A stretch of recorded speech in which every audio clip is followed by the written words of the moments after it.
The first person we have here is Mosin. So Mosin and Jay, take it away. Hey Jay. So I'm someone who's looking into the Orthodox faith, and inquiring into it. Keep, And yeah, sorry, am go I ahead. loud enough? Okay.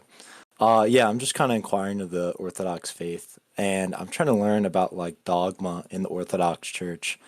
I'm just trying to understand like how does the Orthodox Church come to know that something is dogmatic? Yeah, hold on one second. Let me get my headphones because it's hard to hear you guys. So give me just 1 second. No worries, man. Okay, I'm good. Go ahead. Sorry, could you say that again? I'm back. Yeah, no problem. Yeah, so I'm inquiring to the Orthodox faith. I'm just looking into it, and I'm trying to understand how does like obviously you would say that Jesus Christ being God is dogma, right? Or any other dogma of the Orthodox Church. How would you come to know whether a teaching is dogmatic or not? So I think there's a lot of times equivocation on two senses of knowing here. Sometimes people are asking about the status of public dogma or what is called normative authority. And then sometimes people mean at an individual level, how do I become as a, existentially speaking as an individual convinced of a position or convinced that XYZ is dogma. So we have to distinguish those two because they're two different domains of epistemology. So one of them deals with you as an individual, what you know and what's possible for you to know, and how do you come to know it. And then the other domain is a question of kind of public statement, evidence, this kind of stuff. So as an individual, the ultimate way, this is, I mean, all the Roman Catholics, Orthodox, and Protestants all agree that ultimately it's the Holy Spirit that leads the individual. So that's part of everybody's tradition to a degree. But on a public level, we have different criteria for what counts as dogma. So for the Orthodox, it's principally what's pronounced in the seven ecumenical councils, and then for us, the Palamite councils. So we are first and foremost synodal as a church government. We think that's the model that's laid down in Acts 15. And I would just counter by saying that anything that you invoke, like a public thing like the office of the papacy, begs the question because it's confusing those two domains that I pointed out. In other words, just invoking the office of a papacy isn't going to give you any more certitude than me pointing to this or that council. So that's why at the individual level, it's ultimately the Holy Spirit. But where we disagree between Protestant, Orthodox, and Roman Catholic is the means that the Holy Spirit uses. So we think it's the councils, the church fathers, the tradition of the church, the liturgy, all of those things play into one another in kind of a holistic for the individual to be catechized and know the faith via the Holy Spirit. For the Protestant, it's the Holy Spirit principally leading him through the scriptures. And then for the Roman Catholic, it's the individual principally being led to know the faith through what the Roman See teaches. At least that's according to Vatican I. So in other words, I'm just pointing out that everybody's kind of in the same boat, but the answer ultimately is just different means that the Holy Spirit uses. And I would say as a Roman Catholic, you're not in a better position because of the office of the papacy. In fact, I mean, I have right here on my shelf like at least several thousand pages of papal documents. So, I mean, do you want to sift through the church fathers and the councils? Or do you want to sift through the papal writings to figure out which sections of which papal writings are dogma, which ones are universal ordinary magisterium, which ones are ordinary, which ones are fallible opinions? You see the point? Right, yeah. I'm not saying one is better than the other. I'm not very knowledgeable on this topic. I'm just trying to learn the Orthodox view. Well, I So thought like, you do identify as Catholic, right? oh yeah. I'm just not very knowledgeable on the topic. But like you would say, you want like an Orthodox, a good standing Orthodox would have to follow the would you say it's dogmatic that you have to follow the conclusions of an ecumenical council? Yeah, if it's a true council. I mean, there's false councils. Right, yeah, for sure. Where would that dogma be outlined? Do you know? Where does Orthodox dogma lie? No, the dogma that you have to follow an ecumenical council. Where could I find that? Well, it's the pronouncements of the councils as well as the interpretations of the fathers of those councils. So if you read the councils, they'll actually explain this very question. So they'll say, for example, that if you look at Constantinople I, which was held out of communion with Rome, closed out of communion with Rome, and was convoked and presided over by Saint Meletius, who died out of communion with Rome, which, by the way, Rome holds as a saint and as a true ecumenical council. That council says that the pronouncements of the councils have to be interpreted according to the teachings and writings of the Cappadocians. So there's a reciprocal relationship here where it's a both and. There's not like there's not a specific list of the dogmas, and nor does your church have this. Roman Catholicism doesn't have that either. Okay. So I don't know. I'm just trying to understand. I don't. So like obviously like the general Orthodox Church would obviously come to very universal conclusions coming from the ecumenical councils, but So basically, you're just ignoring all the things that I replied and restating the question. Does nothing maybe I'm that just I said, understanding, but does anything that I said register, or do you think that those weren't answers? I don't think you're being dishonest. I just don't understand your answer in pair with my question. Okay, so specifically when I outlined the two different notions of what certainty and knowledge of the dogmas pertains to, what's unclear about what I said? Like I understand how you can come to know what the general teaching of the Orthodox Church is based on what you said. That was very clear. But more so knowing which of those teachings are dogmatic. Yeah, obviously, you would say, well, an ecumenical council taught us, so therefore it's dogmatic. I'm asking where that statement is outlined as dogma. Well, early on, the councils pronounced their own teachings as dogmatic. So, I mean, Athanasius says, for example, in his Festal Letters, that Nicaea was the voice of the Holy Spirit. So, are you asking for proof text that councils are dogmatic? I mean, don't you believe this as a Roman Catholic? Yeah, for sure I would. It's not like I'm not trying to like refute you. Like if I became Orthodox, which I'm looking into, I'm just trying to understand like what I would have to believe in by divine faith. Yeah, but that's the Roman Catholic attitude to how you approach the faith, and that's not how our faith operates. So you're coming with Roman Catholic presuppositions about where's the Denzinger that lists all the things I have to believe.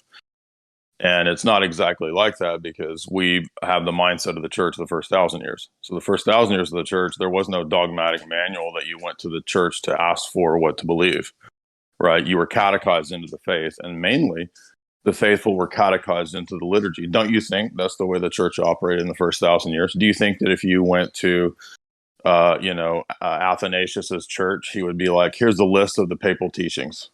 Or do you think he would catechize you the way that St. Cyril of Jerusalem writes a large catechism? Yeah, I'm sure he'd catechize me. Okay. So do you think he would, where's the papal list of dogmas in Athanasius's time? Oh, I'm not saying there were any. I'm not super knowledgeable. So on they this didn't know the faith? No, I believe they knew the faith. Okay, But well, how to do they say know that, the faith without the list of the papal dogmas? well, I'm not saying you need a list of papal dogmas. I never claimed that. Oh, the Vatican I said you do. It doesn't say. Well, you just said that no list exists, so certainly it didn't claim that, right? Vatican I says that you need the papacy to know the faith and to know the dogmas. So that's what I'm saying. Yeah, for sure. That's probably what Vatican I said. I'm just like, No, it does I'm say not it's not probably what it says. sure. I'm not trying to like skate by and see like what minimal I can believe and be Orthodox. I just want to know like if Well, I honestly, I'm not. committed. I'm not so sure that like if you actually are an inquirer or not. I think you're just saying this to try to. You're playing gotcha, is what I think. I'm not trying to play gotcha. Like this is a serious, hard question like an epistemic question I can't seem to understand. Okay, so but I gave you a really detailed epistemological answer at the very beginning, and so the answer is that there is no specific list of the dogmas you have to believe in any church. It doesn't exist in Rome either. Yeah, I agree. There's no list for sure, but there are But you certainly just asked for dogmas. where's the list. Well, I'm not asking for a list. Like just You one did place ask. where it You said says. where's the list of the things I have to believe. No, I said what are the lists, right? Like just for you, Oh, what would that's you? the same thing as asking what is the list. Come Well, on, I dude. don't think there's a list that exists, Jay. I'm just saying, Then why like, are if you you ask, asking me that question? because if you ask me, for instance, like, what are the list of dogmas? I would say, well, there is no codified list, but I can show you all the dogmas and compile them for you, right? So Oh, I was so just asking. you're ultimately the one who can tell us who the dogmas are. So it sounds Protestant to me. So you're just a Protestant with the Catholic dogmas. No, they're Could explicitly your list be outlined. wrong? I'm just Could your list? compiling No, them. no, they're not. That's the point. They're not. I don't think that's the case, Jay. I'm Well, I just mean, trying to. there's books like Denzinger, but do you think Denzinger has the totality of the things you have to believe? It stops at Pius XII. No, no, of course Okay, not. so It would where's the certainly be list? up to date. Once again, I don't think there's a list for either church. Okay, but you just said there is a list, so you're back and I didn't forth. say Which there one is is it? a list. I said, could you give me You a said there list? could be given lists, right? Yeah, you could enumerate the dogmas. Okay, so now it's up to the individual to determine, is he certain or not? No, it's not for you to determine. Like, obviously, as an Orthodox, if I became Okay, so Orthodox, I would so the have to list of the determine. dogmas is fallible. Yeah, as for personally determining which are Okay, so then it's dogmas, useless. It's no different than the Protestants saying that the canon of Scripture is fallible. You're doing the well, exact same thing with the dogmas. Jay, you're just appealing to skepticism here. Like, how do you No, know? I'm asking about your position. Your position said you're saying right now that the list of dogmas that you would give is fallible, right? The list as for what I'm saying, then yeah.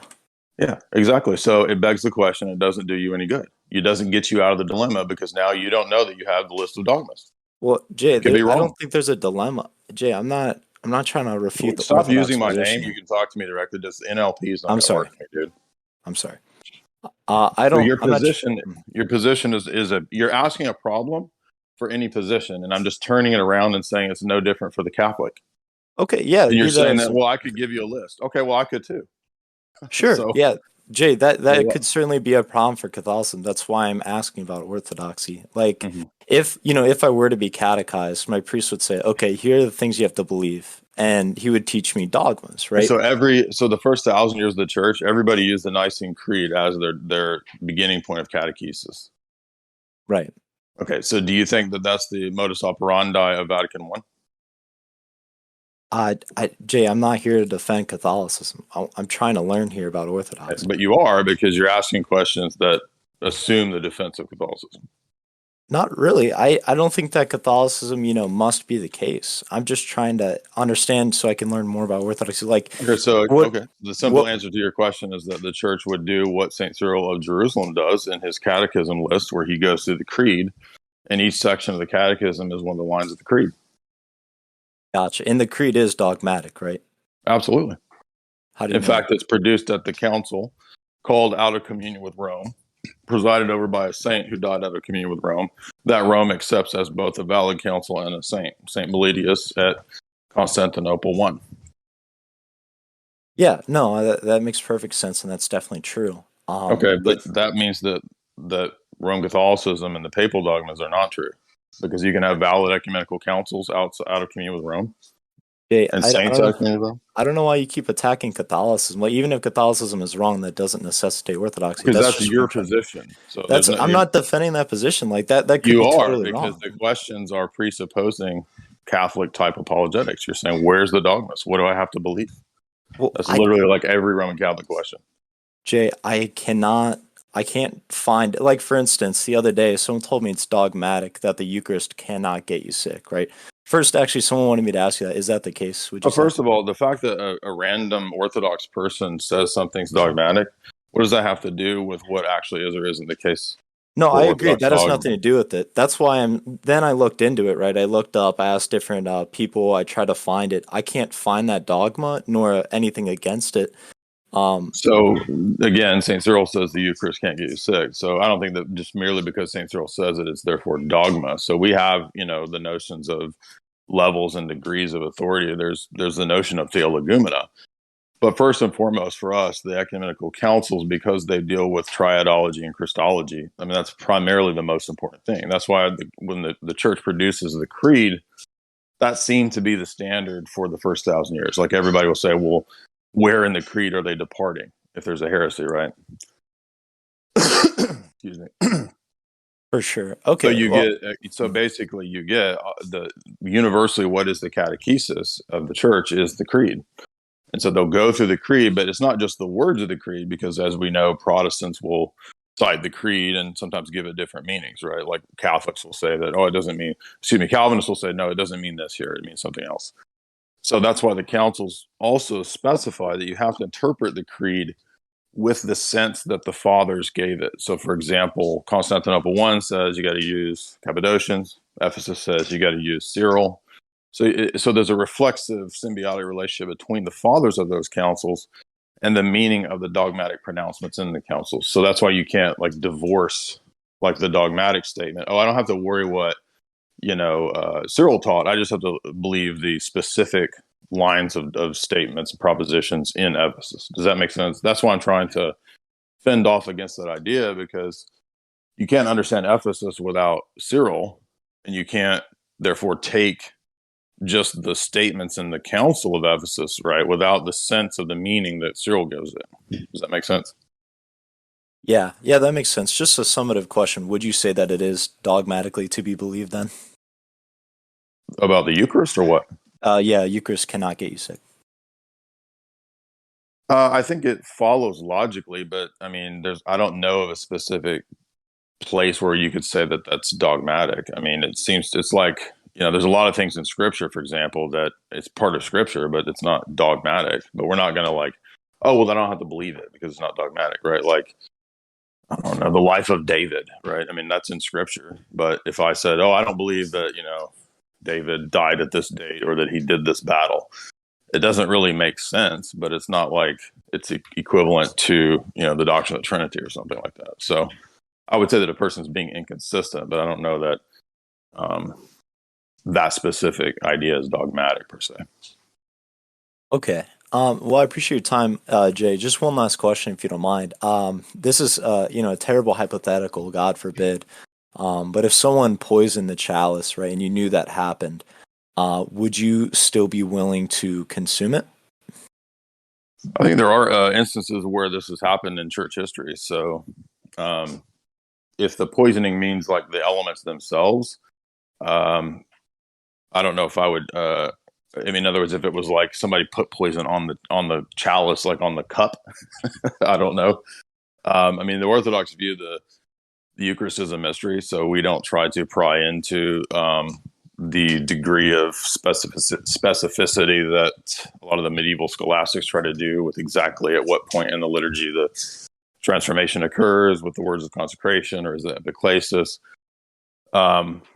For us, it's a mystery. And there have been saints who have taken the Eucharist supposedly when it was poisoned and it didn't hurt them. I think there's a story of St. John Maximovich along these lines. But no, I mean, if you're asking me personally, I would probably, I might be weak in faith and not be as consistent as I should be. I don't know. I've never been in that kind of situation. I know that I was never at once masked in a church or afraid of COVID this whole time. So I didn't, throughout this whole COVID nonsense, I never stopped doing communion. Gotcha. Okay, well, thank you, Jay. I appreciate your time. Mm-hmm. Okay, thanks a lot. Our next guest here is Led Tienitia. I've spoken with this guy a few times. Kind of a functionalist. Good guy. Take it away. Hey. And let me point out that the last guy was being disingenuous because he was typing in the chat that stuff wasn't dogma and that I was coping. So this whole time he was here to debate, but he was acting like he wasn't here to debate. So anytime people do that, J, anytime they do that bullshit, it's because they're actually here to debate and try to play gotcha. So his responses, I can see them, show that he was full of it. Hey. You hear me? Yeah, we can hear you. I wanted to talk about the liar's paradox and Gödel's theorem of incompleteness, if it's okay. Sure. So you subscribe to the conclusions of Gödel's theorems, right? Yeah, I think it's a good analogy for how systems are limited and that they appeal outside of themselves ultimately to justify themselves. So I make the analogy between Gödel's theorems to transcendental arguments, but I don't think that Gödel's theorem proves God or anything like that. Yeah. Okay. And you also say that worldviews without God are absurd. Correct. Okay. So is there a reconciliation between these two things that we can do? Absurd in the sense that it contains contradictions or some like.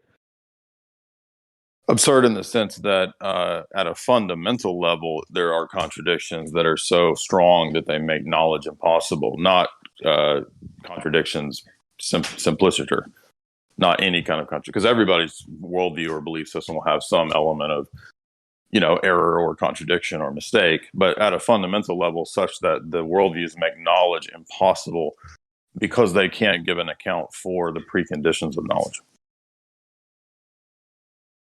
Okay, I have trouble understanding that.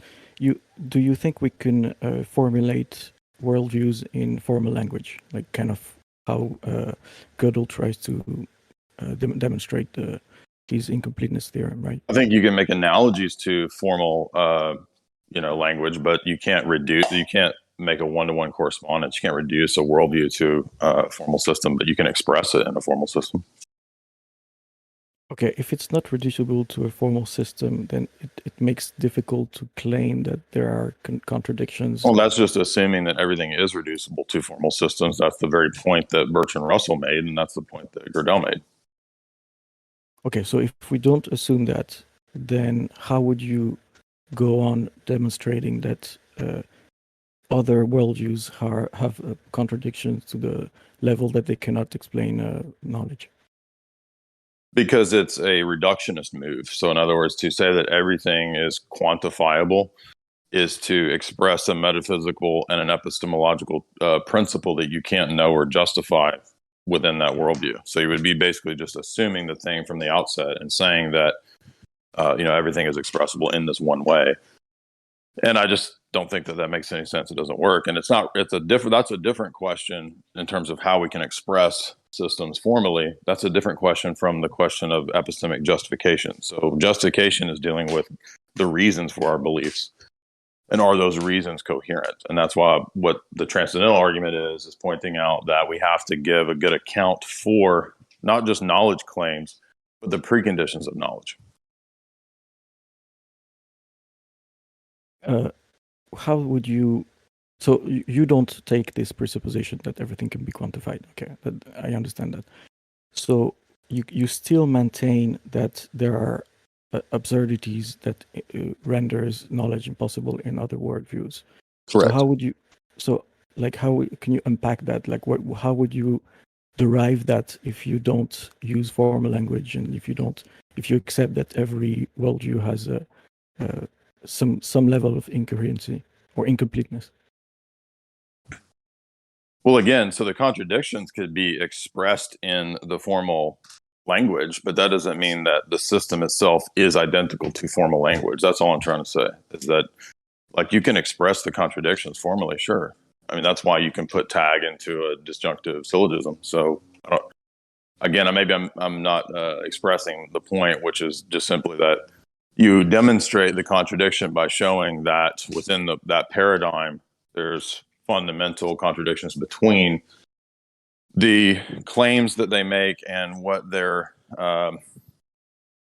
basic starting points for epistemology, metaphysics, and ethics are. So if somebody says, for example, all knowledge comes from sense data, but they can't show that proposition itself is knowable through sense data, then the system is contradictory at a fundamental level. Okay, but if it is an allowed move to say that, but my worldview is not identical to the syllogistic form or to the formal language form that you mentioned, if that's an allowed move, then anybody can get out of this trap in a way by saying, but my worldview is not identical to what you just said about my worldview, right? You see what I mean? No, I'm just trying to express that you can't quantify every proposition. That's all I meant to say. I'm not saying that you can't. Again, I said you can express the contradictions formally, but that doesn't mean that the worldviews are identical to purely quantified systems, right? Like Bertrand Russell thought that literally everything could be expressed in mathematical sets. And Gödel said, no, that's false, because I can give you two examples here in these two theorems where it's not. Right, the first and second theorem. So, okay, so sorry to that doesn't mean that you can't demonstrate the contradictions. So again, you're confusing categories. I'm talking about the metaphysical notion that everything is math and quantification, right? Strictly speaking, versus the notion that you can express these things in formal languages and systems. I'm sorry if I insist, but it seems to me that you're saying both that pointing out contradictions wouldn't be conclusive wouldn't be enough justification to say that a worldview is absurd, and on the other hand, you maintain that there seem to be some kind of incoherency. You see what I mean? There's a difference there. Again, so there's a difference between a contradiction and a contradiction at a fundamental level about preconditions. Do you see the difference there? Like I could be wrong. Okay, I could be wrong about who my neighbor is, right? And it's not going to destroy my worldview, my paradigm, or the possibility of knowledge, because that's a fact of, empirical sense data that I can be wrong about. But I can't be wrong about whether logic is the case, because if I am, then knowledge is not possible anymore. That's two different criteria, two different categories. One is mundane sense data. The other one is a precondition for the possibility of experience or knowledge at all. That's why it's totally different and totally devastating to be wrong about the categories of preconditions, whereas I can be wrong about my empirical sense data. It doesn't destroy my worldview. Two different types of things. So how do you decide which is which?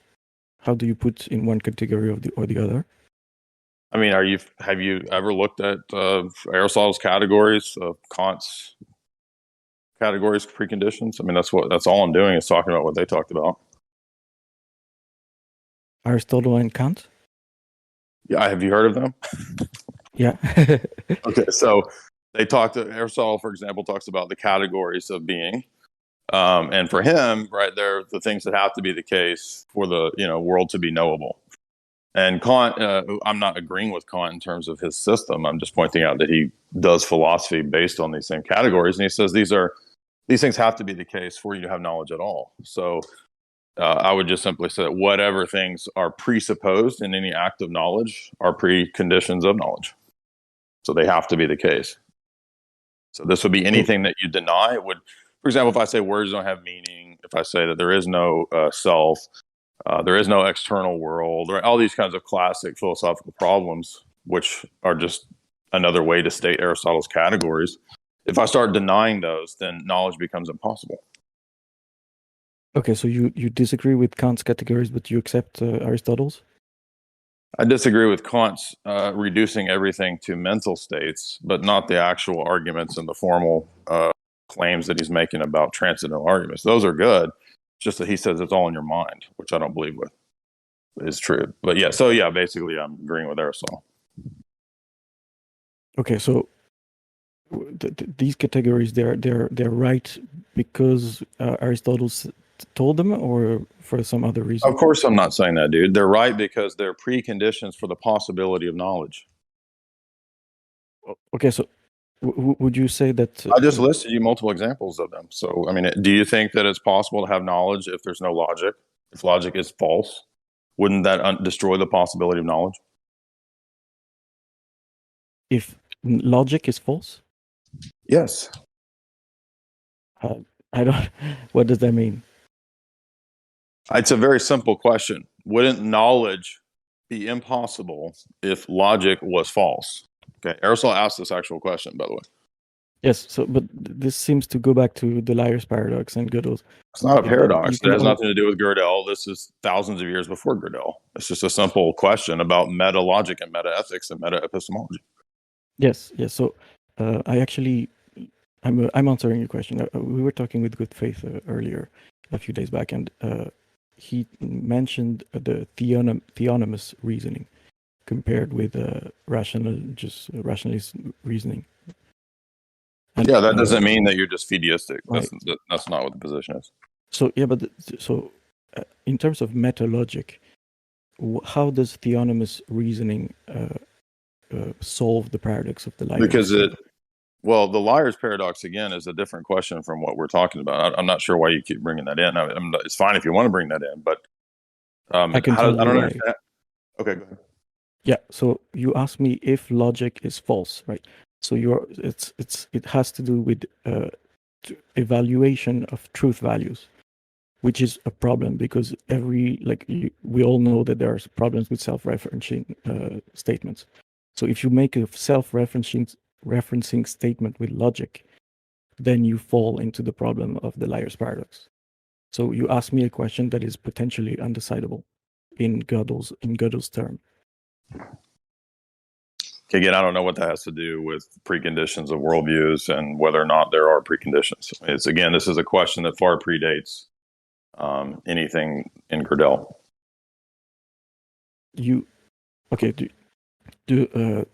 Is there a specific way theonomus is applied to the liar's paradox? Are you aware of any philosopher that has taken a position on that? Mm-mm. No. Right. So this is just comparing systems at a paradigm level and saying that, right, our paradigm is not just quote coherent, but actually justifiable. So it's all of those things at once. It gives an account. It gives a grounding. It has explanatory value, and it's holistic. And the limitations of the other systems aren't just limited and faulty. They actually make knowledge impossible.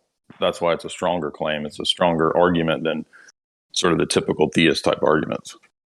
But I don't understand how. I'm just not understanding how this applies. If you don't mind, if I can move on to a different question in the same topic. Sure. Good Faith told me about something you call pre-list. Pre-list? Some kind of error. Delusion. Yes. Yeah. How would you define it?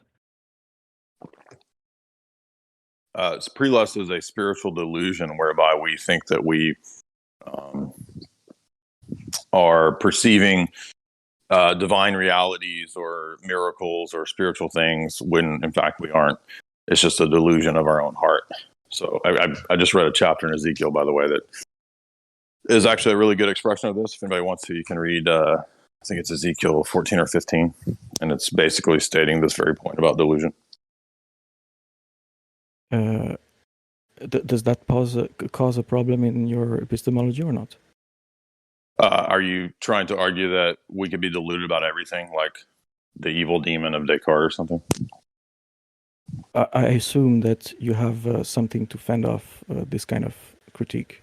Right. So it's not a claim about knowledge per se. It's a claim about spiritual delusion. So it's not an epistemic claim that all of our faculties are subject to delusion. Therefore, everything is now in a state of pure skepticism. That's not what pre-list is. Okay.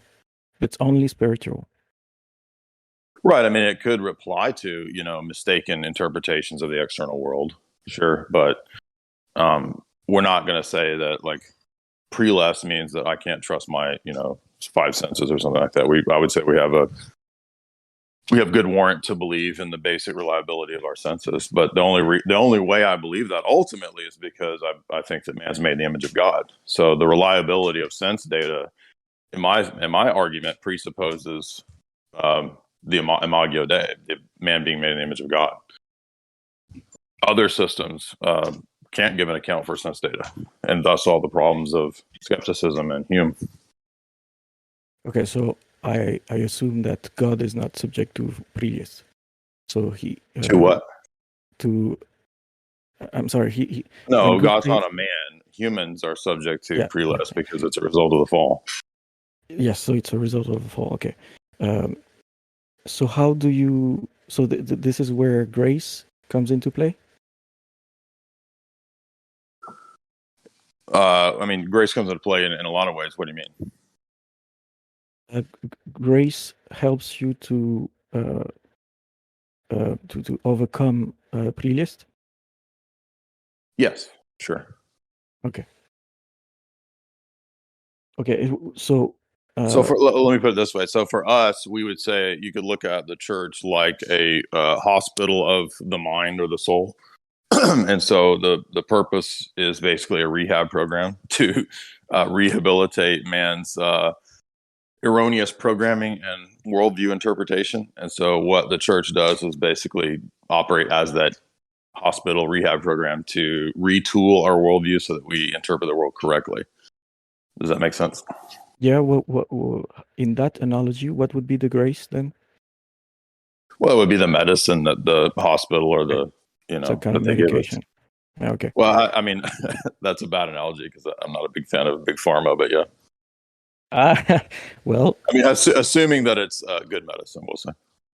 okay. So, if I can loop back on the previous topic, then, and you tell me when I overreach my welcome.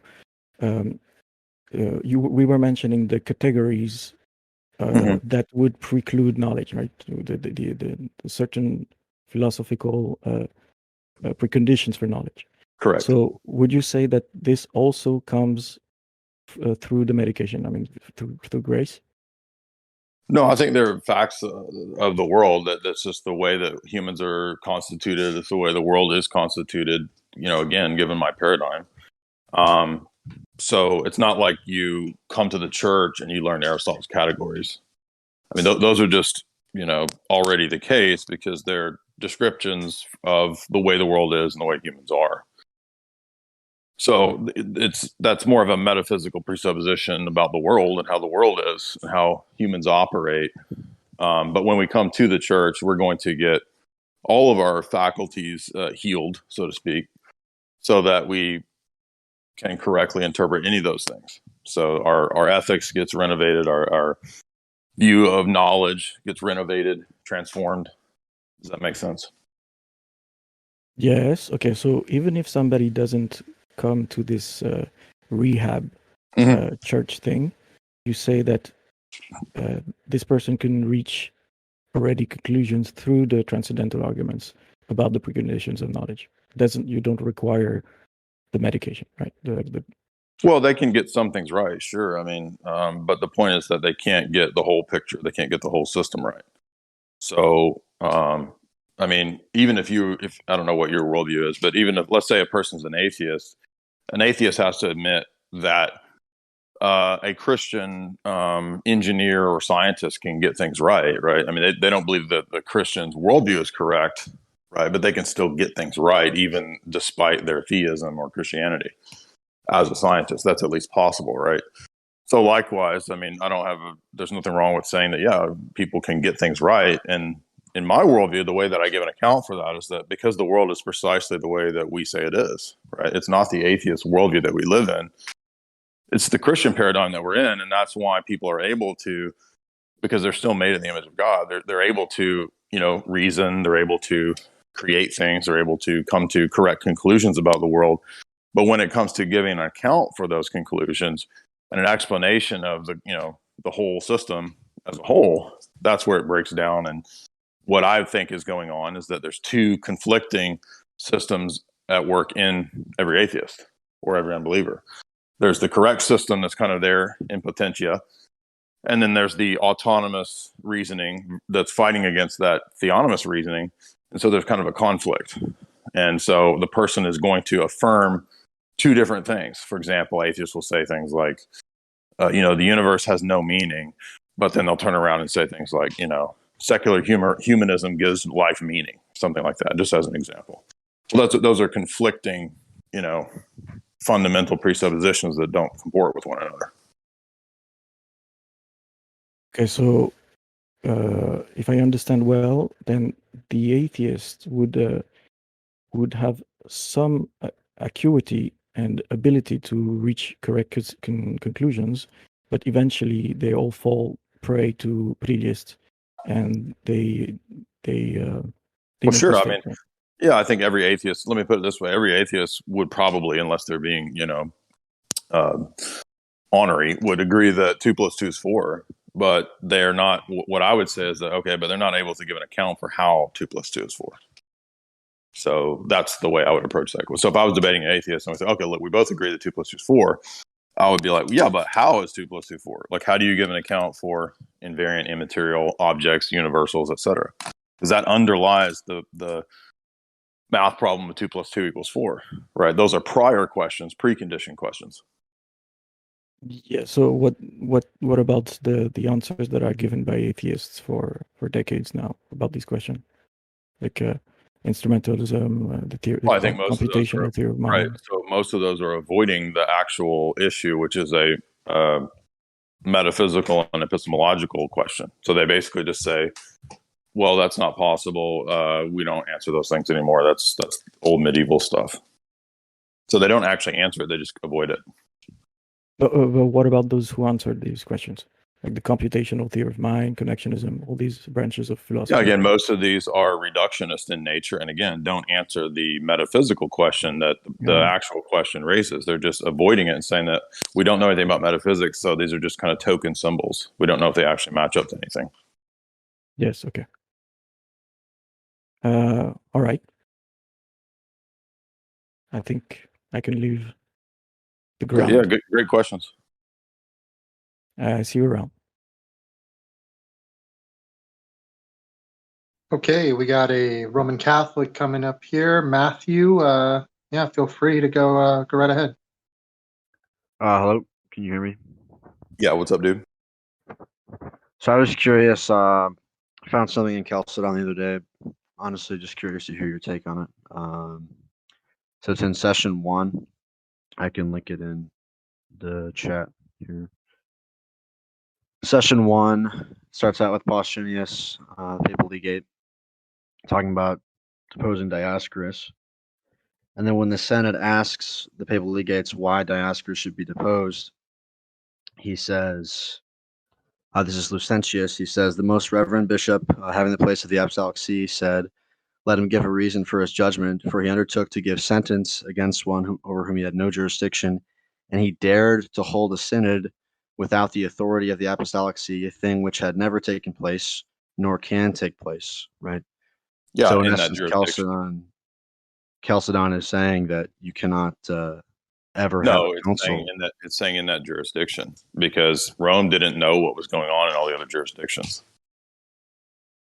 That's not. It just says simpliciter, and he. No, that's your reading of it. That's your reading of it. It doesn't say that. In fact, the very actions of Chalcedon itself, as well as Ephesus, they investigate the letters to see. But did you know that Chalcedon said that Leo's letters are equal to Cyril's?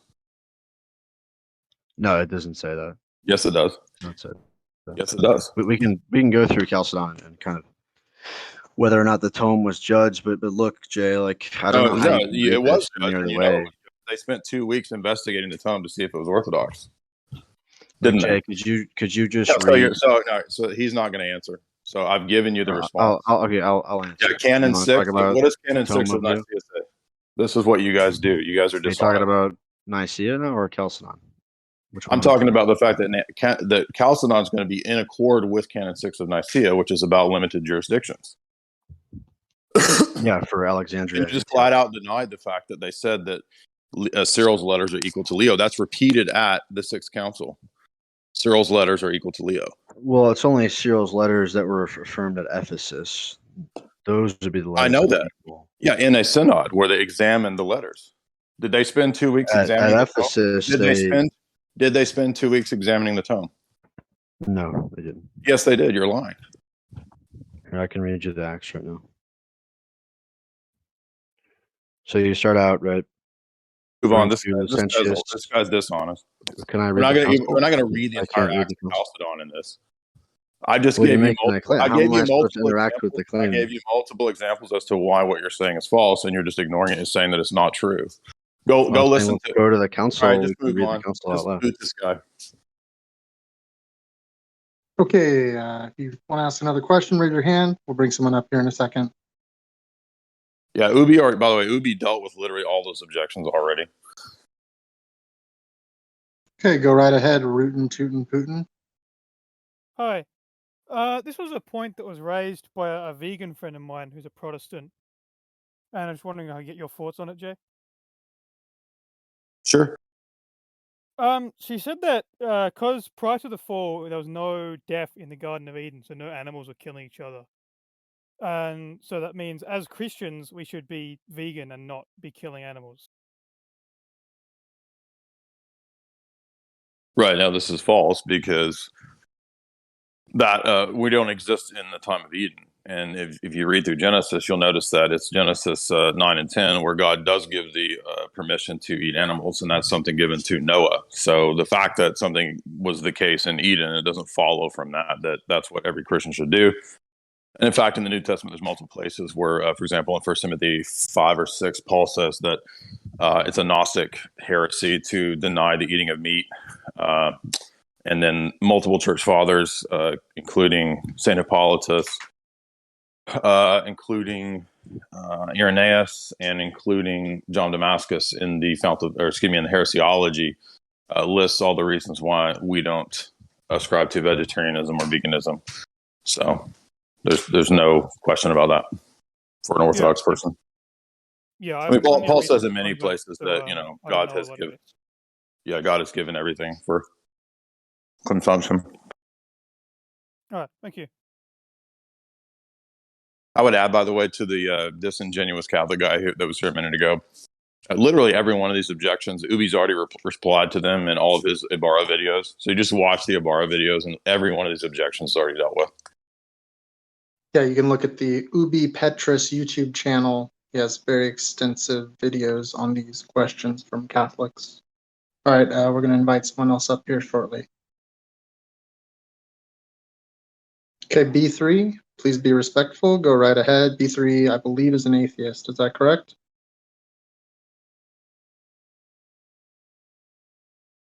B3, you got to unmute your mic, buddy.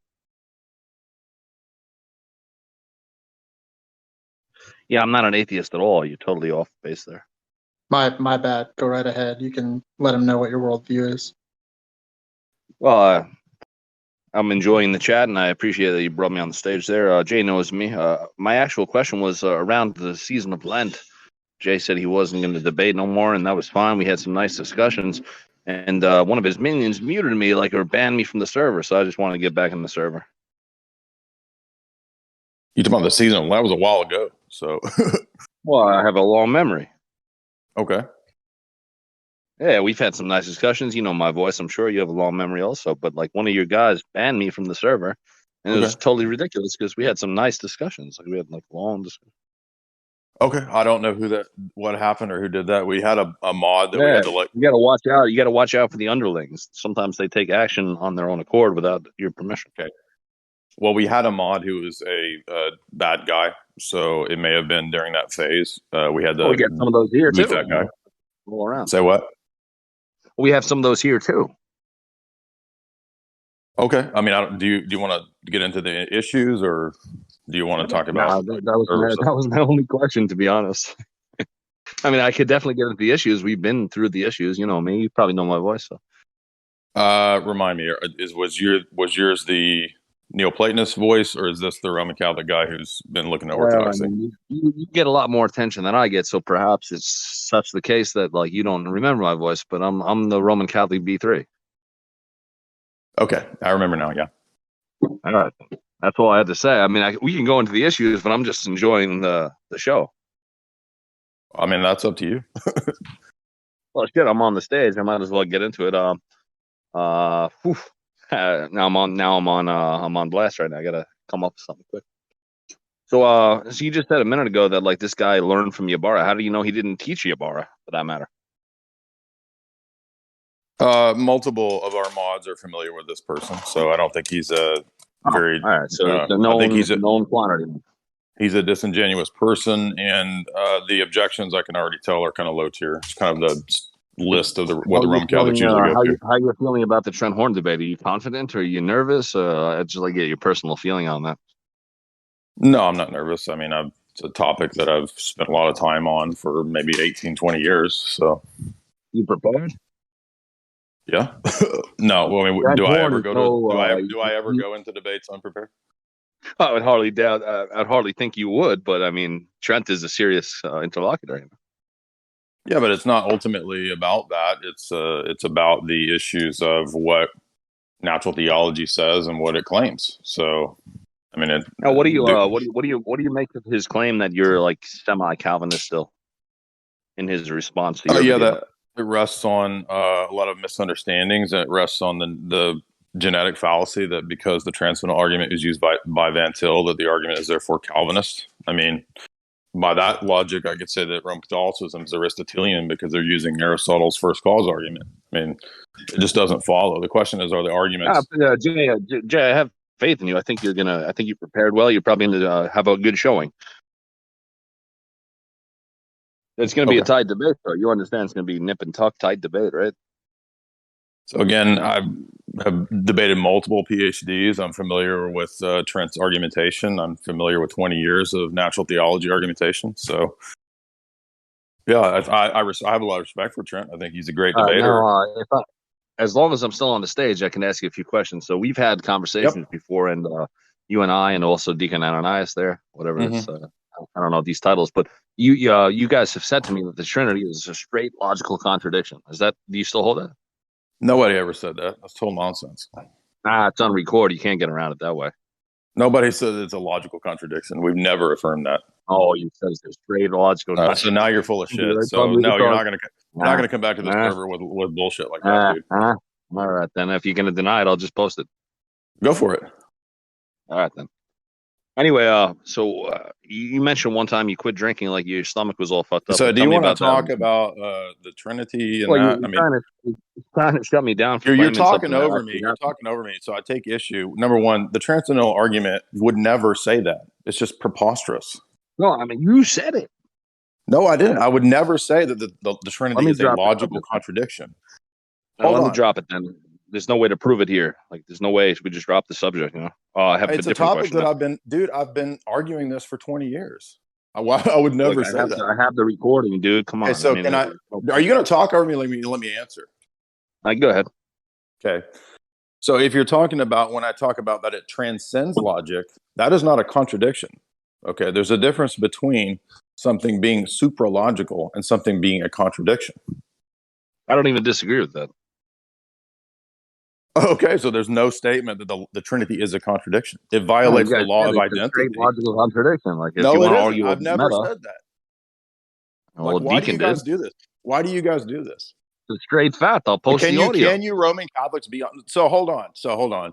If you really thought that I said that, wouldn't you ask me, like, what does that mean? That doesn't make sense with the rest of your argument. Yeah, let's do that. How could I say it's a logical contradiction when it presupposes and is the grounding of logic itself? That would be just totally retarded. That's the whole problem with the precept crew. They're in contradiction. You don't even know what the argument is. Anyway, let's do it right now. So I'll be happy to debate you on precept. I don't think you have. I'm game. Let's go. Okay. So how is the transcendental argument a contradiction? Well, I don't have a problem with transcendental argumentation. Like, that's fine with me as long as you're only making. No, I said the precept. I said precept apologetics. I didn't say that's the transcendental argument, dude. No, they're not identical. It's false. It's so false. How is the transcendental argument a contradiction? I never claimed it was. I said precept. You just said, dude, are you this sophistry? You just said we are, quote, in contradiction, which doesn't even. Yes, presuppositional apologetics is in contradiction, but it's not transcendental argumentation. They're different things. I said, how is the transcendental argument for God a contradiction? I never claimed it was. Okay, so you don't understand these categories. Wouldn't it make sense for you if you're going to do these topics to learn these topics? You don't know these topics. You know these issues. You're here to debate it. That's why I'm talking about them. This isn't a debate, dude. You're just talking over me and saying nonsense. Do you want to present an actual argument? Go away. Do you want to present an argument? I just said that presuppositional. That's not an argument. That's not an argument. That's a claim. Make your argument. All right, then. So, presuppositional apologetics is it makes the claim that, like, you can know things before you know them. Really. No, you're an idiot. Just get this guy there. He doesn't even know what he's talking about. It's not even an argument. Yeah. All right. We have someone else here. You go right ahead. Yo, what's cracking, guys? What's up? Not much. I just want to point out, look at the caliber of the 3 Roman Catholics we've had so far. Look at notice the caliber of these people. No, I deal with not B33, but like Matthew and Mosen, I deal with them on the regular. I was That's three I in a was row like, of just total nonsense. yeah, I was literally like laughing out loud listening to the way that went. It was like The guy you doesn't couldn't. even know what an argument is. Like, they think that you just say stuff like, "Oh, you're in contradiction. It's granted in lie presuppositional. They're in contradiction. They're in contradiction." Like, that's an argument. Okay, yeah, that's your claim. Now Right. prove it. Yeah, no, that's funny, man. Like I I made said, you know stuff before you know stuff. I know. Get out of here. This dude sounds like I'm debating Fred Flintstone. Dude, get out of here. No, I feel for you, man. I mean, you know, Wilma, you Bonnie. give us your time, and you get stuck with that. But yeah, it's funny because I tell those dudes the same thing. I'll be like, look, you read your ideas into it, just like how a Protestant reads certain ideas. You know, whatever. It is what it is.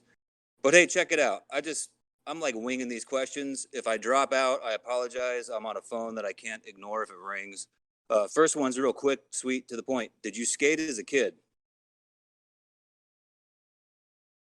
No, seriously. I mean, I had a skateboard like every other kid in California in the '80s. I had a Volterra, but I mean, I wasn't serious about it.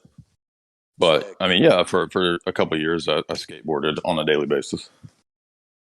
Yeah, and I was wondering because like on one of your streams, I seen you wearing a Keith Meek slasher shirt, and I was like, I don't know. No, But I'm being a larper. I don't like. I'm not into. Although multiple of my really good friends are into skating. So one of my really good friends he was a fairly serious skater when he was younger, and then Wecking Ball and I have become buddies. So right, yeah, Volterra counts, man. My first board was in action sports. It counts. If you're rolling and pushing, it's all good, dude. yeah, I Um, had the exact same one that if you watch Back to the Future, the one that Marty McFly has. That's the one I had. oh, dude, you still got it, Nah, dude, that's long gone. right? Yeah, I got you. All right, well, shoot, you know, I had some thoughts and ideas, but there's two things I want to kind of Sure, maybe say. go ahead. One's kind of inspired by your talk with the Roman Catholics. I mean, like, where do you think is the difference in the dividing line between the way they view, say, canonicity versus like us? Scripture. Say again. Are you saying canonicity of script, the canon of scripture, or canonicity in terms of like In the canon law? well, I'm sorry, like in the ecclesiological sense, right? Like no Orthodox person is going to say that like Rome is part of the canonical Orthodox Church today, right? I Oh, mean, which yeah, canonicity in terms of canonics. Okay. right. And so, you know, like if someone were to flip me that question, I would say, well, you know, in a geographical and historical sense, yes, they have this continuity from the Apostolic Church, but you know, part of canonicity, true canonicity, is contingent upon Communion. obedience to the canons. Yeah, Or exactly. Exactly. Communion with the other bishops and obedience to the ancient canons. I mean, every ecumenical council stipulates that you have to follow the previous council. So in other words, no, Rome isn't canonical at all. So the fact that they bear some sort of historical lineage to a degree, like Monophysites, I mean, Rome is no different really than the Monophysites, strictly speaking, which are not canonical. yeah, right, okay, yeah, I would agree. And so, like, say for example that next week, or you know, and let's say 2154, Bartholomew is like, "Yo, Rome, we're in communion." All of a sudden, right? Would that? I'm guessing that on your view, that would not, you know, ipso facto make Rome canonical, correct? No, of course not. He can't Yeah, right. unilaterally do that, even Right. though he's trying to be a Okay. pope and do things unilaterally. He can't do that. That would have to be a canonical thing, but even, I mean, it couldn't even be done canonically because it's really contingent upon, if you look at Metropolitan Seraphim of Piraeus, he wrote a letter to Francis a couple of years ago. It's basically a small book, and he basically outlines the 33 or 4 things that Rome would have to alter to come back into communion with the Orthodox. Yeah. So that's how I agree with him. I think he's just restating the traditional Byzantine position. If you look at the Byzantine lists, it's just kind of the same stuff that Metropolitan Seraphim lists that Rome would have to get rid of to come back into communion. So you couldn't just be like, oh, okay, well we're all cool now.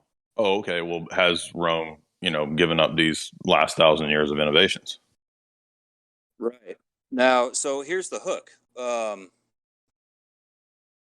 Would you say that situation works the other way around? So, for example, like in the case of, traditionalist Orthodox, which for full disclosure, I'm a part of that, what you would call that group. I'm not fully familiar with your views on it. I know like what Med White thinks, and I definitely know what a lot of the dudes on your server think. But what if, when a group holds to all the canonical tenets of the faith and all that, but is temporarily not in communion with the other, like the other jurisdictions? Like, how do you navigate that? And I'm not asking this as a trap question. I've been wanting for a long time to have like a reasonable discussion with somebody knowledgeable about this too. So that offer's on the table too. Well, I think that there's more danger in the positions of the true Orthodox than the positions of the canonical Orthodox. So I don't think there's ever been a position or example where we, outside of a synod or outside of authority, just like set up parallel jurisdictions. So that's the problem, is that's what schism is parallel jurisdictions.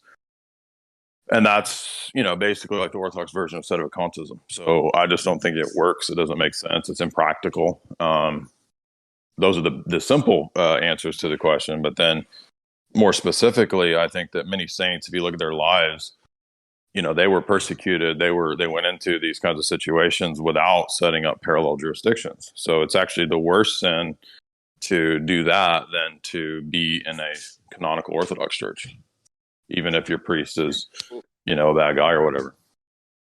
Right. Do you think, for example, that the catacomb church counts as a parallel jurisdiction? I don't know what you mean by it. Do you mean, because some people think that anything in Russia today is graceless except for the CIA-run catacomb church there, which is just a tool of espionage? Or do you mean the catacomb church during the Soviet period? For sake of easiness of example, let's say in the following decade after, Sergius, maybe in the 30s, right? Yeah, I did a interview with Metropolitan Jonah on that topic, and he went into the details of how that's nuanced. So it's not a black and white question, because if you look at the KGB perspective, they actually had a tiered gradation system of people that were bishops that were either compromised, likely to be compromised, or not likely to be compromised. They had these different tiers.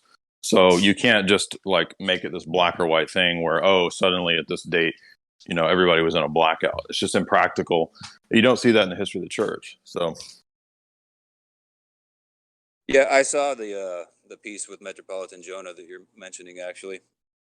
Well, all right, yeah, it's a complex subject. it is. And I would say too that, in my experience over the years, most of the people that go into the true Orthodox stuff, they don't last very long. Those jurisdictions pretty much fall apart pretty quick. You've got like jurisdictions of 5 people, and then one group, excommunicates the other group of 3 people. So, no, I would agree. But the thing is, like, okay, well, how is how that? I've always kind of thought of it? Well, wouldn't the true remnant church be full of miracles and not a bunch of wackos like living in trailer parks condemning the other 2 people at the other trailer park? No, I totally agree with you. I don't think that we can paint all of the, I hate this label, but TO. I don't think you can paint all the TO groups with the same brush. I think they're kind of like carbs, right? But anyway, I totally agree with what you said about like, Bishop Gregory, for example, like where he has this big old long thing on his website, and at the very bottom of all of it, the sole entailment of all of this history is that I am the only, canonical bishop left in the world. Exactly. Of course. Sure. Yeah, that's nutso. So then, because it's such a complex subject, I know people have reached out before and tried to set up discussions, either maybe with you or people on your server, which I'm not allowed to go on. I don't know about all that. But anyway, if it's cool and amicable, would you be interested in dedicating a little bit of time, your choice, your call, to like a discussion like this? No, not really. Perfect. All right. I think we can move on. Are you done here, Jay? Yeah, for sure. Well, I mean, I'm not trying to be rude. I was enjoyable exchange. I'm not being fussy or anything. I just don't think it would be worthwhile. I agree with the content that's in David's videos. So that's my position. And if we disagree, we disagree. No, yeah, that's cool. Cool. I mean, I don't need to push it. I just had never actually got a chance to ask you in the flesh, and then all of a sudden I hop on here, and there you are. So I raised my hand. That's The fine. only last thing I'll say before I let you get back to everybody, I enjoy the content, love the shows, been watching for a while. I do have a pretty deep background in both skateboarding and Hollywood, and Oh, cool. maybe we can connect sometime, talk about some of that stuff. Well, I Anyways. mean, I think that the way the server typically works is that people are allowed to be there that disagree, but you can't like promote those ideas. So I don't know, why you got banned. As I said, we've had a couple bad mods that we had to get rid of because they were literally just banning people nonstop to screw up the server. So. Well, if that Paul the Albanian dude was one of them, and I'm not asking you to out anybody, then that would explain it, because I was like a wallflower on your server for about 2 years, never said a word.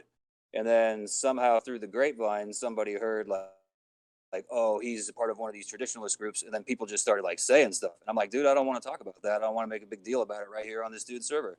And they push it. No, I wasn't specifically thinking of Paul, but I don't know if Paul's even a mod anymore. I think he wanted to go do other things. Nothing bad happened, but I think he just wanted to do other stuff. So. Well, I'll track down the invite link and try to get back in and say what's up sometime then, man. Yeah, if people from our server, I think we have permission, and we're sharing with those guys. If you want to come over to our server, they can. You just have to obey the rules or whatever. So. For sure. Cool, man. Appreciate it. You'll have to, if you want to be unbanned, you'll have to let us know what your handle was and all that. So. Yeah, it's always the same. But so I'll just find a link and try to get in. Yeah. So you can message me privately. We'll deal with it. Okay. Cool, man. Thanks, guys. Thanks a lot. Thank you, man. Okay, we've got G.I. Luther here. G.I. Luther, go right ahead. Hey, what's up, Jay? Can you hear me? Yeah, man. What's up? How are you? I'm good. You? Doing well. All right, awesome. By the way, I just want to full disclosure. You might hear some background noise, and also my old my usual name on here is Jonathan. You might remember me from a while ago. I just don't want you to think that I'm someone else, I guess. So is it all right if as in Jonathan Talks that used to be on the server, that Jonathan? Yeah, like a year or two. Okay. And you're a Lutheran now? No, not a Lutheran. That's a meme. Oh, okay. Yeah, I'm a Catholic. I've been a Catholic for a while. I haven't been on your server really in a year or two. Mm-hmm. But I want to apologize. We've had some bad interactions in the past, and I want to apologize if I ever was offensive, No, I understand that, people get heated and we get into debates and, no, there's no anger on my side. That's cool. All right, awesome. And I guess I want to ask first kind of like a light question. Do you think that, well, first of all, do you have any like very close Catholic friends in real life? Yeah, I have one that is a longtime buddy, Dave. He's got like 10 kids and we've been friends for at least 12, 15 years. Yeah, and would you say he's a Christian, or would you say would you say that? I guess I'm asking if you would say Catholics are Christian. Well, I think there's a general sense of the term where we speak of that to express the attitude of most people's perception as to what a Christian is. But in terms of his personal salvation, I don't typically make that judgment. I hope that he comes out of Rome, but I believe he's heterodox. So we've had, a lot of discussions over these topics, and he's a traditional Catholic, and he basically finally just said, I give up. I don't have any responses or answers to this position. So we basically don't debate it anymore. I see. All right.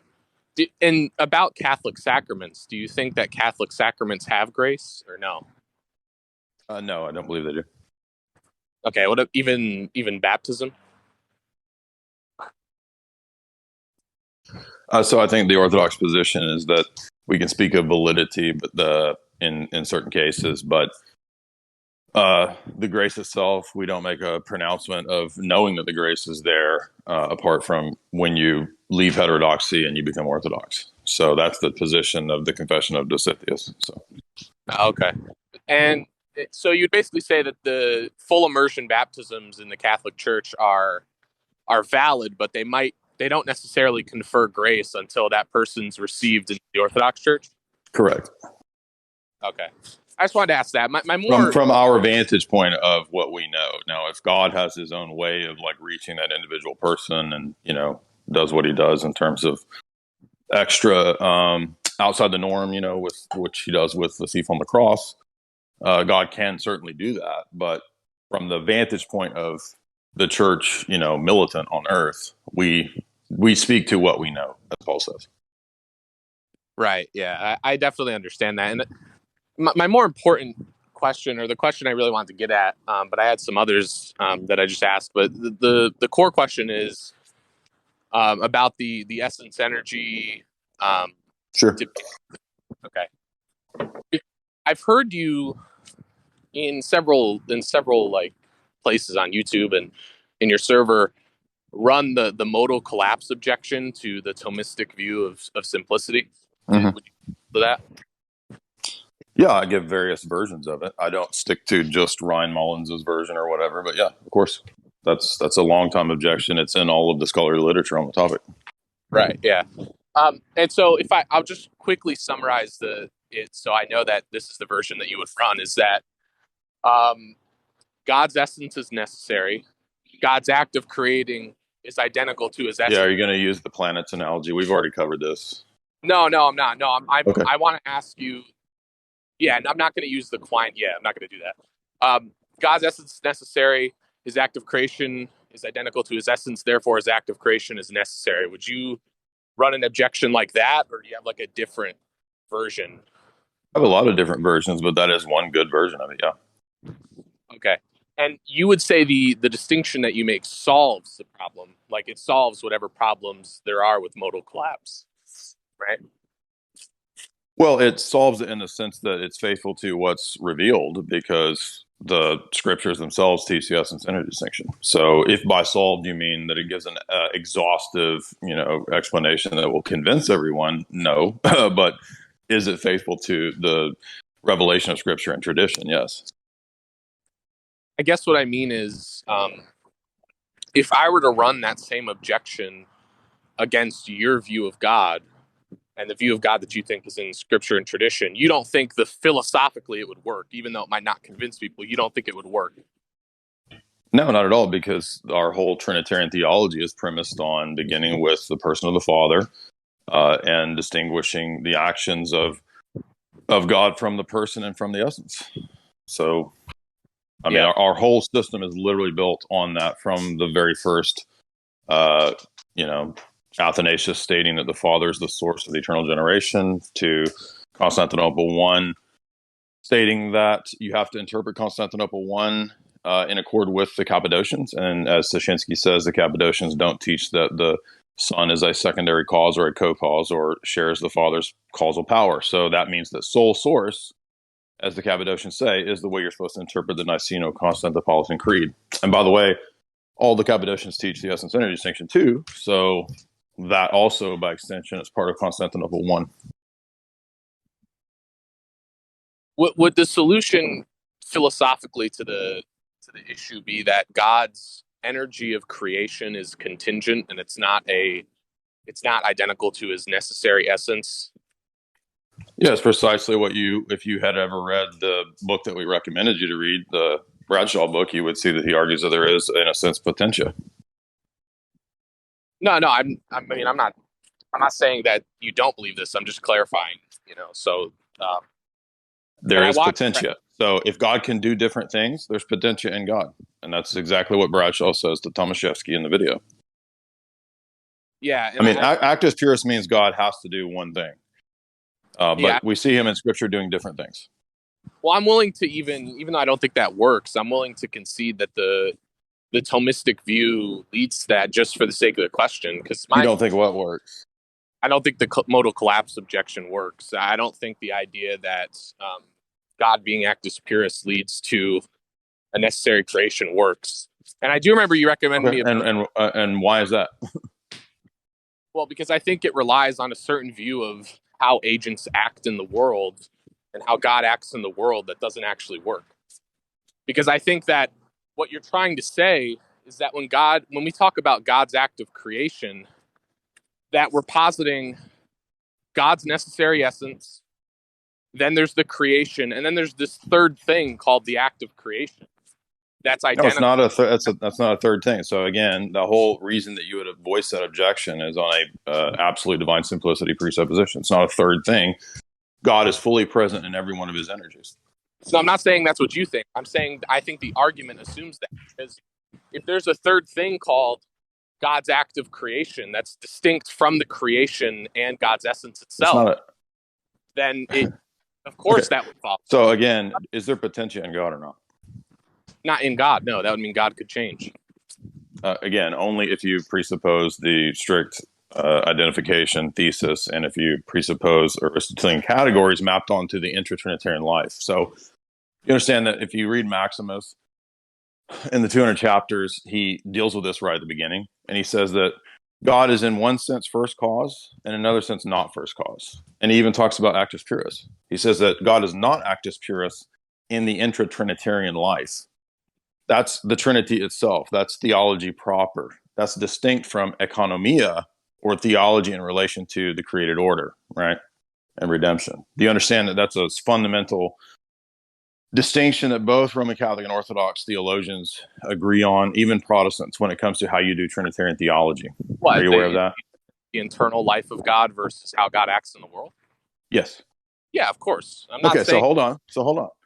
So that is usually what happens when there's confusion on this topic, because the Roman Catholic Thomistic system and the dogmatic definitions collapse those two systems. For example, the Fourth Lateran Council's acceptance of Peter Lombard's doctrine of identity thesis, where the person, the nature, the actions are all identical and all the same as the essence in a strict sense.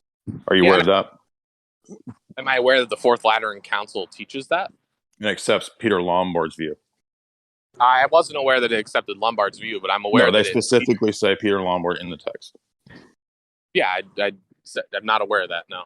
Okay, so are you aware that Lombard is called identity thesis in the literature? If you read Rada Galwitz's PhD thesis, he covers this.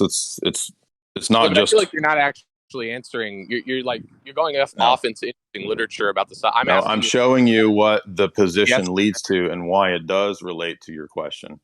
And what I'm saying is that the Thomist position, for example, we'll just use this as an example. We're not going to talk about SCOTUS or anything right now, but we can in a minute if you want to. But the Thomist position is stating that there is no potentia in God. There's not active nor passive potentia in God, right? And so the meaning of actus purus is not God in relation to world. It is that, but it's also identified as God in the intra-Trinitarian life. He just simply is pure act. So this would apply to any of the actions, right? It's not just creating. You understand, as I argued to you years ago, this is the same thing, the same problem for incarnating, right? If God is pure act. I don't agree that you can run the same bad argument against other aspects of Christian theology. I don't care that you don't agree with it. The fact is that this is the same point that I've made to you many times that you've never grasped, or you're just playing I don't know what. No, I do know what the point is. I know what the argument's supposed to be, and what I'm saying is... I know you don't. I don't even think that you do. I mean, you didn't know that. I mean, I pointed out years ago that the Fourth Lateran Council and these positions are dogmatic. You just said you didn't know that. You didn't do that to me. Because I did do that. I sent you the essay, which you never read. I sent you the essay, which you never read. I sent you the essay, which you never read. What essay did you send me? On Roman Catholic absolute divine simplicity from the dogmas. No, the only thing you ever sent me was Joseph E. I'd recommended other books to you. I posted that essay probably 30 times, even when you were in the server. So it's not my fault that you didn't look into this. I just want to debate. Look at that essay. I mean, have you read any of the responses? It's not a bad essay. What do you didn't even? How do you know it's bad if you haven't read it? No, I said that essay, not bad essay. My bad. Yeah, I was confused for a second too. No, I said that essay. Maybe it might be a good essay, right? I'm not. But I don't remember you ever sending that to me. And my question isn't even about whether Thomism leads to this view. I'm saying yes and no. Have you read into literature? So you want to come debate me on the topic, and you haven't read the literature. I literally spent the last 5 years reading the literature on this topic. I have read the relevant literature. No, on you this haven't. argument. Have you read Radigowitz's thesis? No, I haven't. But Yeah, that so you doesn't mean haven't that read I haven't read on so this you argument. haven't. No, you haven't. I haven't read So- on this argument. That doesn't right. mean I So, haven't read so it's in not this just an argument. issue of modal collapse. It's an issue of how we view the Trinity and how we predicate of the Trinity. And so But I'm trying to not tell. talking. I don't care that you're not talking about that. I'm trying to tell. Saying All right, that your view doesn't just solve the move issue. on. This is what he does. Because I'm done. what's your Just no, forget it, dude. He doesn't want me to give the context of why this is the case. And again, it's something I've been looking at for a long time. He just wants to try to play the gotcha and go straight to the fact that it's not actually a problem. So if he's not going to let me explain the context and why I think it still is a problem, then there's no point in doing it. This is what he does. All right, next up we have Andrikis. You can go ahead. Hey Jay, how you doing? By the way, I hope he's enjoying all of Francis's tomfoolery now that he decided to go to Team Francis. So again, I can't think of a better example of delusion than this kind of stuff. So you want to get here, it's fine if you want to debate all this modal collapse, actus pure stuff, but dude, Rome is apostate. I mean, look at what he does on a daily basis. So yeah, all of this is just rambling nonsense when you're over there in communion with that clown. All right, we got Andrikis here. Andrikis, I think you're agnostic. Is that your worldview? Yeah. Okay. Go ahead with your question. Hey Jay, how you doing? Hey, what's up, dude? I was just curious about something you said in your opening statements. You said something about an atheist worldview position being that there's no intrinsic meaning in the universe, and yet something like secular humanism or some other kind of ideology can. I was just giving an example of sometimes arguments that atheists make that are obvious contradictions. Obviously, I wasn't saying every atheist says that. Oh yeah, sure. But my curiosity is why you think that would be a contradiction. Because, I mean, how do you not see that as a contradiction? I mean, if there's no meaning in the universe, then the fact that you think in your meaningless life you can have some subjective sense of meaning and then you die and go into the nothingness doesn't mean anything. So if the position is there's no intrinsic meaning, as in there's no like meaning assigned to the physical aspects of the universe, but we can conceptually assign meaning ourselves subjectively, as you just said, what would but that's meaningless, right? Because you can't give an account for how meaning is possible given the metaphysics and the epistemology and the ethics of the atheist worldview. But you said earlier that scientists, philosophers can get some things right, even though they don't necessarily have what you. That's a given account for, and that's what they can't get right. That's what I said earlier, is that they can get things right when it comes to 2 + 2 = 4. They can't explain how 2 + 2 = 4. So if a person says this means something to me, how is that contradictory with the it's just a subjective claim, and it's not giving an account for how meaning is possible. Those are two different things. If it's what's the problem with subjective meaning? They don't give an account for how meaning is possible. They're just claims. I'm asking for an account of how meaning itself is possible. So you're just avoiding the question by saying, it's like when Matt Dillon says, "Monkey have meaning."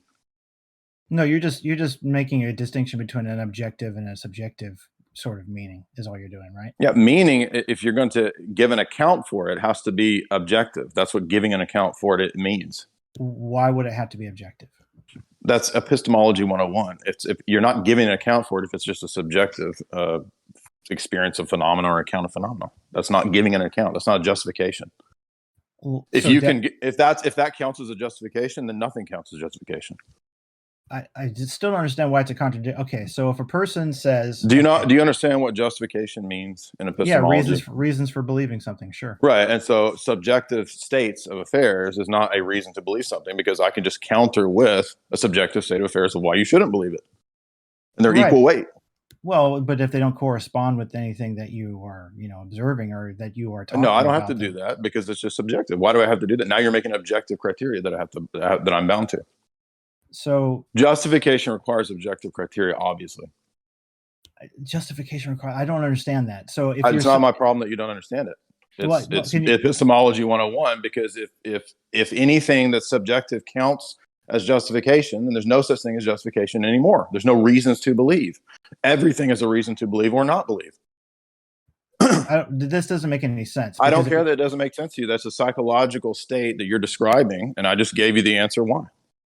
So objective meaning is the only possible kind of meaning, is what you're saying. I didn't say that. Again, straw man. I'm talking about giving an account for meaning itself. Why would I have to give an account? That's what justification means, dude.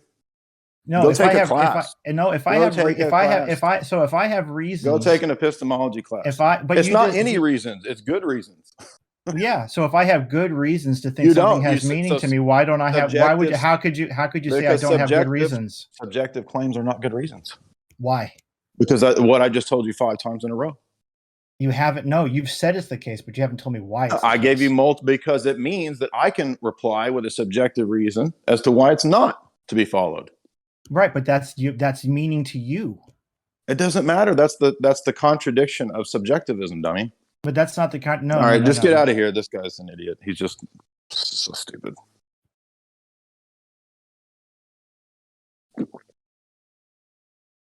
It might behoove people to take an epistemology 101 class if they're going to come debate. Yeah, it's kind of a precondition. I think. Yeah, right. Yeah, so I don't have to give an account. So giving an account is just subjective states. Okay, then my subjective state says I don't have to give an account. There you go. And that's just as valid as your claim. That's why it doesn't work, right? Again, giving an account or justification presupposes objective criteria, like the laws of logic. It would be like playing chess and saying, we're playing chess, but there's no rules. My game of chess is I take the checkerboard pieces and I just thump them over at your pieces and knock them over, and that's how I win. And then I'm like, well, that's not playing chess. He's like, yeah, but that's my playing chess subjectively. Okay, well, that's not chess, right? Because chess has objective rules. That's what debate is. Debate has objective rules. Critical thinking has objective rules that we all have to follow. Yeah, everything goes out the window if it can all be subjective. There is no clearly. debate. I mean, it's like he would learn this if he had one class on epistemology. Yeah. All right. Go ahead, dog. Okay. If he's doesn't have a mic working, then I guess we'll bring up somebody else. Hello, check. Yep. You're good there, G.I. Jew. Feel free to go ahead. Hi, Jay. Thanks for coming. Thanks for your time interacting with everybody. Appreciate it. Yes, sir. I am a Calvinist presuppositionalist myself, and I've been running this argument against some Roman Catholics and some Orthodox people that I think I've had some success with, but it would be interesting to run it with you because you're familiar and accept like transcendental argumentation. Mm-hmm. So, do you think, okay, you understand, obviously we both understand the distinction between ontology, epistemology. They're not separate, but you can make distinction. Okay. Agreed. So when you say, that Jesus said that the Spirit will guide the church, is the way that you know that ultimately through the consensus of the fathers? So again, knowing is more nuanced than trying to boil it down to one type of knowing. If you listen to a lot of Father Deacon's talks, he'll go into the different notions and Greek words for what we know, both in Scripture and in ancient philosophy. So I would say that it's not one type of thing. So the way that I know as an individual existentially is going to involve a whole host of things. It's going to involve my own reading of the Bible. It's going to involve my reading the Church Fathers. It's going to involve my interactions with other Orthodox Christians. It's going to involve my time in the liturgy, being catechized by the liturgy. All of those things are going to go into how the Holy Spirit leads the individual to know. So there's not just one like reductionist sort of formal, logical way to show that we, quote, know something.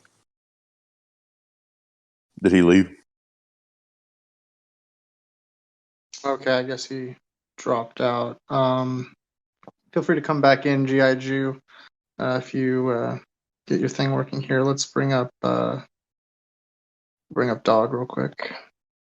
All right, Dog, go right ahead. Can you hear me? Can you hear my mic now? Yeah, Is it fine? Yeah, you're good. All right. Hello.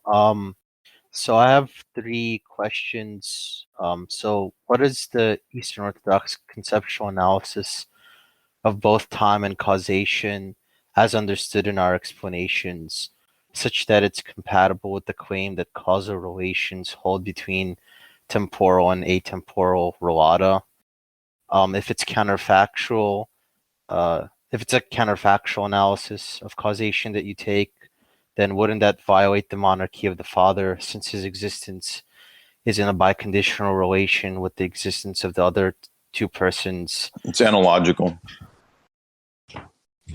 Well, okay. Well, so what's your conceptual analysis of causation?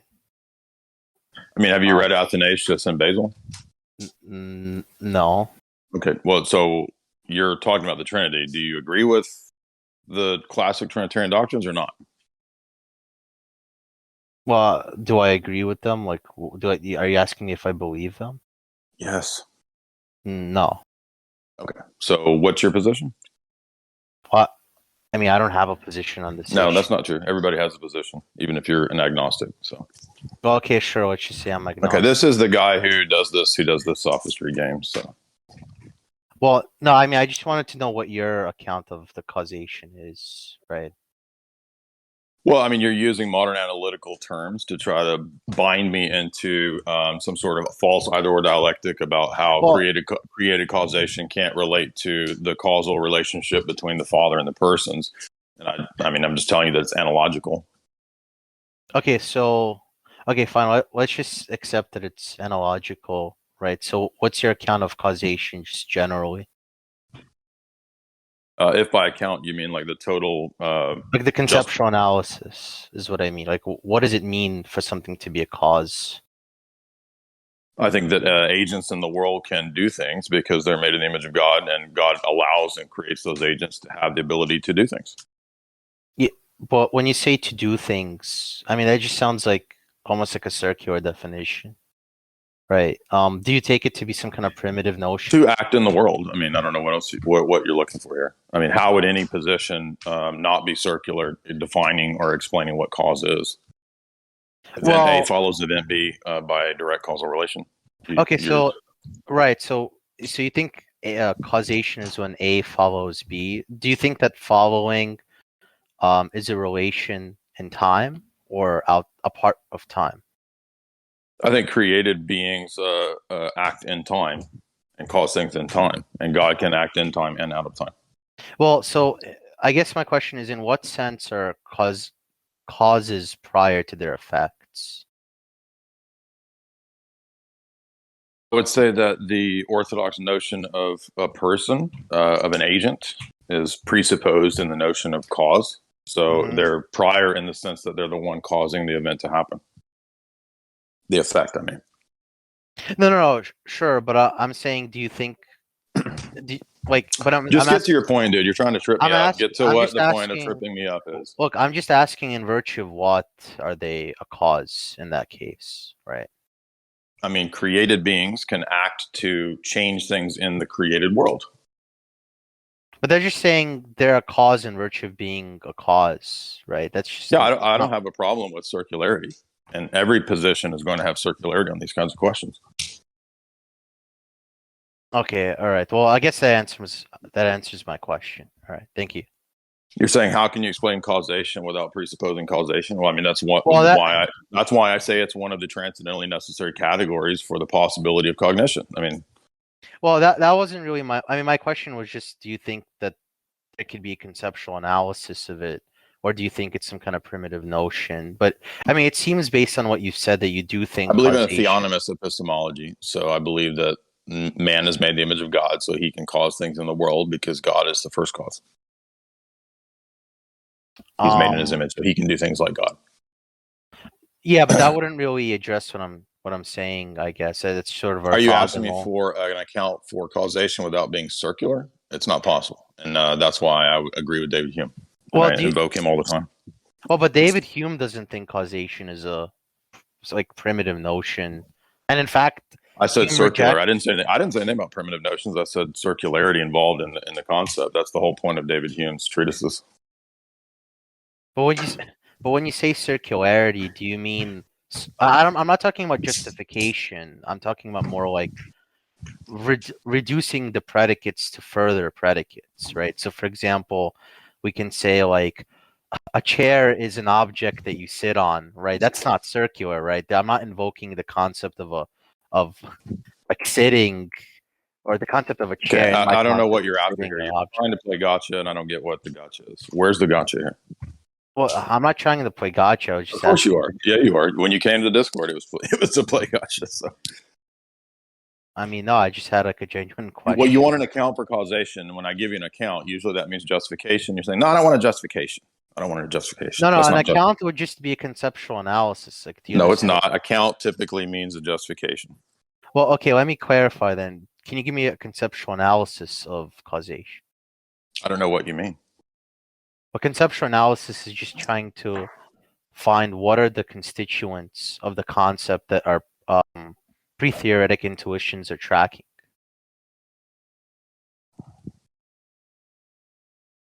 Pre-theoretical intuitions of, I mean, don't you think that's a host of things that are presupposed there in an issue that, I mean, how are you going to even do that? Well, I mean, you to asked me what? about To give a conceptual cause analysis. outside of time and inside of time, and I Yeah, right. answered with the Yeah, Christian right. paradigm. Well, right, but I'm saying like, so like for example, like Hume might say that causes always precede their effects in time, whereas Mhm. like a Christian might give some other account of causation, right? Like what? That's what the word analogical means, which is what I used at the very beginning. So it's not a one-to-one mapping. The created causal relations don't one-to-one map onto God, because for us, it's the other way around. Created causation is grounded in the divine. Yeah. So okay. So And you're saying, give me an account for the created causation that maps one-to-one onto the divine.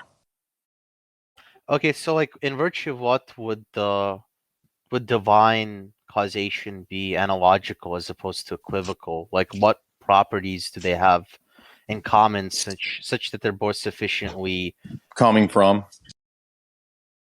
coming from? Mhm. Okay, so there's a sense in which there's priority. Sure.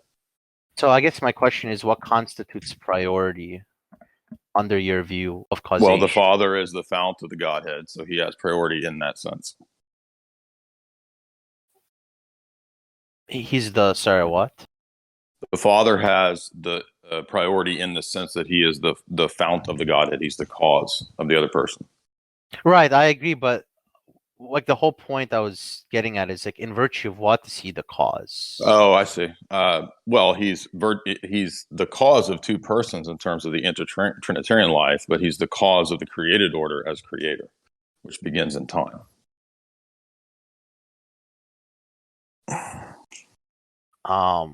Okay. All right, I mean, I think that kind of like answers my question. You have any more questions, dog? No, that's it. Okay, thanks for your questions, man. Appreciate it. All right, next up we have Eddie. He runs the Brute Facts podcast and recently came into the server. Talked to him a lot. He's a great dude. Go ahead, Eddie. Appreciate that, good faith.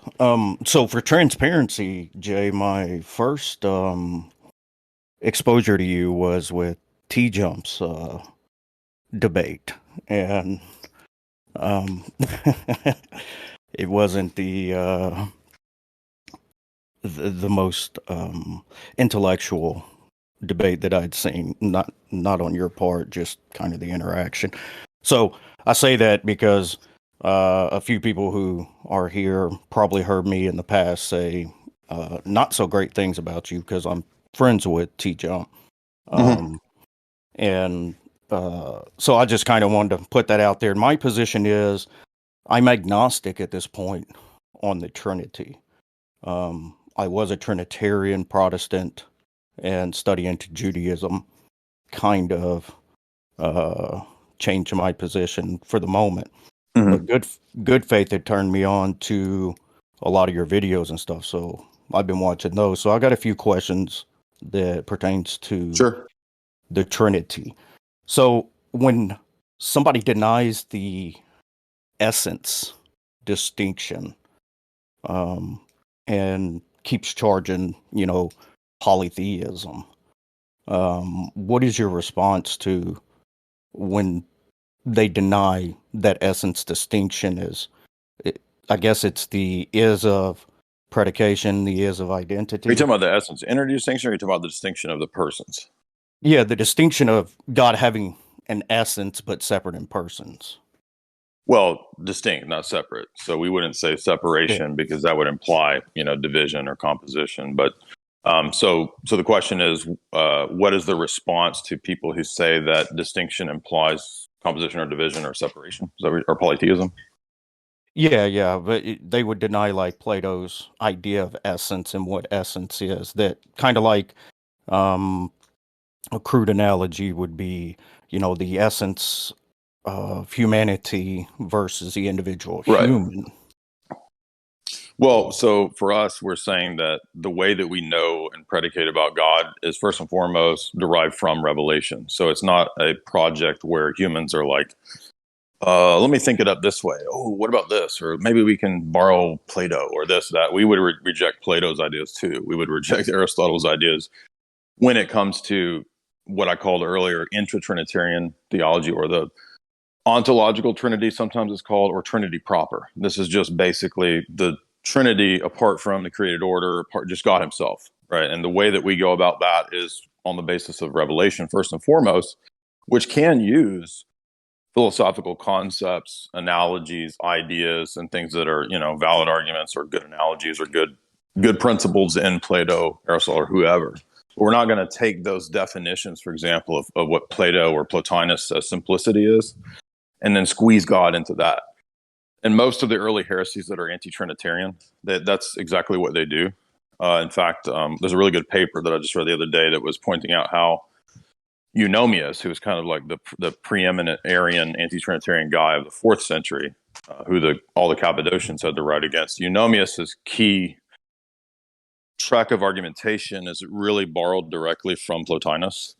And so the assumption is basically what we called earlier identity thesis, and the idea that there's that basically anything that's a distinct thing or an individual, any principle of individuation must therefore be a separate nature or a separate substance.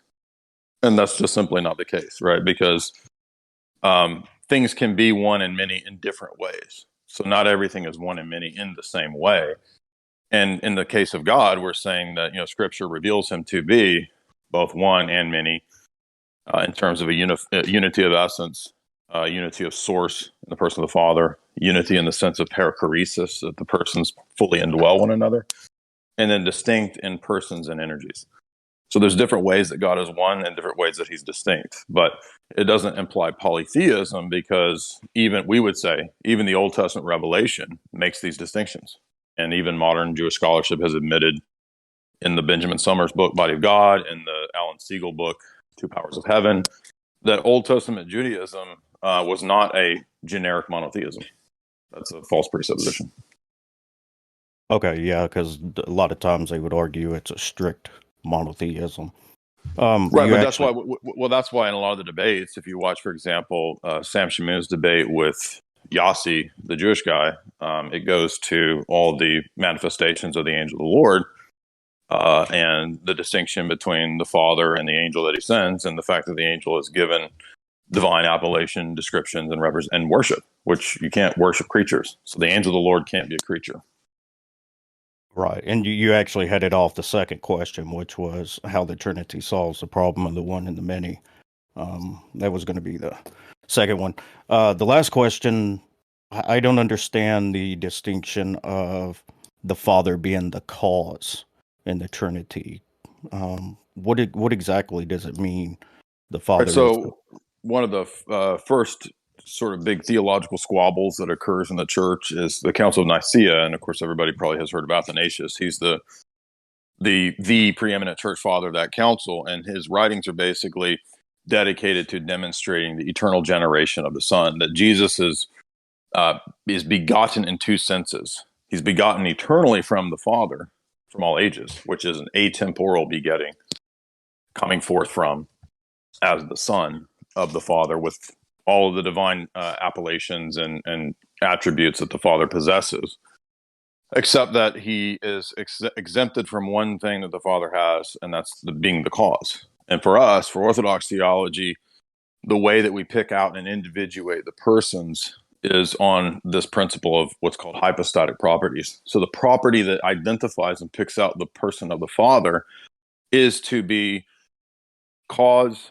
origin, fount, source, anarche, arche. These are all terms that Scripture and Church Father use, and the Church Fathers use for the person of the Father. And then the hypostatic property that picks out the Son is that he is the one who is generated from the Father. So generation, according to Athanasius, picks him out not in just a temporal sense of being born, of Mary, but born eternally, begotten from the Father. And then, of course, likewise, the same principle, the Holy Spirit being spirated, that's what picks him out, is his procession. So that's why for us, those three things are very unique, in particular to those persons, and never shared. And this, for example, is why we don't accept the filioque. So the Father could never give his personal property to the Son, because then we wouldn't have a Trinity anymore. We'd have a dyad. So that's the begetting in the intertrinitarian life, theology proper, ontological Trinity. And then the begetting in time is when he's born of Mary, when the second person of the Godhead takes on human nature and wills to be born of Mary to then redeem and heal the human race. So two different distinctions between begetting. And so the Father is the cause in a unique sense of the two persons in the Trinity from all eternity. And then he's the whole Trinity, in a sense, is cause of the created order, because God, as triad, creates. But the way that God creates is also triadic. So we say, for example, that just as in the Trinity, there's a movement of the Son from the Father, and then a sharing of presence in the person of the Spirit between the Father and the Son. So there's a mutuality there of interchange and exchange of love. And that is manifested as the person of the Spirit. It's not identical to love, is not identical to the Holy Spirit, but manifested as the person of the Spirit. So also any action of God is likewise triadic. So you have a movement from the Father through the Son and the Spirit. And this is Basil's dictum for how all Trinitarian theology and all soteriology works. So in that way, the Father is also the cause of creation. But creation, according to St. Paul, says it comes from the Father. It is done through the Son as the arche of the created order, and then it's perfected by the Spirit. Redemption also, the Father sends the Son to redeem, and then the Spirit completes the work. So there's always that from, through, in movement that Basil points out that shows us that even though there's a distinction between the intertrinitarian life and the economia and salvation, it's still that same triadic movement. Okay. So that's the way in which God the Father is cause in the Godhead, and also cause in a unique way of the created order too. Okay. So do you have if you could boil it down to the single best source to explain that, what would you recommend? Well, actually, I could give you different church father sources, but one thing we did recently was we lectured through the entirety of the Gospel of John. So I went in about, I think, 5 talks through all of John. And basically, all of these doctrines are totally present in John, I think, very clearly. So you get the eternal begetting is clear in John 1. And then you get up into the high priestly prayer of John 15, 16, 17. And there it's Christ speaking of the relationship between him and the Father, why he prays to the Father, etc. And then you get the Spirit by 16, 17. Okay, I'll check those out. They're all on YouTube. Yeah, I've seen quite a because Good Faith sent me a bunch of the videos that you have. I lied. I do have one more. It just kind of came to mind. I was looking at the video one of your older videos where you explaining these basic terms, hypostasis, and when you didn't go into detail, maybe I just didn't see another video. You didn't go into detail exactly what the logia versus logos Logos would be Christ manifested, I believe. Well, Logos is just Christ himself, the second person of the Right, Godhead. okay. Right. And the And so- Logi, so this gets into just what's called divine conceptualism. So in the academic, scholarly discourse, you will see a lot of discussions about divine conceptualism. For example, William Lane Craig, he's a famous proponent of this. And I don't advocate William Lane Craig. I'm just giving an example of people who speak this way. And really, all this is saying is that the created order is grounded and based ultimately on the divine mind. So there's an analogy between the human mind and kind of the planning and patterns of how humans, for example, maybe I'm going to build a house and I have in my mind, I'm going to have, a 100-room mansion. I'm going to have this there and this there. And then when I go to build a house, I actually, no, you know what, I'm going to do a 50-room mansion. Right. So I just build a 50-room thing and it's according to all the plans and blueprints that I had in my mind. And so we think that in an analogous way, reality is grounded in the divine mind and that God planned the created order in terms of what are called archetypes or patterns, principles, blueprints, predeterminations, exemplars, or logi. So that's what the logi referred to is just literally the patterns and principles and structures of everything in the created order. And that would be both the one and the many. So that would be me, you, all of the relations of the categories, Aristotle's categories, all of the logical structure of the world in total, including, by the way, not just the existence of those things, but also their telos. And this is a unique innovation that St. Maximus does to go beyond Platonism, because in Platonism, the forms or the exemplars are just self-subsisting immaterial causes. And what they give birth to, the things and the patterns that are based on them are diminished in status. So it really doesn't make any sense in Platonism, like why there would be a causal relationship here, or why there would be a diminished status. And, Plato thinks that we have to get back to that formal ideal realm in his weird system. Well, that's not what we're saying. So, in one sense, we're agreeing that, okay, there are exemplars, but they're not self-subsisting, impersonal causes. They're actually predeterminations, ideas in the divine mind. And so God doesn't have to create them. He wills to create them. And so sometimes some of the church fathers will use the word thought wills to expand beyond just the notion of exemplars or logi in the sense of just forms. And they also include the principle of change over time and the purpose of creatures. And that's something that Plato would never say. Plato is not a fan of change. In fact, he thinks that change and flux in the world are bad. So we got to get back to the unchanging, perfectly stasis world. And so that's, in short, what the logi are. It's just the patterns in the divine mind that are uniquely expressed by the logos, because remember, the logos is the agent of the creation is done through him. So the created order expresses for us the person of Christ, the logos that John's talking about in John 1, in both the many and the one relationships in the created order, the logical structure of the created order, the categories of Aristotle, those would all be logi, for example. Okay, would it be separate from the energies distinction? No, they would be one of the energies. They're a type of energy. Okay. So not all the energies are identical for us. We think there's a real distinction between, say, love and glory and foreknowledge. This is one of the reasons. Okay. So, for example, we can't say that God's... One thing that modal collapse argument does is that it makes all the attributes identical. So, like God's foreknowledge is identical to his eternal glory. Well, if this was Origen's argument, Origen said, well, if that's the case, then God has to eternally have a world over which he's provident and foreknows. So the world's eternal, according to Origen. Okay. So in other words, that's why every energy is really distinct, but they also have a unifying factor as well. So they're one and many at the same time with equal ultimacy. And the same goes for the logi. The logi are the thought, wills, manifestations. The thought, wills, and patterns that God has towards the created order. And so, for example, sometimes people in this domain that talk about the logi, they'll get into the possible world stuff. Could God have created a world without, Thomas Aquinas or the Pope? Yes, he could have. It's possible. But did he? No. He created this world.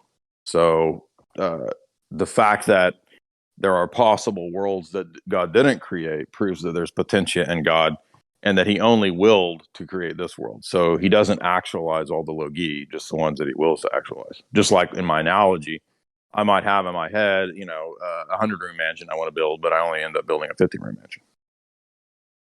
Okay. All right, cool. Yeah, that was it's so I just give you a little background. I came from very fundamentalist background and Gotcha. kind of went into philosophy, and so way behind on the theology, but I was leaning towards kind of Catholicism. But I deny the Pope, and I don't think, unlike the other gentleman that was up here, that you can get around modal collapse. I know Tomaszewski defends a position that modal collapse is not, but it seems to always lead to necessitarianism. Exactly. If you listen to the discussion between Dr. Bradshaw and Tomaszewski, he gets him precisely at the point where he says, well, doesn't actus purus mean that God basically does the same thing? He's like, yeah. And he's like, well, doesn't creation look like God's doing another different thing? Yeah, of course. Exactly. And by the way, creation is not the same thing as becoming incarnate. So the problem with actus purus is that really ultimately it disallows and undoes the incarnation. I mean, if God is pure act in his essence, and that's what defines him definitionally, then that thing can't become incarnate. He can't step into time and space. And in fact, there's a section in Phaser's book where he actually says this. He says the Neoplatonic proof for God is a God who cannot enter into time and space, because that would mean he undergoes change. Oh, okay. Well, that's so good. You just totally destroy the possibility of incarnation. That's a great apologetic there, Roman Catholic. Well, I'll let other people ask, and I appreciate your time. Yeah, if you want a couple things that are not too long on the logi, Ambiguum 7 of St. Maximus, which you could probably find online. That's his whole famous essay.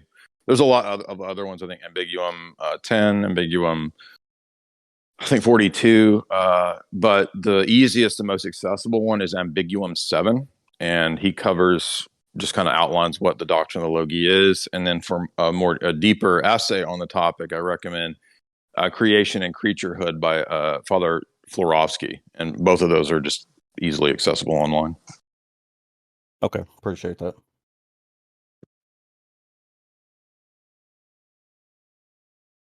All right, next up, we've got Not. You can unmute yourself, ask a question. You can. Well, my name is Awesome. Just for clarification on that. Hi, Jay Dyer. I haven't met you before. I just want to ask you some questions about your position, see where you stand on a few issues. Sure. So, can you give an account of why the Trinity does not entail a contradiction? I know that you may have already rendered that, but as far as I understand it, there's a dichotomy between choosing the is of predication and the is of identity, in which case there'd be like entailing polytheism or a contradiction, and then you want to say that it's neither of those, so then you need to have like a third account of is, and as far as I understand it. So could you just speak to that quickly?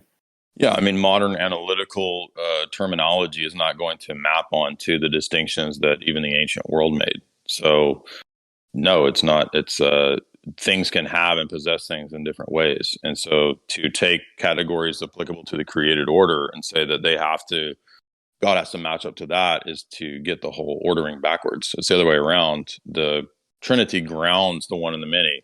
The one and the many doesn't ground the Trinity.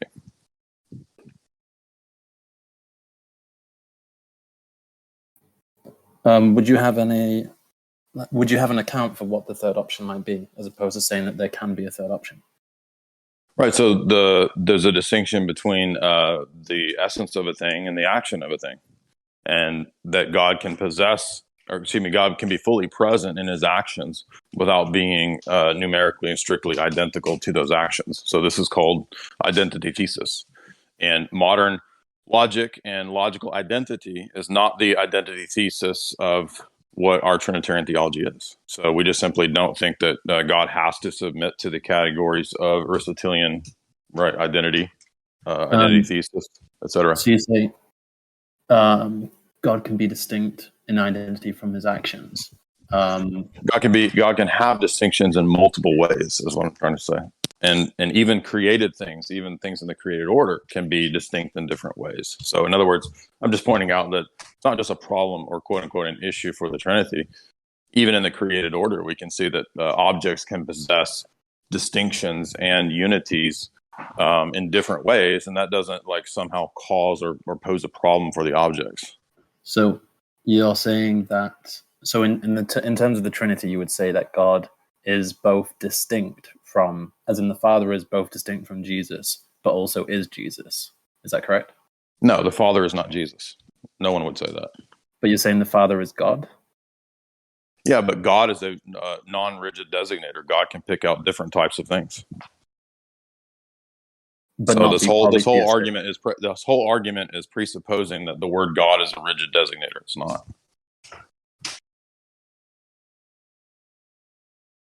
So it can pick out different things, but not be. So you're Right. saying. So for example, let me just give you within Scripture itself the word God, whether it's Elohim or whether it's Greek theos or whatever gods. That can be a reference to angels. It can be a reference to men. It can be a reference to demons. It can be a reference to God in terms of the persons, or it can be a reference to God in terms of his actions. So the word God, God, does not have it's not a pronoun. So it's not a specific noun, excuse me. Does that mean God is one or three agents? No, they're not eight. There's one. The agency would be. Well, if you mean by agent persons, in that sense, yeah, you could say that the Father, Son, and the Spirit are agents in that sense. But really, we're saying that the person is fully possesses the same essence. So what's one in God is the essence, and what's three is the persons.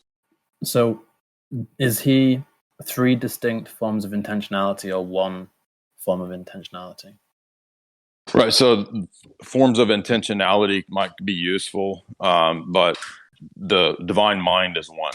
So there's not three different intentions. There's one mind that is uniquely manifested in the mode of three persons. And so this is why modes become an important issue for Trinitarian theology.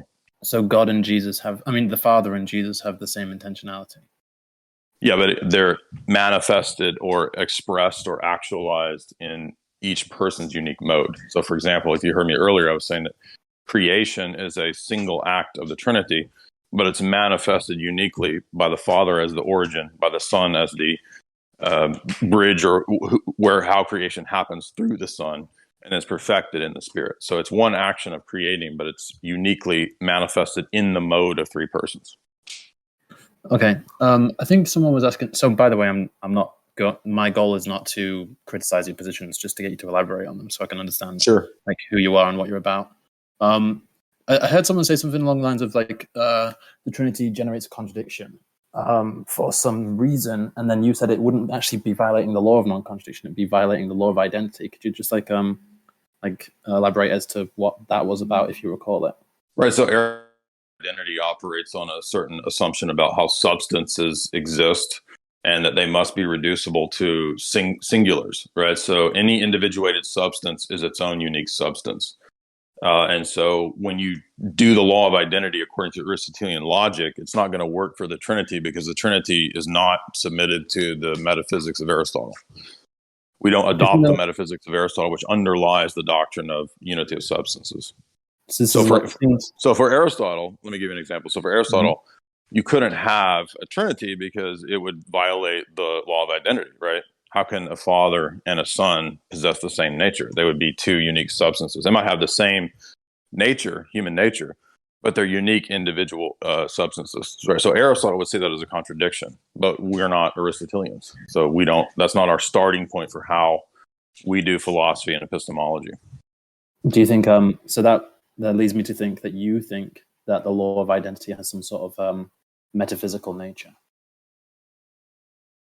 Well, Aristotle thought it did. So I'm just saying, I'm giving that as an example of why. I mean, that's where the law of identity comes from, is Aristotelian philosophy. Well, would you hold to that then?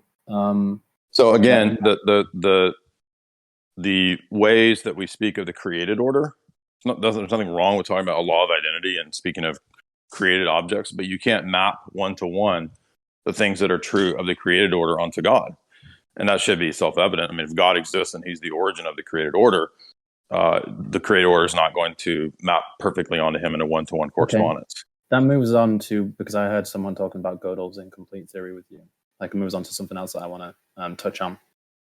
You say something like, if there's a, I can't remember exactly, but if there's a possibility for what we would consider like logically impossible, it doesn't undermine the system, so the system can still be like informative.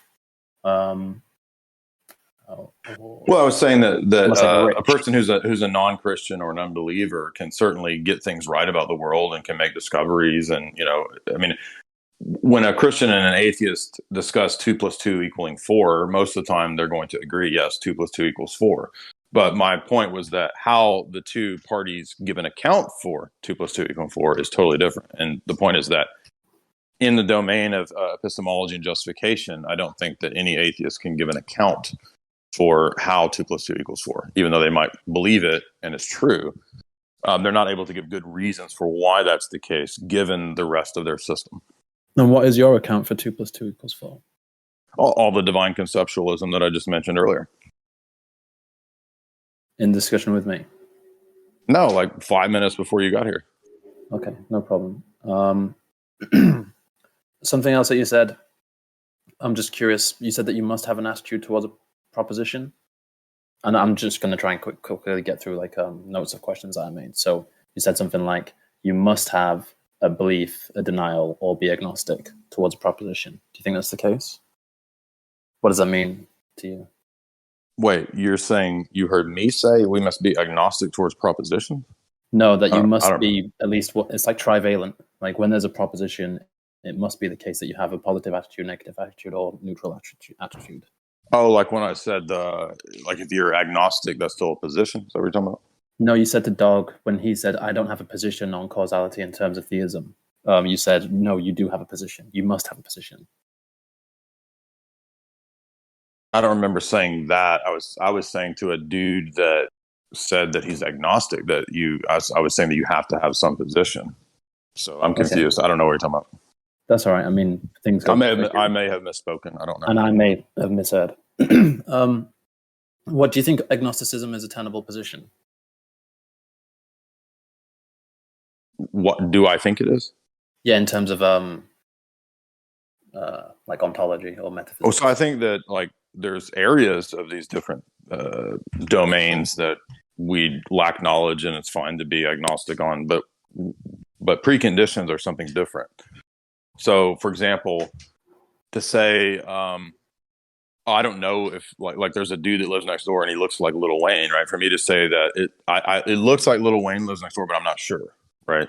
It's not that big of a deal. But if I say that I don't know if there is logic, that's a much stronger thing to deny or doubt, right? So, yeah, right. So yeah, I mean, in the domain of any of these areas of philosophy, there's going to be areas where we can have doubts and have, genuinely say, I don't know. Well, what about in terms of like accounting for things like logic and like ontology in general, as in widely? Okay. I mean, but if a person doesn't have a good account for knowledge or their position, then they can't really debate. They can have an account, but that doesn't mean that they like when you go down the reductio to like a low position, like a meta position, they may not have justification for those beliefs. They may be like axiomatic. Right. Well, that's what I mean by a good account. Like they have to give a good account, not just any account. So you think you have to be justified like all the way down epistemically, otherwise the position is not tenable. Well, yeah. I mean, why would I grant to you things that you're not justified in using, right? I mean, for example, a lot of atheists, just as an example, will appeal to things that they can't justify. And so I'm not going to grant that. Right. Let me have a quick look. Like metaphysical absolutes, universals, categories, claims, all these things that don't make sense on the atheist paradigm that they all use in their argumentation. I'm not going to just grant those things. Oh, okay, you can do that. That's fine. No, I'm going to ask you as a philosopher, okay, well, you have to give an account for those things. That's what's presupposed in your argument. Do you hold a JTB? Yes, and in regard to the Gettier problem, also the fourth condition as well. What's the fourth condition? Sorry. So the Gettier problem is a classic example in epistemology of Yeah, I know that. indeterminacy when it comes to. Getty Okay, well, cases, no, but I'm okay, saying but the for audience which- might not know. So Sorry. Oh, sorry. Yeah. I Sorry. don't mean to be a dick. My bad. Right, But I and just so want to know the which response to the Getty problems do you hold to, if you hold to any. right. So the most philosophers, right, tend to think that there's some fourth condition which would relate to a specific event at specific point in time. I'm just being specific here. Do you have an account for the fourth condition? Do you have a position on the fourth condition? Well, the point is that all of the conditions are necessary to have good knowledge, to have a good account of knowledge. Yeah, well, I'm saying something like, do you hold to like indefeasibility or like reliabilism? If I can render some of these. So I think I think that like, hold to anything. So I think that the Orthodox position is unique because ultimately our position is grounded in a worldview that's ordered and regular, right? We have a basis for induction, regularity of nature, and all that stuff. So that's going to give an account for how there could be, specifics about, knowledge act at point P at time Z, right? Okay. Is God's knowledge distinct from human knowledge? Sure. Do you have an account for God's knowledge? Right. So God's knowledge is revealed, and so He is the ultimate authority and starting point for our system. So He's self-referencing. There's no higher thing that gives an account for God because that's how our system is structured. Does God have justification for His beliefs? Yes, God is His own justification. So God raises the credence of His own propositions. God does what? Raises the credence of His own propositions. Well, it's a self-authenticating and self-referencing authority because every system ultimately has to have that at some point. So I'm not a foundationalist, so I think that knowledge is ultimately circular and self-referencing. So for us, that's what God does. So God's omniscience would mean that He knows the truth of all propositions. Is that what you take that to be? God's omniscience means He knows everything, not just the truth of propositions. I don't know what it would mean to be outside the truth of propositions. Like what? Okay, well, not everything that exists is propositions. That can be. Can you give an example of something that exists that is non-propositional? A chair. A chair is not a proposition. So, the human mind. What is the future reference for a chair? What do you mean? What's the reference for a chair? Because I don't understand the meaning. Do you literally think that the only things that exist are chairs? I mean, I don't know. This is still. Do you think that the only thing that exists? Excuse me. The only thing that exists are propositions. In terms of knowledge, I think knowledge is. Okay, well, I'm saying that God has knowledge of objects. God has knowledge of minds, and those are not propositions. But then they can be accounted for by propositions. Yeah, but that doesn't mean that they are propositions. Like X chair exists. So you think that yeah, but that doesn't mean that the chair is a proposition. I'm not saying that the chair is a proposition, but so you're saying. Okay, but God's knowledge is not identical to propositional, discursive, dialogical reasoning.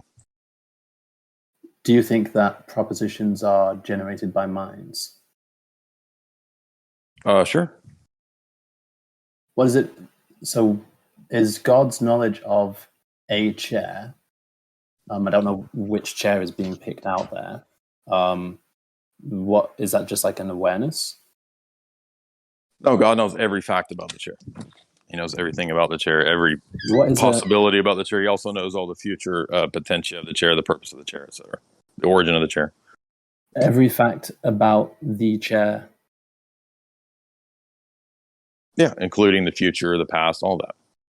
And are all those facts propositional? They can be expressed as propositions, but they're not identical to propositions. So you think so the assumption here is that human knowledge and propositions must be the identical one-to-one mapping to what's in God's mind. And we don't do that. Again, I keep trying to stress here. So apophatic theology requires analogical predication. It's not univocal predication. So all these atheist arguments typically hinge on there being a one-to-one correspondence between human terms, naming, categories, and what's in God or in the divine mind. And that's what? Like, sorry, I think we fleshed out your position there. So the position is analogical predication. Do you think there is a like God knows that there are no propositions external to himself? So human Or his beings awareness, have sorry. propositions that they can learn and know and create, and those are not identical to what's in God's mind. My mind is not God's mind. So the propositions in my God knows the propositions in my mind, but they're not identical to God's mind. So God, there are no propositions that God is not aware of. Correct. Does he have so he knows that to be the case? Seems like Are you going somewhere with this, or is this like, are we just going to keep doing like? I'm fine to do this, but like, are you getting to a point here, or is there an argument you're making? No, I'm just doing like Q&A. Okay, so where are we going? Just through like a list of questions. So you fleshed out your position on like what God's knowledge is, and I'm curious as to how. So again, you're equivocating on knowledge. That knowledge strictly is propositions, and therefore God must know propositions, and that's strictly the only sense in which He has knowledge. I actually didn't equivocate on propositions because I was just asking questions. I haven't asserted anything. Okay, your questions were presupposing that that's also the case for God. So you can have an inductive case for that, but I'm telling you that's not the case based on my access to my intentions. So your questions presuppose that that's what you were doing. So no. Yes, it is. I don't think it's very fruitful to go down that. Okay, well, you asked me when I was like 5 minutes ago. You said, "Does God know these propositions?" And you said, "I think that knowledge just is propositions." Yeah, well, I didn't say that. I think that knowledge are just propositions. I was asking you what it means for knowledge to be external to point, dude. propositions. This is just sounding like sophistry. So obviously, you're going towards a point here. What's the point? No, there is no point. I'm fleshing out your position so I can understand how to have future conversations. And then you can do what? Critique it. Go for it. Just ask your questions. I'm not planning on critiquing it today. Okay. But I do want to. So I did want to know. There's an epistemic issue with if there are. So God is aware, or God. So you did want to critique it, but you just said I'm not here to critique it. No, I'm asking for what it. No, you said there's an epistemic issue, which means you're going to critique it. That's fair. So I said it seems like an epistemic issue, which is why I'm asking you to clear it up. Oh, come on, dude. If you're going to get into the sophistry, we're just going to move on. Just stop trying to talk in the sophistry. Just make your point, dude. So don't argue with me over the word seems. I don't know why you're getting emotional. Because you're about the fifth person that has done this thing where you're acting like you're not here to debate or discuss a problem or an issue, and then you are. And so it's disingenuous. Just state your fucking position, dude. It's not disingenuous. My main goal is to find out what it means for God to know that there are no propositions outside of His awareness. That's all I don't know how to. I don't know how to answer that. How's that? Is that good enough for you? Sure. Because the way that God knows is not identical to the way that humans know, and that's what analogical predication means. So you're asking me, well, how does God know? Yeah, and I'm asking what that means. You don't have to give it, like you said. If you say something, you said something like you don't know, that would be fine. No, I was just doing that to mess with you. Like, I'm happy to give a justification. Okay, yeah. Do you have an account for what's going on? Yeah, so it's analogical predication, which I already explained to you 5 times. So your question is presupposing that there's a univocal correspondence between human knowing and divine knowing, and then you're saying, give an account for the divine knowing, just like human knowing. And I'm saying that violates the whole position. Like we're not. So that's based on equivocation. Okay, which is the very thing you said you're not doing. Well, equivocation would be that I'm using a word in 2 different senses, and I don't think I'm doing that here. Excuse me, you're right. Univocal predication is what I meant to say. Right. Okay. And yeah, I do see that. So your response is something like, there is no way to account for this in terms of human language. No, it's an analogy. So again, analogical predication does not mean total dissimilarity. It does not mean no way to account for it. So you're saying it's like a close mapping of what's going on is what we can give in. Do you know what an analogy is? It's where there's a identical property present in 2 concepts.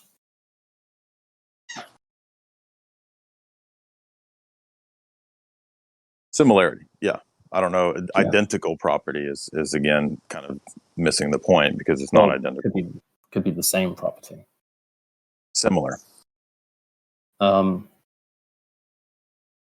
I mean, there's no perfect identical comparison between a creature and God. That's why there's no one-to-one correspondence. It's a likeness and analogy.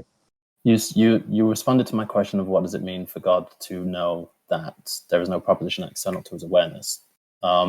You responded to that by saying that our accounts of these are analogous. Could you give your best analogous account of what's going on there? Yeah, the human mind is analogous to the divine mind, and that's why I listed all the arguments earlier about divine conceptualism. So it's not my fault that you weren't here for that, and I'm not going to repeat all that. Okay, thanks. I have two more positions I want to understand from you. So I want to know your position on Kalam, whether you think that's a good argument. No, I don't. I always critique and go against the classical arguments. I think it's a stupid argument. Is that because of like modal collapse? I mean, you could make a modal collapse argument, but no, I think none of the classical arguments are that good. And that's for multiple reasons, including the fact that they're not sound arguments. They don't demonstrate what they claim to demonstrate. They presuppose what they're trying to demonstrate. And our apologetic shouldn't be the same as a Muslim. We have a different God. And then last position I'd like to understand by you is what is your position on the problem of evil? That really only the Christian worldview can give an account for evil. So evil has to, in one sense, be a privation. If we mean it in the word like a deprivation, like he's evil because he, it's an evil to lack sight, right? And then there's moral evil, which is a privation or a negation, which is a movement of the will away from the good. So ultimately, I think only the Christian paradigm actually gives an account for evil. No other paradigm can. So that's how and I would say that if you're asking for why does God permit it, there's nothing within the Christian worldview that is contradicted by saying that God has his own reasons why. He's not bound to reveal or to tell humans why he permitted it. Are those reasons good? Yeah, anything God does is good. Do we have knowledge of those reasons? What did I just say? I must have missed it. All right, let's just move on. This guy's getting on. This is annoying. Thanks for your questions. We're going to go ahead and go with Luca here. He's, hope I'm not misstating, but I believe you're an atheist, Luca? Yeah. I was just wondering, Jay, if you think that there's a good solution to Grimm's paradox of omniscience. If you've ever heard of it. I'm not familiar with that. What is that? So Grimm's initial article shows that on, I think it's basically just about every like complex interpretation of set theory, the assertion that there is a set of all true propositions, which I think I heard you say something slightly like that, which is why it piqued my interest. Just entails a contradiction straightforwardly. And so if it's derivable from God knows all true propositions, that a set of true propositions, that a contradiction follows. And then there's like updates that like remove controversial axioms like choice or whichever one he used. So okay, so hold on. So the argument is that, could you state it again? If God knows if there's a set that contains all true propositions, a contradiction follows. And so if that's what it means to be omniscient, i.e., God knows that set or something like that. Right. So that's not what we would say omniscience is. Right. Oh, okay. So for example, any of the attributes of God are going to be determined by our system, so that you can't import extra systemic definitions of what omniscience or omnipotence is and then say, oh, well, God has to conform to that. Because by the nature of our system, because God is the ultimate self-referencing authority, the self-revelation of God, of his attributes, is going to be determined by him. So we can't like, oh, well, I think omniscience has to mean this, and therefore if he doesn't meet that standard, well, it's what the system says omniscience is. Does that make sense? So it's not just... Well, I'm just wondering whether the system says anything that's going to entail that there is a set of all true propositions, right? Because that's supposed to be where you Well, get Grimm's one of the paradox. problems here would be the assumption that all types of knowledge or all types of facts or things are the same. And for Well, I us, think you can, real quick, I think you can dispense with that, right? You can have like certain things like acquaintive knowledge, etc., and still have Grimm's run. no, I'm saying something different. I'm saying that there's for us, there's fundamentally two types of reality. There's not just one type of reality, like a continuum that humans and God are all on one sort of chain of being. For us, there's fundamentally two different types of reality: uncreated and created. So not everything that is the case for the created realm is going to map on one to God, to the uncreated. So that's why our theology, for example, is apophatic. So a lot of times atheists say, well, what's the definition for omniscience? Well, for us, that's an apophatic attribute, meaning that it's only defined in negation to the created order, right? So not extended in space and time, not, doesn't have a beginning. And so even though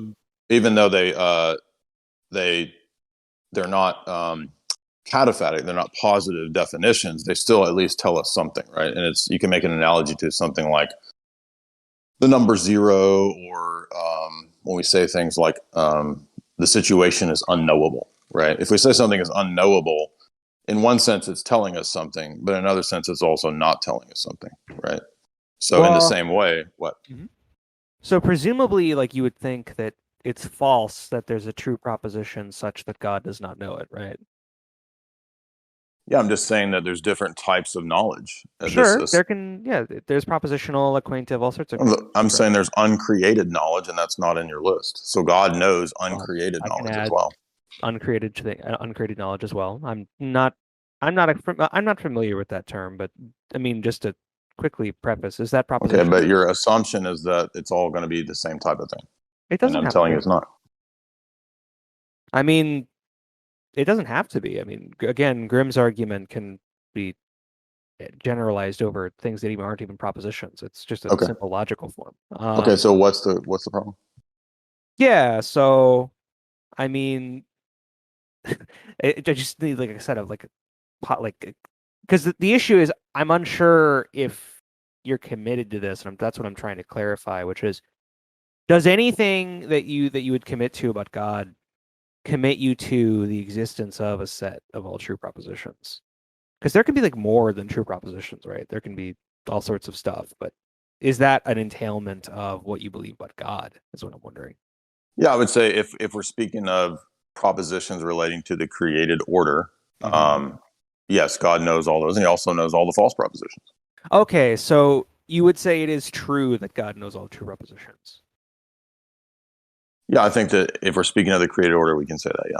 Yeah, I'm not exhausting God's knowledge of that. I'm just saying that it's true that of all true propositions, God knows them. Yeah, I don't see any immediate problem with saying that. Yeah, and so the Grimm's argument is actually kind of against the existence of such a set. Here, I can just post a simple explanation of it. It's like a paragraph long in Dyer chat. It has the logical form of the paradox right there.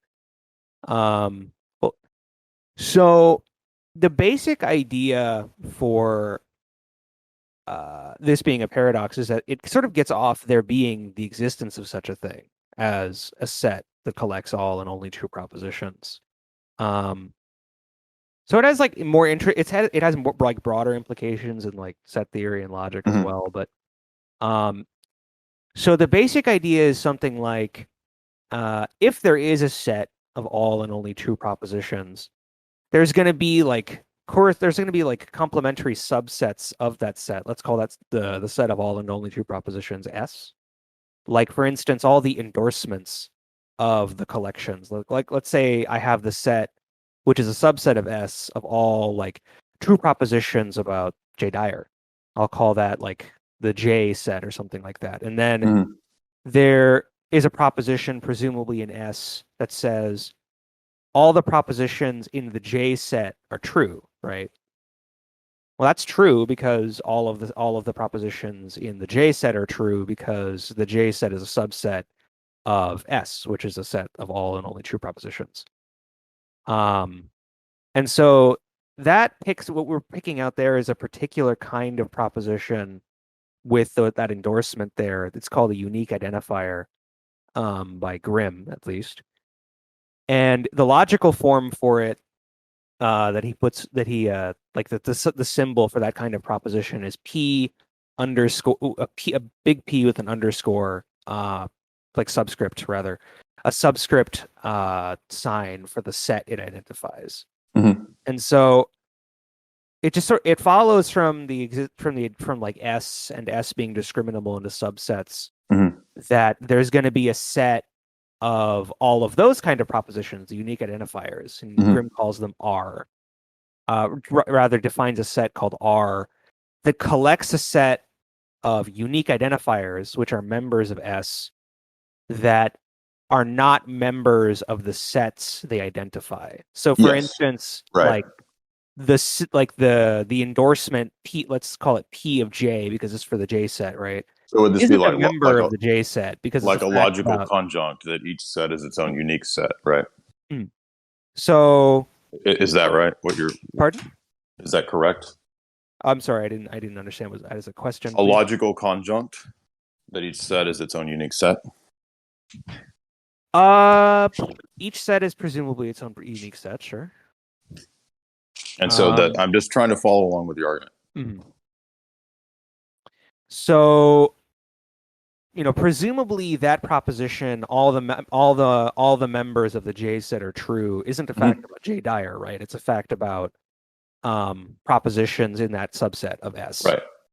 And so that proposition doesn't actually belong in the J set; it belongs outside of the J set. Right. And so that's not a member of R, right? Yeah, this is what Gödel argues. Well, yeah, this basically boils down to something similar to a paradox of self-reference. Yeah, I'm not a foundationalist, so that's fine. I've been saying that for years. And so what you end up having is presumably because R is a proper subset of S, R has a unique identifier. Let's say, for instance, the proposition, all the members of R are true. Mm-hmm. And then we have to figure out whether or not that P of R is a member of R.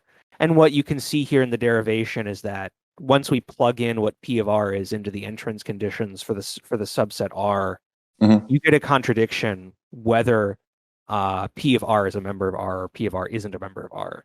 It's pretty intuitive why. I mean, like, if P of R is not a member of R, then it is, because it's collecting the unique identifiers which are not members of its own set. And then if it is, it's not. So seemingly here the commitment to there being a set of all true propositions generates a contradiction here then, because R is a true P of R is a true is a true proposition.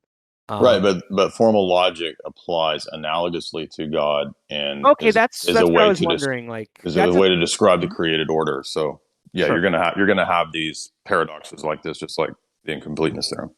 Okay, so your response would probably be that the logic being used to render this is not the right. Well, logic, it's not false. It's just limited to the created order. That's why I began the point with that there's not just one type of knowledge and not just one type of fact, so to speak. But for you, presumably, then a completed set theory would require like significant extensions over and above. Like, I think this is rendered in it's the one that came after naive set theory. I forget. Zermelo-Frankel set theory. So presumably for you, like a completed set theory would be something over and above Zermelo-Frankel set theory. Right. So again, that set theory would be applicable to the created order. It's not false, but it's limited by that, because the starting point for how we go about speaking about God is not set theory. It's what's revealed. Well, so would the propositions in question here be part of the created order, like R, yes, etc.? Absolutely. Well, because I think the issue then is, like, if the created order contains a set like S, then a contradiction follows, just given this argument, right? Well, we also think there's a created infinity, so I don't have a problem with it. I don't. A paradox is not a contradiction, by the way. No, this is a two different things. Like, this derives a formal contradiction. I mean, only if everything is expressible formally, and I'm saying it's not. I mean, I don't have a problem with there being created infinites. Like, I'm just saying that deducible from the existence of S is a sentence of the form P and not P. Yeah, I don't have a problem saying that there's limitations in the created order, that you get to a certain point in logic or math or whatever, and you hit bottom, there's nothing else you can do. I'm guessing you would probably affirm, though, that there are no true sentences of the form P and not P. Well, what I'm going to say is that the ability to do this at all presupposes a kind of world. And I need you to give me an account for that. I mean, I think Grimm was a Christian. This is like I don't care. I'm asking you.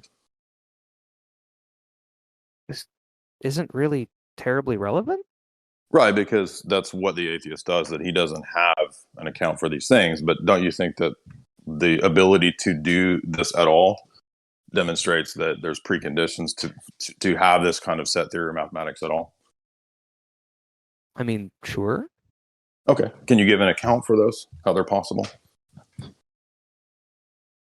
I mean, that would take a very long time. I mean, my views on that Right, so you don't have one, aren't even like basically. super fleshed out. I mean, Yeah. it's not terribly relevant, though. I was just wondering if you had a. It is view on relevant Grimm's because paradox. the argument, the transcendental argument, requires the comparison of two paradigms, and you're basically Why saying is the I don't have to tag give an relevant account. I don't to have whether one. or not you think you have a solution to Grimm's paradox? Yeah, I just told you that the features of the created order are never going to be exhaustive of the totality of the set. They're never going to get. I mean, I always invoked right the incompleteness theorems to show that anything that's the case for the created order is going to be limited. It's going to get to a certain point where it can't tell you anything beyond that point. It's going to be self-referencing. So, I mean, so could you give an account for if you want numbers? to talk about tag instead of Grimm's paradox, I guess that's up to you. So what I'd you're be not asking, terribly interested in that. you're saying basically that set theory shows that set theory doesn't work, right? No, I mean it just shows that from ZFC is derivable that there is no set that contains all true propositions. That's it. Right, and if by that we're talking about the created order, that's fine. But again, I told you from the outset that there's two different kinds of knowledge. You said I don't know what that means. I don't know. You basically didn't accept that, which is fine. You don't think that there's a set of all true propositions. So again, I keep trying to tell you that logic for us is going to be not the arbiter of all truths in the system, because some truths are going to be supralogical, namely the questions of logic itself, metalogical questions. So Yeah, I'm telling you sure, that this is the not a theism is metalogical question, metalogical. So you're basically just going to formal logic and formal set theory to try to show that God doesn't have a knowledge of a true set or of a set of all the true propositions, because it would be contradictory. I don't think. And this I'm is saying an so argument that's against a one-to-one correspondence between the created order and God's mind. I'm not even Because- making an argument against theism. I think that there are good theistic responses to this. I was just wondering if you used one of them. No, I don't know. It's a new argument to me. Oh, okay. Yeah, just look up. I mean, one easy option actually is just denying that God's knowledge is propositional. Just if you want an avenue to read up on, but that just obviously works because there just is no set S that's such that God knows it. Then, but anyway, I mean, I don't see, but I mean, I don't see a problem with saying. I don't see a problem with saying that God has knowledge of the propositions, but that's not exhaustive of God's knowledge. Well, if it's yeah, but the thing is, God can if God has propositional knowledge and there is no proposition such that God does not know it, seemingly that's going to entail that there is a set of all true propositions, and then from that a contradiction follows. And so, seemingly the avenues that are open are to deny that God's knowledge is propositional. In which case there's no couched problem. as an either or. That's what I was trying to say from the outset, that it's either propositional knowledge or no knowledge. And I'm saying that God's knowledge is not I would disagree with that. identical. I think there are different kinds of knowledge. Okay, but you said from the outset you don't know what uncreated knowledge would mean. Yeah, I said. So you're not letting me. I said I didn't know what it means because it okay, means so you're. I've never heard it. That's it. Okay, so again, the logic that's applicable to the created order is only analogical to the divine mind. It's not a one-to-one mapped on correspondence. So when we say maybe that questions like this are unanswerable for us, then I think that there are limitations for all kinds of questions that are going to be limited like this. But To me, it sounds like it's premised on the notion that there's a one-to-one correspondence between human propositional knowledge and divine propositional knowledge. And by definition, who God is, for us, even when we say, if we say, let me give you, so if we say God has propositional knowledge, for us, that's still analogical. It doesn't mean that God has the knowledge of propositions like humans do in a one-to-one correspondence. Yeah, prima facie, I don't think that discriminating God's knowledge into various different kinds is going to be relevant. So you to don't the- think that this argument is premised on there being certain types of facts and certain types of things that are the case for epistemology? So, I mean, the only things that get this argument off the ground are the axioms of ZFC set theory and just the initial claim that there is such a set S that contains all and only true propositions. So again, there would, if this was applicable, then there would be a set that's true for the created order, and there would also be a set that goes beyond that, that's infinite. That is, God's knowledge of facts. So it's a I'm both pretty and, sure you not could an either collect or. R and consequently P of R in either set if there's a set that contains all true. The point all is and only that true it propositions doesn't for fit either. under the set. That's the point. It's outside the set because sets are applicable to the created order. And then you're taking what I just said and saying, okay, well then that's part of a set. Is there a set that's like S that's that's only for the created order for you? What I'm saying is that there are facts, propositions, truths, whatever, that are applicable to the created order. And then there's a infinite variety of knowledge that goes beyond the created order that God has, and God has both of those. I'm saying it's a both and. That's fine. I And don't you're think saying, that's a okay, I'll problem. take the infinite knowledge and I'll stick it under the set. And I'm saying it's not in a set. Well, so because sets apply to the presumably- created order, and Yeah, that's God is fine. not created. That's fine. So look, It's not fine because you keep reasserting that apply it to the created, what's applicable to the created order. you can keep this like even if like S is a subset of It doesn't fit in the set. You keep putting it in the set, and I'm saying it's not applicable to the created order, and therefore not definable by sets. seemingly even if we restrict sets like set talk entirely You're only missing to the whole about the point created that order. sets are applicable to the created order. Yeah, I'm just granting you that. Let's say that sets are only applicable to the created order. Okay, and so the things that are God's knowledge that are not the created order are not in sets. Yeah, fine. I don't see a problem with that. That seemingly still you're going to get. I mean, that doesn't really tell us anything about whether there is a set like S. How is it a problem if the knowledge of all the possible worlds, for example, is not in a set? Well, because I'd have to think about that for a second. But so the fact that you can use analogous to S, the fact that you can use a designator does not mean that it's defined by that set. So, for example, I mean, I agree with that. I mean, I don't think there are contradictions, and I think we can talk about S. So that seemingly, I don't think I'm. Well, that doesn't mean it's defined. Being a set. So the fact that we can talk about, like, let's say God's attributes, right? Mm-hmm. Is there a set of God's attributes? Well, in one I sense, think from what you just said, there wouldn't be. Are you going to let me on your finish? view, right? Are you going to let me finish what I'm explaining? Sure.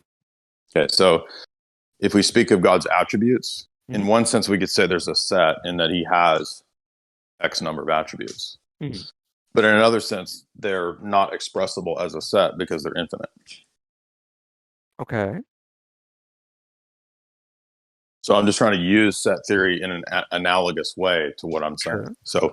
So you can't do the one-to-one correspondence to God's knowledge the way you're trying to do it. It doesn't work. It's presupposing one type of knowledge. I don't think anyone is trying to circumscribe the entirety of God's knowledge in a set. Presumably, let's say that there are things outside of the argument is inaccessible to hinged set on that. theory If or I something understood like what that. you're saying, the argument is hinging on the propositions in set theory matching up one-to-one with the propositions in the divine mind. I mean, not necessarily, right? Because the point is, the argument gets off if there's a set like S simplicator. It could be in the created order or not. I mean, if you want to say that sets only No, apply in again, the I think created order, that's okay. what you're assuming. That's the thing I'm calling into a question. I mean, let's just say S like and ZFC only applies in the created order. I mean, if S exists, then a contradiction follows. That's just No, because the knowledge that God has is not restricted to all the propositions that are true. so the form of this argument gets off without even talking about knowledge, right? Because it's just talking about what I'm S. saying is that you can't do formal argumentation in theology that doesn't presuppose some kind of metaphysic and some kind of epistemology. That's what you're trying to do. Not really. Yeah, you are.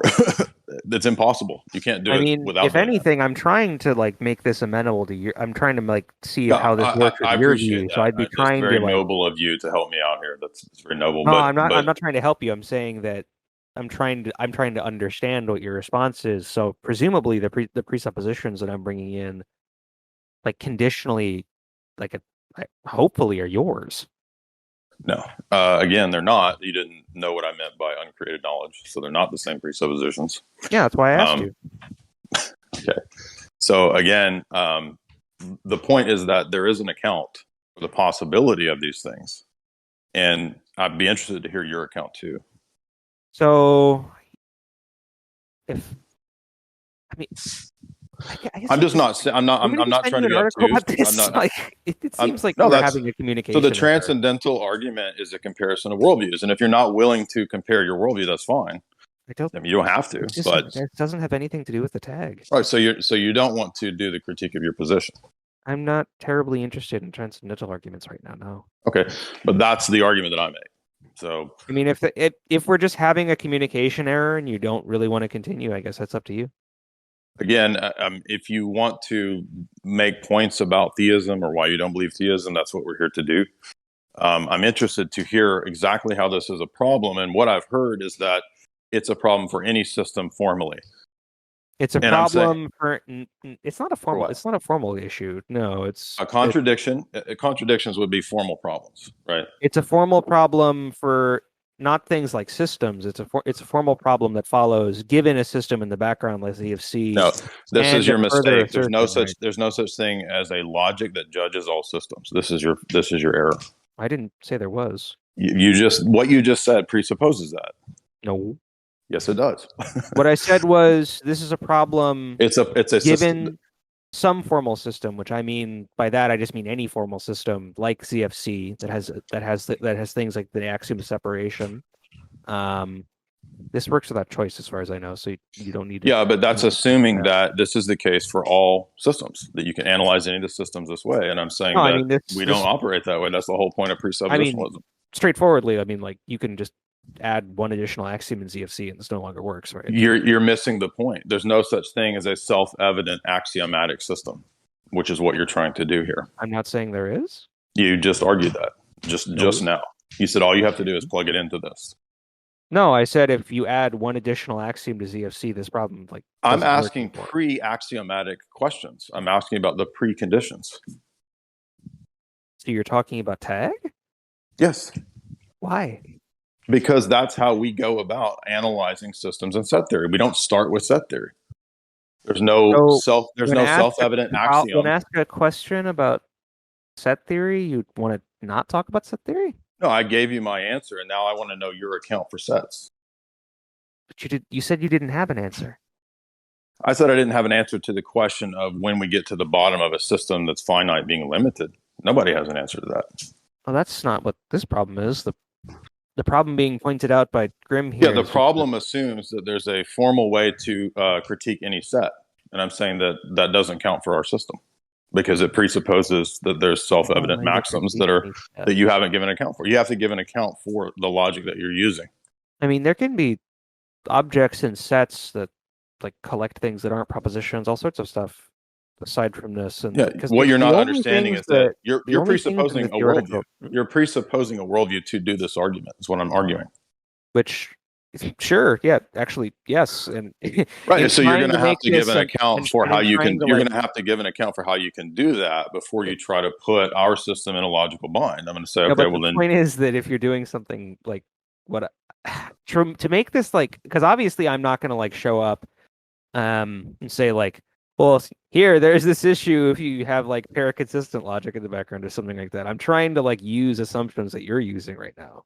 no, you're not using my assumptions because you didn't know what my position was. You said, I don't know what that is, but so it's not my Yeah, that's position. why I try, that's why You're I asked trying you to to do, so clarify wait, and see so if you're it made trying a to difference. presup my position, right? No, You just said I'm trying to help your position out, right? Which you're not actually trying to do. no, You're trying to critique it. I'm not trying to help your system out. What? You said earlier, I'm here to help you out. I said I was interested Yeah. in So like again, are you whether or going not you to? had Yeah. whether or not you had a response to like Grimm's paradox of omniscience, and then we And so like logical went through a dialectic to paradoxes. figure out whether or not Yeah. Logical various different. paradoxes. Do you think that the logic that you're using here, right, to analyze this question or to raise the question of the sets, does that operate on the basis of preconditions? I mean, do you think it does? Because I'm just No, trying to make this I'm asking amenable to you. your No, view. don't too quoque me. Does it? Too quick. What? That's a fallacy, dude. Too quoque. I asked you a question. I'm You not just asked making me an the same. argument. Why? How could I have You a are making fallacy? an argument. This is totally disingenuous. I'm asking I'm you asking now. you a question. Questions No, I'm definition of asking. I argument. asked you the question. You don't get to ask me the question. I asked you the question. Does This your was an logic? All AMA. right. So if you're not going to I answer asked. the question, no, it's The a debate. I said it's a debate. It's not just an AMA. oh, it's a So debate you're now? not going to debate the topic. Is that right? Well, considering that the topic is Grimm's argument, you're asking what like the No, we've already transcendental been through that, and I gave you the answer. You didn't find it sufficient. I told you that you're applying You the said you were going to categories read of the. about it. I was going to give you an article for it. I'm arguing to you that the argument is using and assuming self-evident axioms to critique the system. I Do don't you think think? the axioms of Yes, it CFT is. set theory. I don't think the axioms of set theory are self-evident. What? No, your argument here is using a set, right? It's using sets. It's using logic, right? It's using ZFC set theory. Okay. Is that presupposing a kind of world and a kind of logic? Any kind? I mean, for it to be an internal critique, and I know you do that, it has to be, yeah. Yeah. So what I'm asking is that if our theology is prior to logical argumentation, right? I'm asking you the metalogical question of, well, how do you even have a basis to use that logic at all? Well, if it's an internal critique, it has to use yours, presumably. No, I'm asking your position. I'm not asking you to play like you're going to take my position. I want to know your position. I mean, on what? So I don't believe that there is. Okay, so you're a set, so I sophist. don't have a problem. You're not going to answer a debate. Your worldview. And this is the atheists. This is what they do. They want to ask all the questions and not let their worldview be subject to critique because he can't answer any of these questions. I mean, I just So that's answered why a he's question about fighting my tooth view, and though. nail. He won't let me critique his position, as you I can see. literally just answered why. No, you didn't. Yes, I did. I'm I asking said, you for I an don't account. believe that there is such a set, so this isn't the I'm asking problem. you for my view. not the set. I'm asking you for an account for the logic you're using in your argument. I think I'd probably lean like structuralist about logic. Have you ever read Shapiro about that? Okay, so give an account for how logic is. What is logic? So like a structuralist analysis of logic is that it's going to be like a semantic interpretation of like like structural qualities of objects in the world. All right. So do you know that there's objects in the world? I mean, depends on what you mean by no, I suppose. Okay, so here we go. Let's just move on. This is sophistry. He knows the Okay. questions I'm asking. He's just skirting it. Yeah, I've actually been waiting to hear you talk to him for quite a while. That was interesting. Right. So it's let me ask you a whole bunch of questions, and my position cannot be critiqued. Right.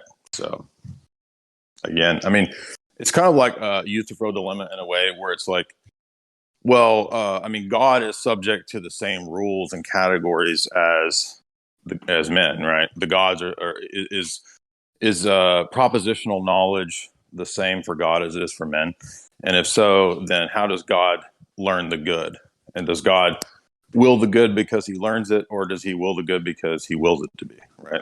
So it's just endless sophistry. Hey Jay, yeah, I'm here. It's been a while. I've been waiting a while. Yeah, I'll just tell you straight up that yeah, I potentially have a gotcha question. I'm not going to be coy about it. Like you've Okay. expressed that you're unhappy about I that. appreciate that much more than the I mean, slang that's all this response. Just is, go right? for It's it. just like, hey, what's your answer to this, right? So Well, it's that's an what I'm open going to do. forum, yeah. So go for it. So just actually, I don't even know if you for sure hold this position. So depending on position, but I've talked to several presuppositionalists recently, and they all hold to the idea that in order to have intelligibility, God, not necessarily the Christian God, just any concept of God, must have the quality of being always truth revealing. Is that something that you hold to? Well, first, I would say I don't believe that there's a generic concept of God because the word God is not a rigid designator, doesn't pick out any specific deity, and is used for all kinds of different things. So the word God itself doesn't really tell us much outside of the rest of the system that we're talking about. But I would say that for us, yes, God's own character kind of dictates that he's not going to do evil. Paul says it's impossible for God to lie or to do evil. Right. So just to be clear, I mean, you're saying that because there seems to be confusion when I ask people this. The particular attribute of being always truth revealing, without that, intelligibility would be logically impossible. Is that correct? So you're saying that some people have argued that in order to ground truth at all, we need a God who is always truth telling. You're saying that people have made that argument? No, I'm saying that people are making the claim that in order to have intelligibility, God must have never, ever told a lie, even one, and he must have the attribute of being always truth revealing. Otherwise, it's somehow like logically impossible to have intelligibility. I don't. It's a weird version of this. I don't know if I would make this argument. It's kind of a weird version. I don't know who has made that type of argument. I don't know that I would make this argument. So I would have to think about that's it. fine. That's weird. But just to be clear, you're like at least agnostic that God, we could possibly have the intelligibility we perceive, and God maybe is not always truth revealing. That's not contradictory. Well, I think God is always truth revealing, and I think that ultimately I would ground truth in God. But it's just a weird, maybe not the best way to make this argument to say that all knowledge is predicated on God being truth revealing. But maybe in a roundabout way, I would make that argument. Well, If you read not knowledge, intelligibility. So like the ability to interpret or I know understand. what intelligibility. I mean, it's the two are related. So I'm just intending to express the same idea. So, well, some people will go even further and say something. Some people go even further to make an argument that they know that God is always truth revealing because we have intelligibility.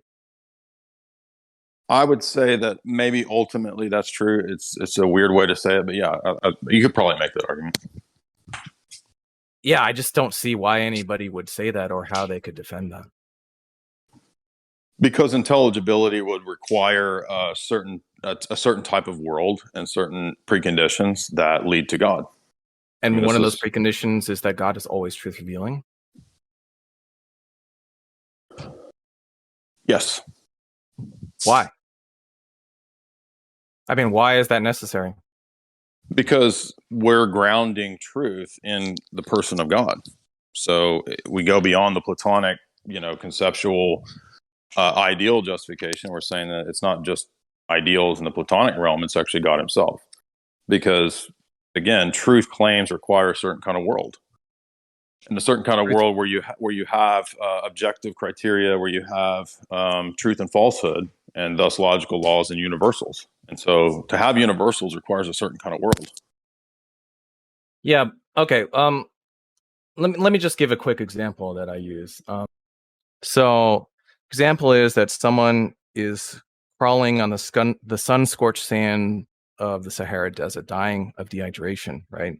And right before they die, God whispers into their ear He says that there's an even number of hydrogen atoms in the universe as opposed to the truth that there's an odd number, right? Now, instantaneously after he tells that lie, right, like this concept of God, halfway around the world in a diner in New York, a man orders a club sandwich. And now, because God told that lie, the waitress can't understand what he's saying.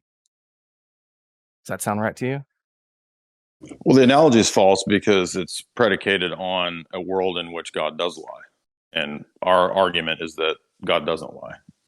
So, I mean, I'm fine with thought experiments, but it's a thought experiment Right. that's not applicable to Right. our I worldview. understand that your position is that the Christian God does not lie, but I'm asking for a conceptual analysis of, like, I'm asking basically for the contradiction where God tells that one lie in that situation, and now the waitress can no longer understand what he's because saying. you're Why not is that the understanding case? that the argument is about the comparison of systems at the paradigm level. It's not about giving a thought experiment example where you could think of a defeater. Well, it is, because you said that the tag argument is used to compare worldviews. What did I just say at the beginning? It's not a possible example in our system. So it'd be like saying, what if there's a world where God doesn't exist? Right. This is like JF's example that he gave when I debated JF. He's like, okay, well, what about a world where God doesn't exist? See, I came up with a defeater. Right, exactly. But I mean, that's fine. And I could just say that when you use the tag, right, as you said, you use it oftentimes to say, like, it's true. Your worldview is true, right, because of the impossibility of the contrary, right? Right. So I'm presenting an alternative worldview. Yeah, it's missing the argument. Right. It's missing the argument. It's not a situation where you just think up whatever. It's a debate about preconditions of knowledge.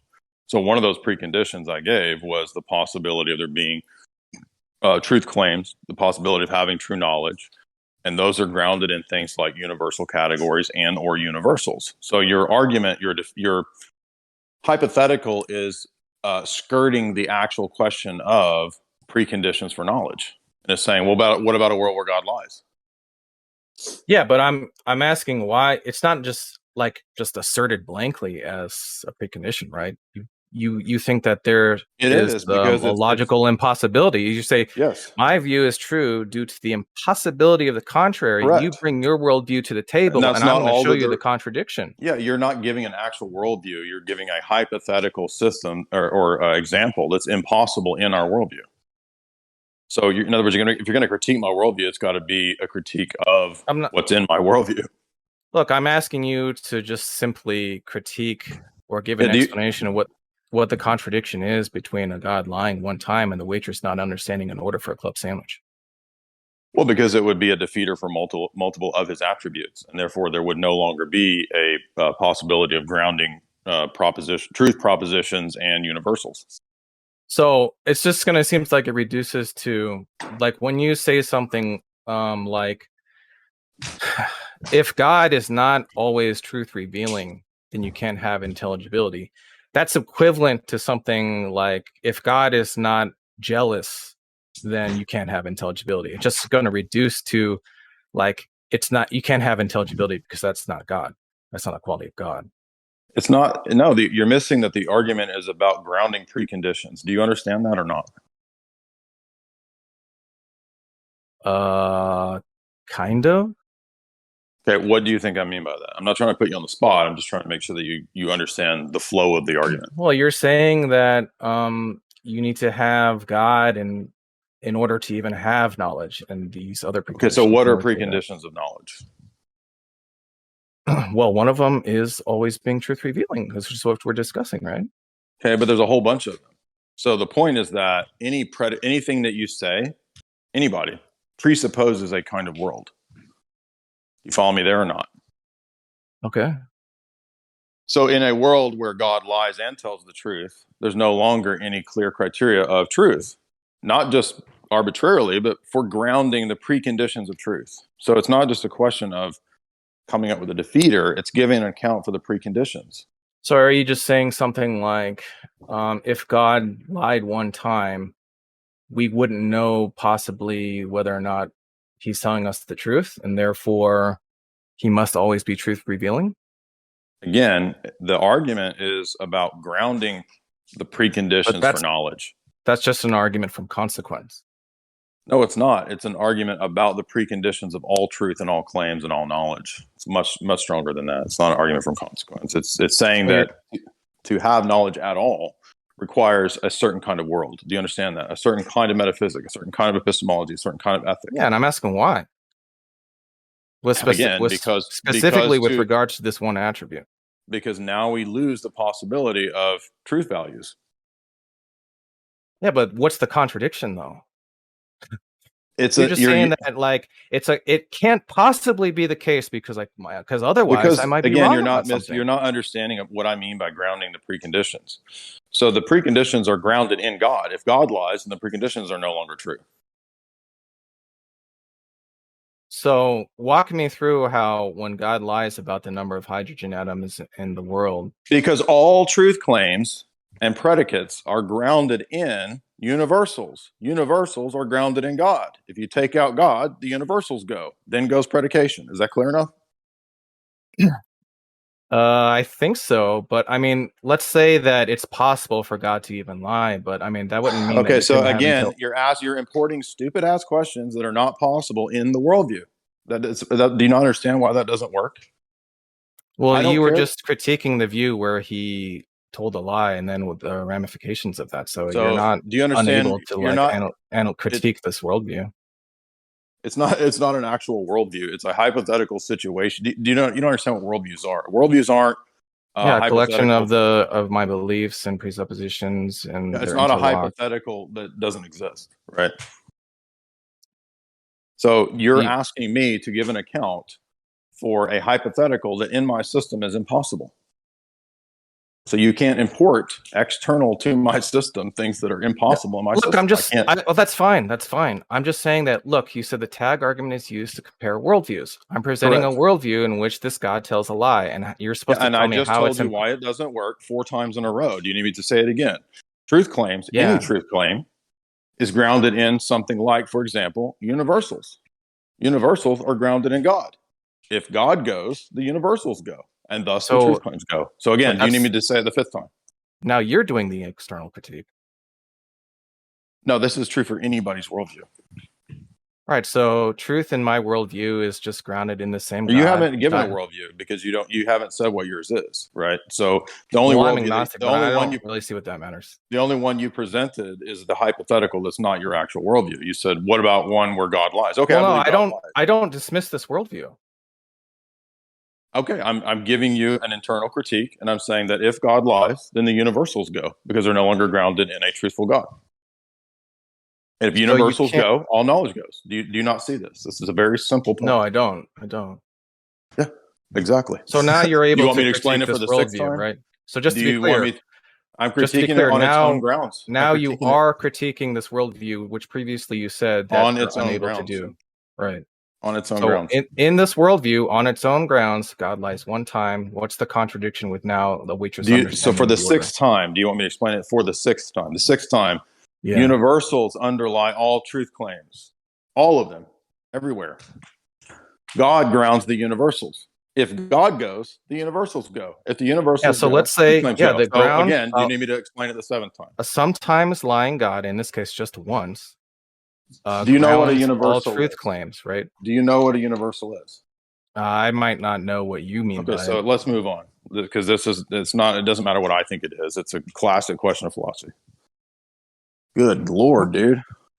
Hope you got that for your These are like the master sophists. It's like they intentionally. How many do I need to? How about the 8th time? Want me to explain the 8th time? To predicate at all, to say the tree is green, right, requires universals. Now you can deny universals, but then you're in a whole other host of problems. But if we do admit universals, where are they grounded? Well, our argument is that they're grounded in God, in the divine mind. So if God goes and God lies, then there's no longer any grounding for truth at all. And so now there are no truth claims because you can't ground them in anything above individual subjective experiences.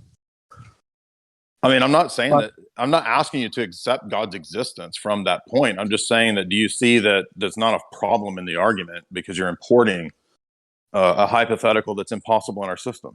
It's like saying, oh, yeah, well, I can think of a world where God doesn't exist and it's consistent. So refute that. How do you refute that, theist? Because I just gave you an example where God doesn't exist, or God lies, or there's a computer on Mars that's just self-programming all the robots that, you know, planted the humans here. Like JS example. That's a consistent worldview. How do you disprove it, dude? When Yeah, he's missing the whole point that the question is about giving an account for the things prior to any knowledge claim. So he's just trying to make knowledge claims and saying, see, here's this hypothetical where your objection doesn't apply. And I'm saying you're not responding to the objection, because the objection is about preconditions of knowledge, not knowledge claims, preconditions of any knowledge claims. Two different things, but none of these people can figure that out. but can't you just grant me this one lever and a fulcrum to put it on so I can move the whole world? Yeah, like the guy before him with the Grimm's paradox. Well, I'm not using set theory logic. What? I'm not using any system. I'm not doing anything. I'm just asking a question. Yeah, that's where the conversation has to go. It's the justification to No even make atheist the can claim. allow, yes, they can never allow you to critique their position because they know they'll be demolished. That's why they have to fight tooth and nail to not have to give an account for the arguments that they're using. Like I was like, I'm not using an argument. Yes, you are. How many? Why are you guys being so disingenuous? At least that last dude was not disingenuous, and he's like, "No, I'm here to bring an argument." But they're all just playing like, "Oh, I'm not here to give an argument. I just want to ask you questions." And then, like in the chat, they're like, "Oh, I wrecked him. I destroyed that dude. He's wrecked." Yeah. So you're just a soy boy who can't just step up to the table and say what your argument is. All right, let's move on. You let me know when you're getting tired. We're going to bring up Harlequin. Harlequin, feel free to unmute yourself and ask a question. Hey, Jay Dyer, how you doing? Good. What's up, dude?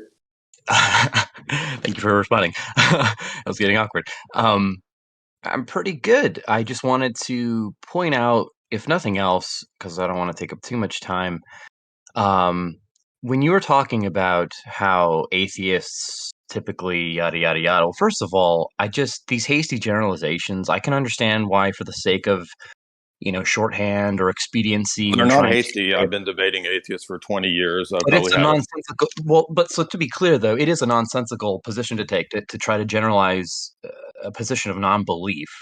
I mean, No, there are it's not. mutually exclusive categories that atheists may fall into. Like one atheist might be philosophical naturalist, the other one might just affirm methodological naturalist. Those are And so mutually. what? That doesn't mean that I can't make generalizations. It just doesn't inform or tell us anything. But okay, Sure, so it does. well, So but so hold on. You believe in empirical sense data and evidence, and I can't collect together the thousands of atheist debates I've had as a series of empirical scientific data to make no, you generalizations. can't actually. Doesn't all science operate on generalizations? Well, you started out saying something that I feel was more it's your experience, and not you. Of course, you can speak to that, and I can generally understand what you might be referring to. But it would be, I think it would Are also you a be car something if I were to salesman? You try sound to. like you're about to make a car sales pitch. Like, No, not at all. I'm just trying to. I don't want to waste too much time on this because one reason why I even brought that up is so because you're telling me you. that most atheists don't make those kinds of arguments? I'm saying we can't know what quote unquote most atheists do. That's a hasty Okay, generalization by so definition. you don't think that I have a decent approximation of that after thousands of atheist debates for 20 years? Well, again, if you're talking about approximations, we're shooting from the hip. That's not science. But Okay, so okay, you're just here I to I said for argue the sophistry. You no. don't. What's your actual argument? So I don't care if I you disagree with my. I know what I'm atheists argue after thousands of atheist okay, I'm debates. not So attacking it. I'm just saying that it's a hasty generalization by definition. And it's not I'll hasty just say, because it's based on at least thousands of examples of debating atheists for 20 years. So okay, that's not but as hasty. I said, if they can belong to mutually exclusive groups, By the because way, it doesn't, by the way, it's not a worldview unto itself, right? hasty generalization is a fallacy. I gave an example. If I said that atheism is false because atheists do this, that would be a faulty argument, right? Because Okay, not yeah, all I agree. atheists have the same argument. I was Right. giving an example of the types of arguments that atheists sometimes make, Sure. and it's I one that just I've feel heard like many times. yeah, I just feel like that would obviously come down to a better explanations, like it would relate to the person's geography or their culture or something like that, not And none necessarily of the those. fact that they're an atheist, because atheism is not a worldview unto itself, right? No, it Don't is. you Everybody has a worldview. It doesn't matter whether you title it atheism or agnosticism. Okay. Well, You I have don't want to fundamental. take. Okay. Well, you have. I can Are you denying yeah. that you have fundamental assumptions about ethics, epistemology, and metaphysics? It is separate from atheism, though, is what I would say. And can I just bring this up too? Again, Is this that is bullshit. I mean, are you how saying is that it bullshit? no one can make generalizations? No, what I said is that it is. I'm not denying that I do. I'm saying it is separate from atheism. Okay. Like they're not. I One spent doesn't many do anything. years I spent many years in undergraduate and graduate world debating, including atheist professors. So is that also not a correct slice of the population? Well, I'm sorry. What is your point? What do you mean? What is your point, dude? This is getting retarded. I didn't really get to it. I just wanted to first say that it's you Okay, can't I generalize a reject it. group I think of it's people stupid. I based on think what your they argument's don't stupid. believe. I think it's stupid because I've had 2,000 debates with atheists. Specifically, what is stupid about all I'm saying is you can't generalize people based So you don't upon have an what they argument. You don't can't. believe.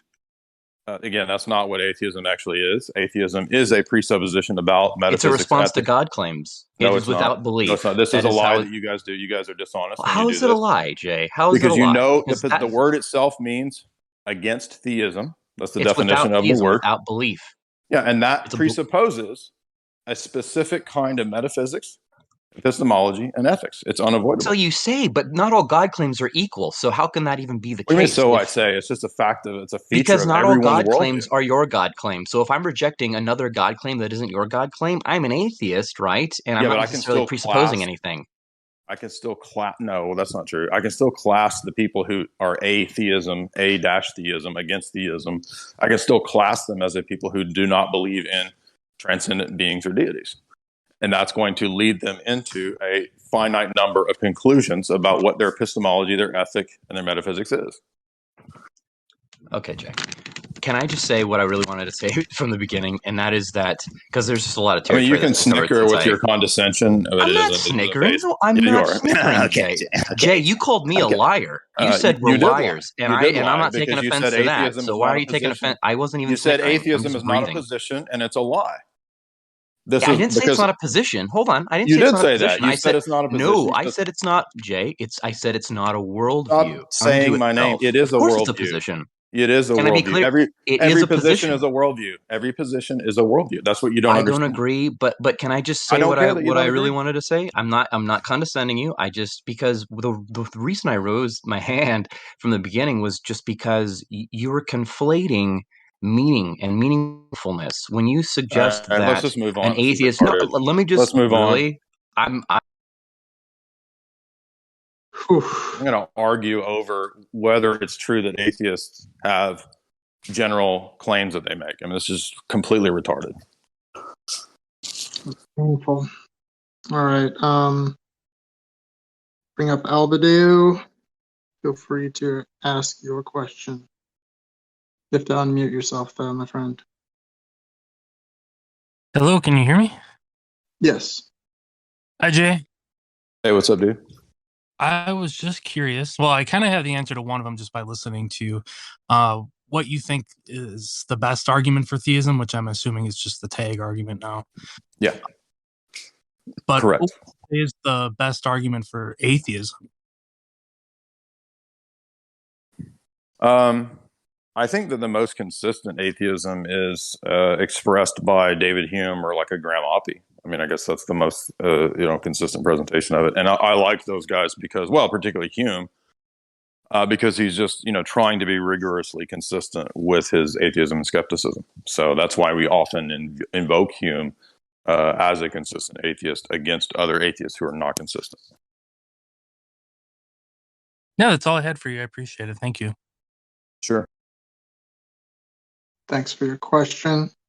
Let's go ahead and bring up Avi here.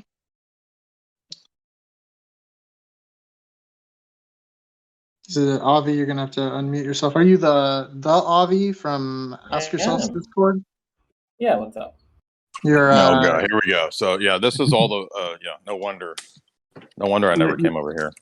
You're a PhD or something from Israel, something like that. Right? I'm D and I'm not from Israel. But Yeah, I'm not interested in discussing with Ask Yourselves Professor. So no. Well, I was just You're not going to answer any of I'm my not going to do questions? the name the trait thing. I'm not going to do that No, I because wasn't going to ask you that. okay. I was just going to ask you if you can tell me what contradiction is entailed by God's non-existence, or if you backed off the claim that God's non-existence entails a contradiction. No, I've never backed off the claim. I don't know where you would All get the right, idea so of what? backed off of that. No, I was a question. So then in that case, Yeah, the transcendental argument. If you know that I've made that claim, then you know I make the transcendental argument. So feel free to tell me why the what transcendental are the argument is false. propositions? All right, Yeah, let's so move what on. This is not a propositions? serious person. It's not going anywhere. Wait. So you can't. You're telling me No, I'm that not God's interested in non-existence debating the entails a question with ask yourself handler. That's that simple. All right. Bring up someone else here. Let's see what we got. Ask yourselves handler. Very true. Let's see. We got Benny here. Benny Bro. Yeah, can you hear me? Hello. We can. Yeah. Go ahead with your question. Yes. So Jay, you said earlier, and I was curious about that. Is that you said that that man is in the image of God, right? So please can you explain further? This can be loaded. You're cutting out, dude. What now? Okay, you hear me now? Try again. Yeah. Yeah. So you said that man is in the image of God, right? Absolute. So it's a very loaded claim. Can you please explain further what you mean I by mean, it's that? only loaded if you don't believe it, I guess. I mean, in the Christian paradigm, it's not loaded. So what do you mean? What Do you does it mean the mean? image of God? Do you mean that? What do you It mean means by that image of God? means Yes. that we have some of the faculties and powers and abilities that God has in a limited creaturely sense. So I have the ability to reason. I have the ability to be creative, to create things. I have the ability to do good things. I mean, these are all things that God does. And those are part of what it means to be made in the image of God. Oh, you're talking about the attributes. You're not really talking about the physical or the way you see things, the way you see that the human being is not like look-alike like God or something, that he has a nose and two No, eyes. no. Okay. So Although there is a sense in which we would add that man is made in the image of Christ. So in that sense, yes, we do kind of match up to the archetype of Christ himself. But no, it's not that God the Father doesn't have eyes or a mouth or something like that. okay, so if you can give a very big difference between a human being and the Father, what's the biggest difference you think? For example, Christ, right? Christ was a human being on earth, right? Well, he's a divine So person with a human nature, in our he's view. a divine person with human nature. Okay, Right. so the Father is what's the biggest difference between the Father and Christ? If you Well, the Father is the source and origin of the person of Christ. So he eternally begot the Son. So they have an eternal relationship between the two of Christ eternally coming from his origin, the Father. So words like God the Father are analogies to human fathers. So between a human father and a human son, there's an analogy between that and God. An analogy means that it's not univocal. It's not a one-to-one correspondence. There's similarity and dissimilarity at the same time. Okay, so if I am in a difficult situation, right? For example, I'm in a plane about to crash or in a ship. If I call upon the Father, right? That's sufficient, right? To call upon the Father. I don't have to call upon the Son. I don't have to call upon the Holy Spirit. The Father is enough sufficient for me to hear my prayers and to hear my distress. Well, let's be clear here. What do you think about that? Right. So we have an example of this in Scripture where God can hear the prayers of anyone, right? He hears the prayers of Cornelius in the book of Acts because Cornelius had for a long attending the Jewish synagogue and believed in God.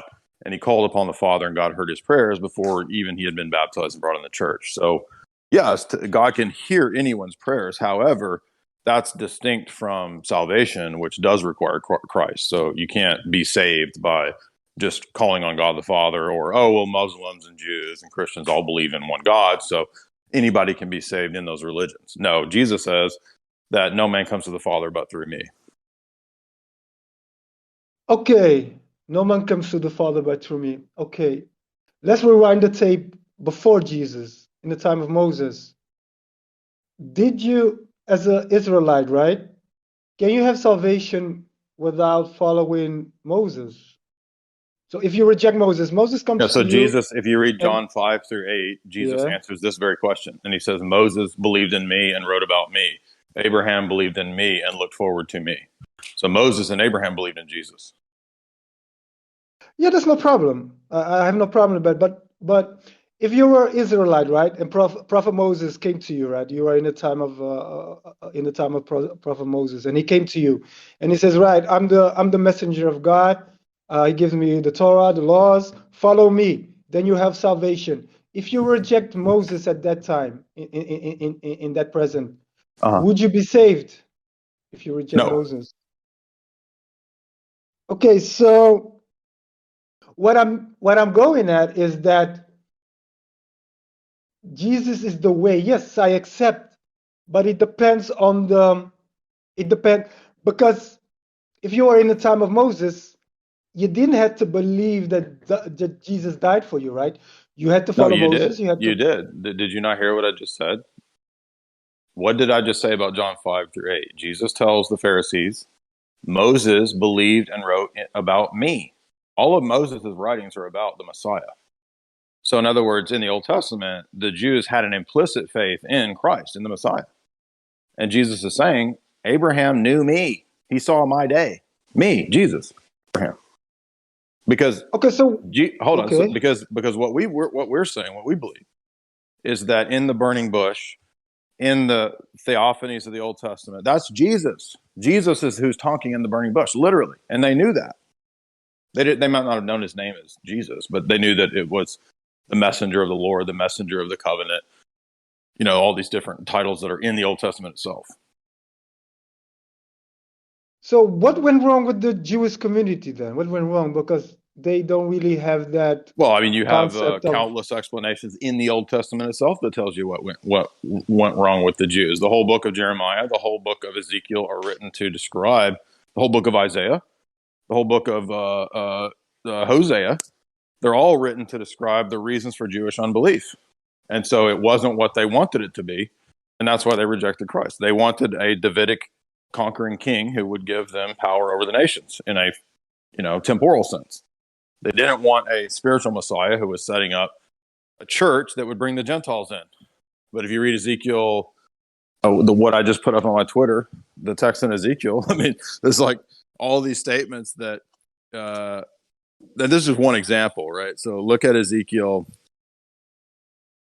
If you have your Bible there, I'll pull it open.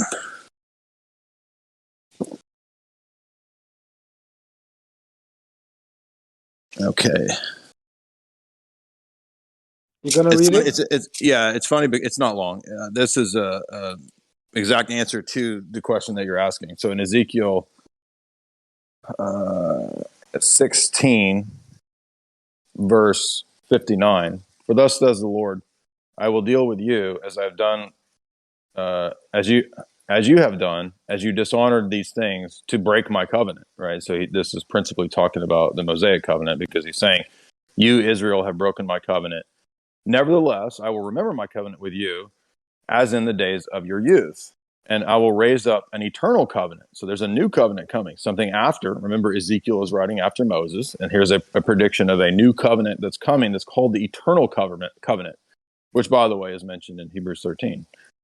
Then you will remember your way, and you will be dishonored when you receive your older and younger sisters. So if you read earlier in Ezekiel 16, the older and younger sisters are Samaria, Assyria, and Sodom. So God is literally saying that you are sisters with these Gentile pagan groups, and you're going to receive them into you.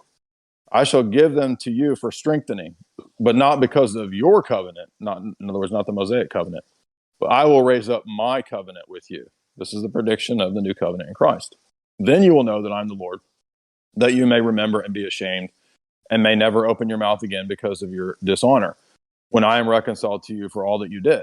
And so this is fulfilled in the book of Acts in the first 10 chapters, when the Jewish church, right, is the foundation of the New Testament church. The Jews go out, the ones that are converted. That's the true Israel, the true remnant, and they convert the Gentiles.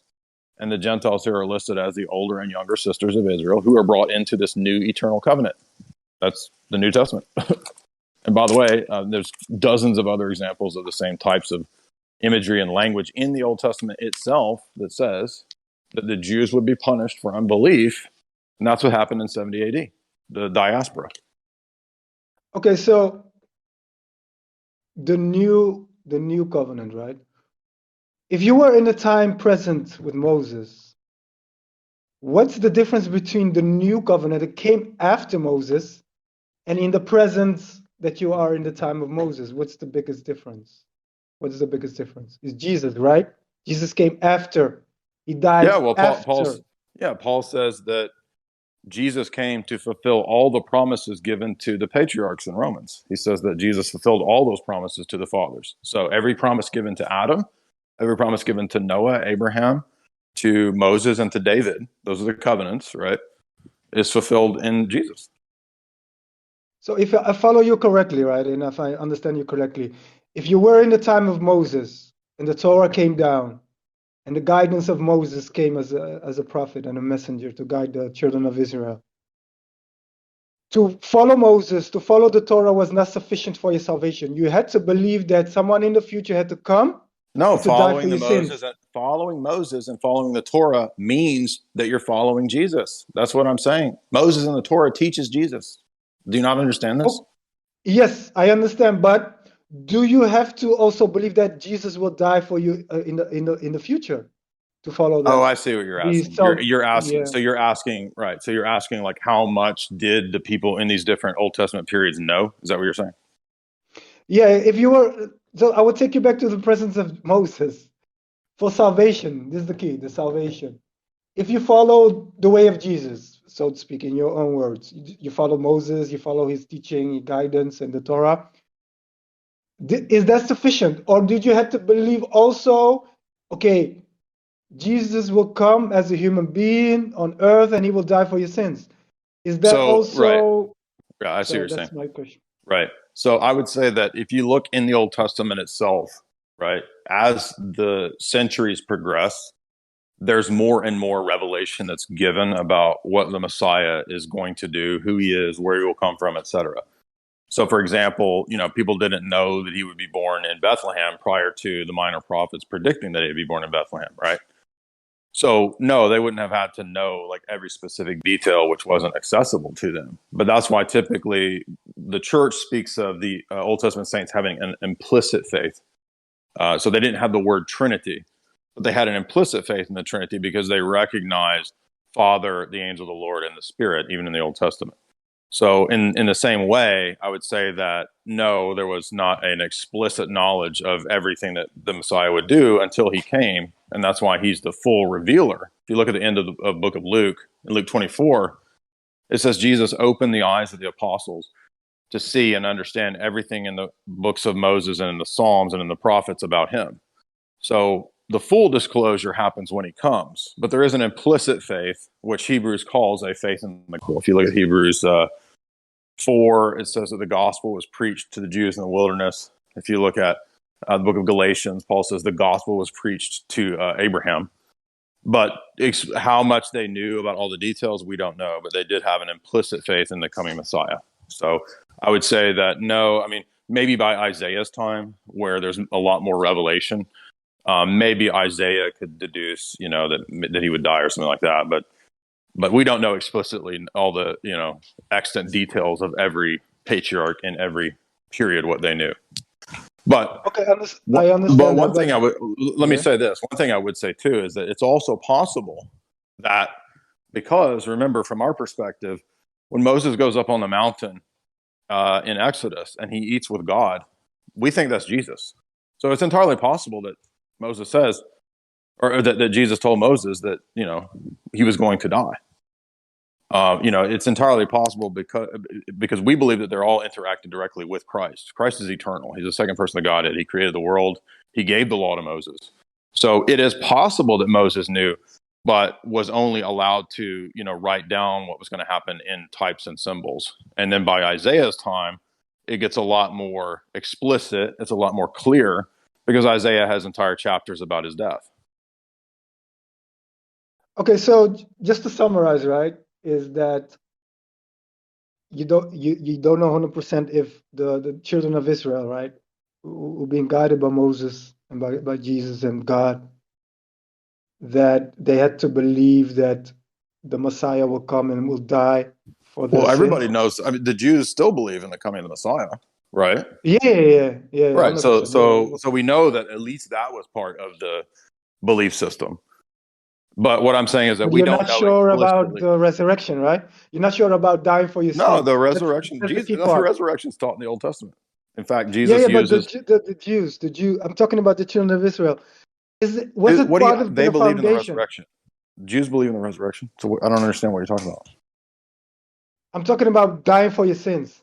That that the Messiah will come as a human being on earth and he will die for your sins. Yeah. So again, in Genesis 22, the purpose of that object lesson to Abraham is that God will provide the sacrifice. Jesus. Okay. So you think that in the time of Moses, the people had the mindset of, okay, the Messiah will come in the future and he will die for our sins. So I said that's that I how we don't know. We don't know the explicit knowledge that each individual saint or patriarch of the Old Testament had. I said it's possible that they knew that Christ would die because they met face to face with Christ. And I said that as time goes by, they get a clearer picture. So I would say that at least by Isaiah's day, right, because it's explicit in Isaiah about the death of the Messiah. David okay, probably but knew it, Isaiah's right? day, but Moses' day, you're not 100% sure. But And Moses' nobody day, knows exactly what every individual Israelite believed, but it doesn't matter because that's not the. I mean, I don't understand what this argument is supposed to prove. So my really what I'm trying to say is that the mercy of God and the forgiveness of God is always the same from day one. That is always forgiving and merciful. Okay, but to whom much is And given, that much is required. So no, there's no like free passes because. And by the way, we also have the doctrine of the descent into Hades. So whatever things were unclear to the Old Testament patriarchs, when Jesus went into Hades, he preached the gospel to the dead. So they got the full revelation eventually. okay, cool. Thank you for your time. Thank you. Okay, Xenius, go ahead. Thanks, bro. Yeah, Jay, I just had a couple question. One of the question was, what's your view about like once save, always save, and like how would you give like a good argument against the Protestant view of like once you're saved, you're always going to be saved? Well, I mean, there's just countless examples in the New Testament of falling away. I mean, we have in Hebrews specific statements about tasting of the heavenly gift, being washed in baptism, and falling away. So I don't think that it makes any sense to say that you can do all these things. You can, why are there so many warnings in the New Testament if you can't fall away? So that's the first thing I would say. The second thing I would say is that we have people who were even apostles like Judas and fell away. So you could say, well, he never actually believed, but I mean, again, what does that mean, right? I mean, we see people leave Christianity all the time for atheism, and it doesn't work to say, well, they never really believed, right? No, I have plenty of people genuinely believe Christianity or some other version of theism and become atheists. So it's just contradicted by the facts of everyone's experience. It's contradicted, I think, in Scripture in countless places.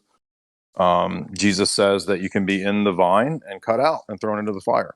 So I don't know how clear that could be. Yeah, all right. Thanks. And also like another like question, it's about Matthew 23 verses 9 where it goes ahead like call no man father. Like how would you like respond to like an argument like of, the Protestants saying, "Oh, you guys call your priest father," and therefore Right. like you So Paul, in many places, speaks of Timothy as a spiritual son. Therefore, he's the father.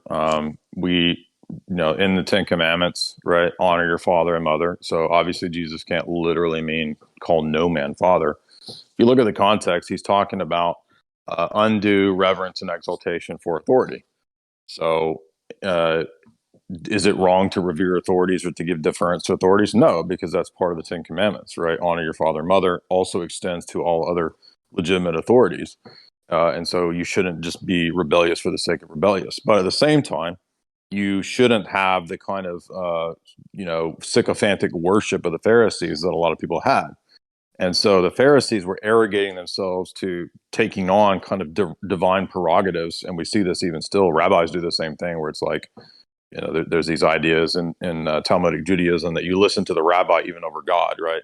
Which is kind of a humor. It's supposed to be kind of a humorous expression or exaggeration, but it kind of points out what Jesus was critiquing in the mindset of the people at the time. Is that you listen to God over the human authorities when the human authorities go against God. So it has nothing to do with like literally saying you can't call a person father. It's just kind of absurd. Alright, I see. And just do you believe like the Protestant concept of like the church that it's only invisible, it's an historian concept? Absolutely. I mean, it's just as visible as Christ's physical body. Paul says to the church at Corinth, you are God's eyes, feet, hands, right? So to say that the church is invisible is to go against the very fundamentals of Christology. The invisible is united to the visible in the very person of Christ. And the body, the church, is the extension of the incarnation. It's his body. Right. This, by the way, is why, of course, the Protestants don't have the real presence, right? So, I mean, it's not an accident that they deny the real presence and they also lose the doctrine of the church at the same time. Oh, and since we speak about like, you mentioned the real presence, like a lot of Protestant for like an argument against the real presence, like they mentioned that in the scriptures it says not to drink any blood. How would you respond to that? Right. So in the Orthodox liturgy, in the divine liturgy, it's called the rational bloodless sacrifice. So it's precisely intended to replace not just animal sacrifice, but any kind of human sacrifice, any of it, right? And we think that God in the Old Testament, one of the reasons, not the only reason, but one of the reasons he instituted the animal sacrifices was to gradually pedagogically lead humans who had unfortunately gotten very deep into human sacrifice to pedagogically lead them away from that into something not as degenerate, the animal sacrifices, which themselves are types of the death of Christ. So Christ is the ultimate Passover. He's the ultimate, sacrifice on the cross, which completes and fulfills all of those animal sacrifices. And so the Eucharist is precisely that. It's the deified body of the God-man, and it's not the pagan practice that the Old Testament is intending to put an end to. All right. And just one last quick question. It's concerning like Second Timothy 3:16 and the Protestant argument of sola scriptura. Could you just like make a quick argument like why you think like that Second Timothy Yeah, if you go to my channel and if you look at the debate that I did with Pedro, that was he brought that up. That was kind of a, I don't know, 15, 20-minute part of the debate was that text. Right, so the text says that scripture is inspired, and it says it's sufficient, right, to make the man of God, capable for every good work. It's not a universal exclusionary statement, right? So, for example, it doesn't mention prayer. It doesn't mention the church. But obviously in other texts, Paul says those things are also necessary. So Paul's not giving a minimalistic, absolute statement about the only thing that you need is just to read your Bible. Obviously, you need the church. You need the sacraments. You need prayer. You need other Christians. You need all those other things too. But it's true that, scriptures are sufficient to make you knowledgeable, to make you capable for every good work. There's nothing wrong with that. There's no Orthodox person who would disagree with that. I would just also add that when Paul wrote that, there was no New Testament. So the scriptures that Paul's talking about to Timothy are literally just the Old Testament canon, right? The Deuterocanon included. So if Paul's talking about the Septuagint, then if a Protestant really wants to be strict with that argument, then you don't even need the New Testament, because Paul is literally telling Timothy that the Old Testament is all you need. It's sufficient. But no Protestant believes that. So those are, I think, easy defeaters for the Protestant argument there. Yeah, right. Thanks very much. If I could just one last question real quick. Do you Sure. think like penal substitutionary atonement, like the Calvinist view of the atonement, is Nestorian? Absolutely. Yeah. If you read the John McGuckin book, St. Cyril of Alexandria and the Christological Controversy, he goes into great detail to demonstrate how that's the case. And you'll notice that a lot of Nestorius' reasoning and argumentation is kind of proto-Calvinist, kind of anticipates a lot of the Calvinist arguments, although I wouldn't say that, like, I mean, Nestorius is obviously not a total PSA proponent. There's just the seeds for PSA to be there, right? Where we get a Jesus who's a separate subject who undergoes the punishment, right?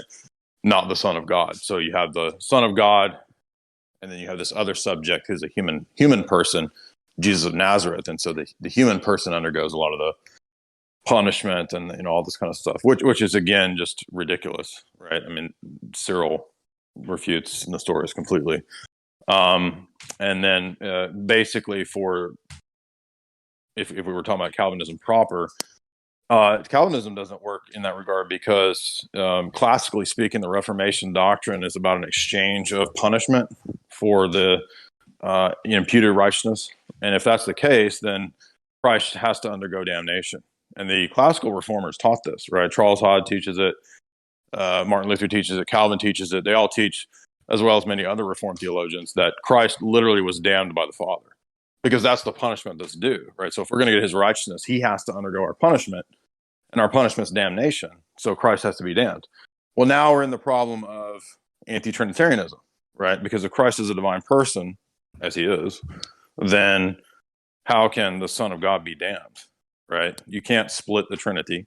You can't divide the persons to where there's no more perichoresis, as if the Father stops indwelling the Son when he damns him. What, he cuts the Holy Spirit off? I mean, this is anti-Trinitarian. It's just ridiculous. The other option would be the Nestorian option to say, oh, well, Jesus is of Nazareth is a human person who undergoes the damnation, and the Son of God departs from him when he's damned. Okay, well, now there's two Jesuses. There's not a real incarnation. And, you know, it's the horns of a terrible dilemma to be on. And so that right there is the ultimate refutation of PSA. But there's other things too that I could go into. But if you watch, Cabane has a video. Our friend Cabane has a good 10-minute video on just kind of like the basics of why PSA is wrong. So I would say just go to Google and go to YouTube and put Cabane, penal substitution, and it'll come up. All right, thanks very much. God bless.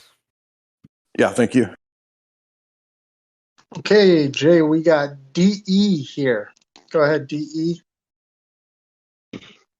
Hey, I was just wondering, do you think that God can do whatever he wants to do?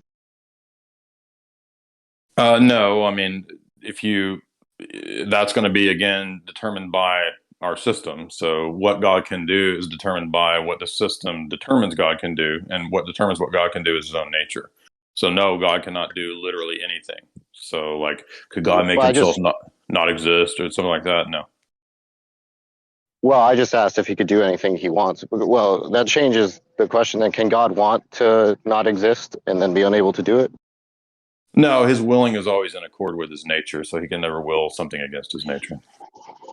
So it sounds like the answer has changed then to God can do whatever he wants, right? No, that was what I was intending to critique at the beginning, was that you're importing a definition of what it means to do anything that's not possible in our system. So if God is the ultimate reference point and the ultimate authority in our system, then his nature is going to determine what he does and doesn't do. So he's good by nature, so he doesn't do bad things, and he can't will the evil. He can't will to not exist because he's existence itself. Right, but all of those things fall under what God wants, right? So I'm asking. Well, no, God wants in accord with his nature. So no, he doesn't. There's no necessary connection between he can only will the good. I'll put it that way. So he can't will the evil. So no, he can't will to not exist because that would be against his nature. Right. So that's a case of God not being able to do something that he doesn't want to do, right? Yeah, but what he wants to do is determined by his nature. So he can only will in accord with his nature. Just like a human being can only will in accord with his nature. For example, I might will to bilocate, but it's not within my nature to do that. So I can't do it. I don't know. Right. Well, all I'm asking is, you're different from God in that respect, right? That's why I said You an can want analogy. you can want to do things that you can't do, but I'm asking if you already told me God can't want to do things that he can't do, right? Correct. Not outside of his nature. So I'm saying that Right. the nature. What the point of the analogy was to show that natures limit what the beings can and can't do, and God's nature limits what he can and can't do. Right. But it also limits what he can and can't want, right? Correct. And so for everything that God wants, that's something that God can do. Is that correct? I'm sorry. So that my wife was saying something. Could you say that again? Yeah. So for everything that God wants, that's something that God can do. Correct. Yeah, they're in harmony. Yeah. Right. So that's when you say yes to that, that's what I mean when I'm saying God can do anything that he wants to do. So the answer to that question Yeah, as is long yes. as it's understood to be in with what's in accord with his nature, and so it's not in accord with his nature to want to not exist because he is existence itself. Well, I don't know. Well, I don't understand that claim. But I'll Again, just the very first thing I said to you was that the system is going to determine what it means to be all powerful or all, whatever. Any of the omnis.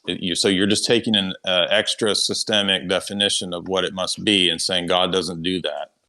And I'm just trying to tell you that that's what you're doing. That's the art. That's what I said at the beginning. I don't know what you're talking about. I said there was something Come in on, there. dude. But I thought Seriously, are you that slow? Like I literally just told you at the beginning, like what the system determines what the attributes mean. Do you understand that? I don't know what it means. Okay, exactly.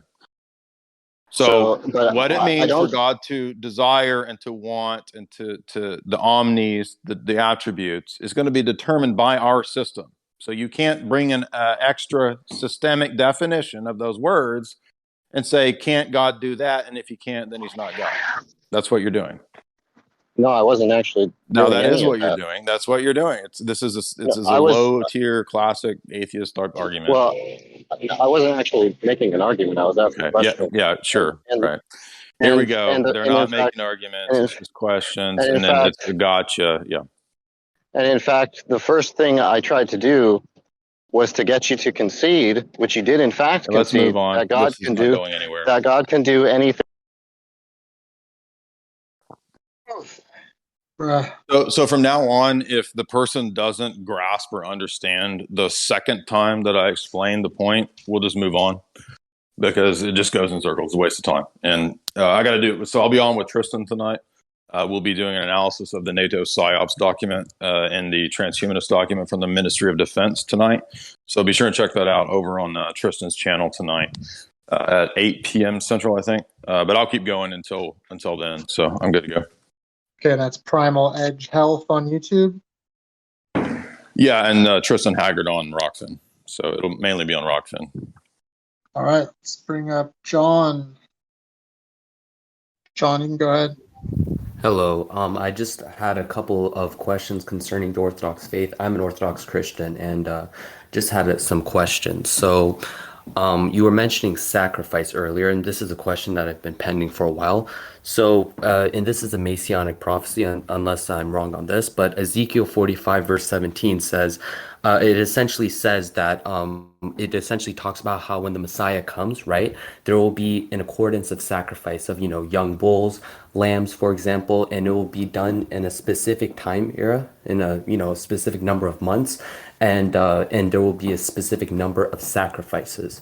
And this is mentioned in also verse 25. It goes into verse 25. So my answer is that when, for example, Hebrews 10:18 mentions how, Christ is there is no sacrifice for sins, how would you interpret Ezekiel 45?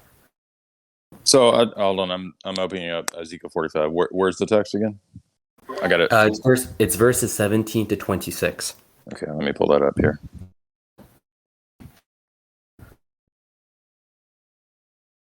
So this is the sections of the lands that are apportioned during the prince, right, which would be the Messiah. Yes. Then it shall be the prince's part to offer the burnt offering, sacrifices, and the feasts, the new moons, the Sabbaths, the appointed festivals of the house of Israel. He will offer the sin offerings. So this is similar to things that are said, for example, about like when Christ is circumcised, for example, if you look at the Orthodox feast of circumcision, that is the fulfillment of circumcision. So when Christ, for example, is going and participating, as he did as a faithful Jew in the Mosaic administration, he's fulfilling these things right there. So when Jesus goes to the temple for Passover with his family, those are fulfillments of these things.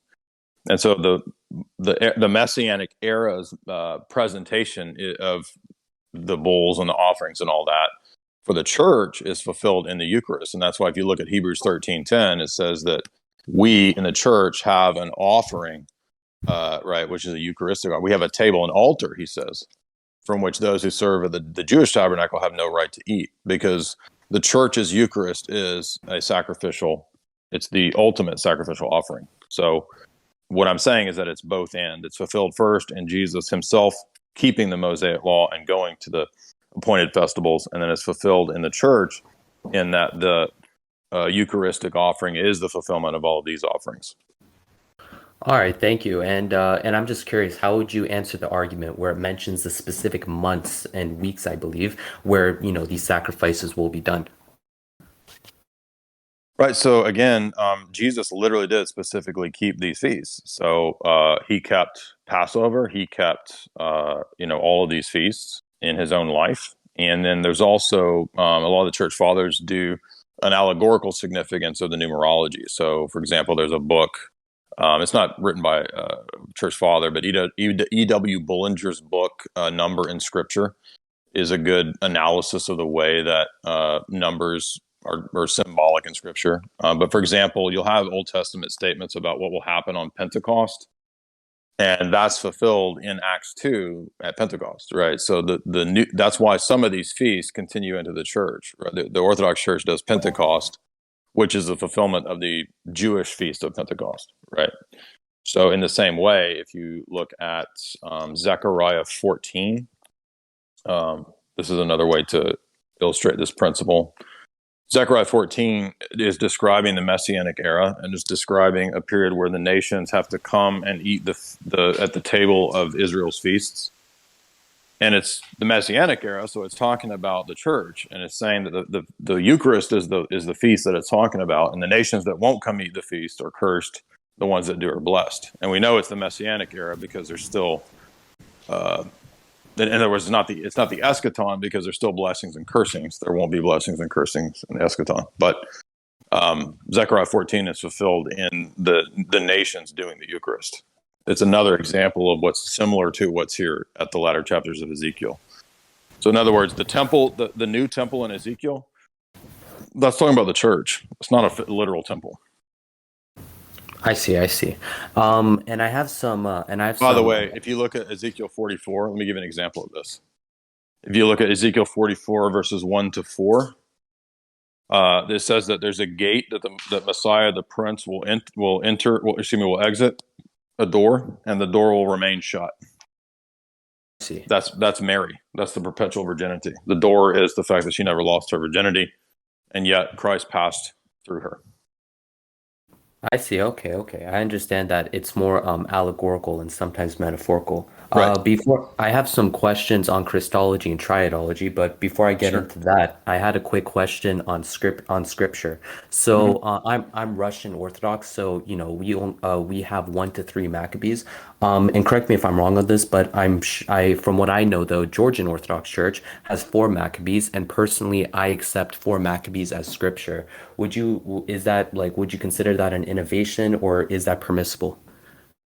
No, I mean, we don't believe in sola scriptura, and there's always been minor variations on the canon in the various apostolic churches. So no, it's not an issue at all.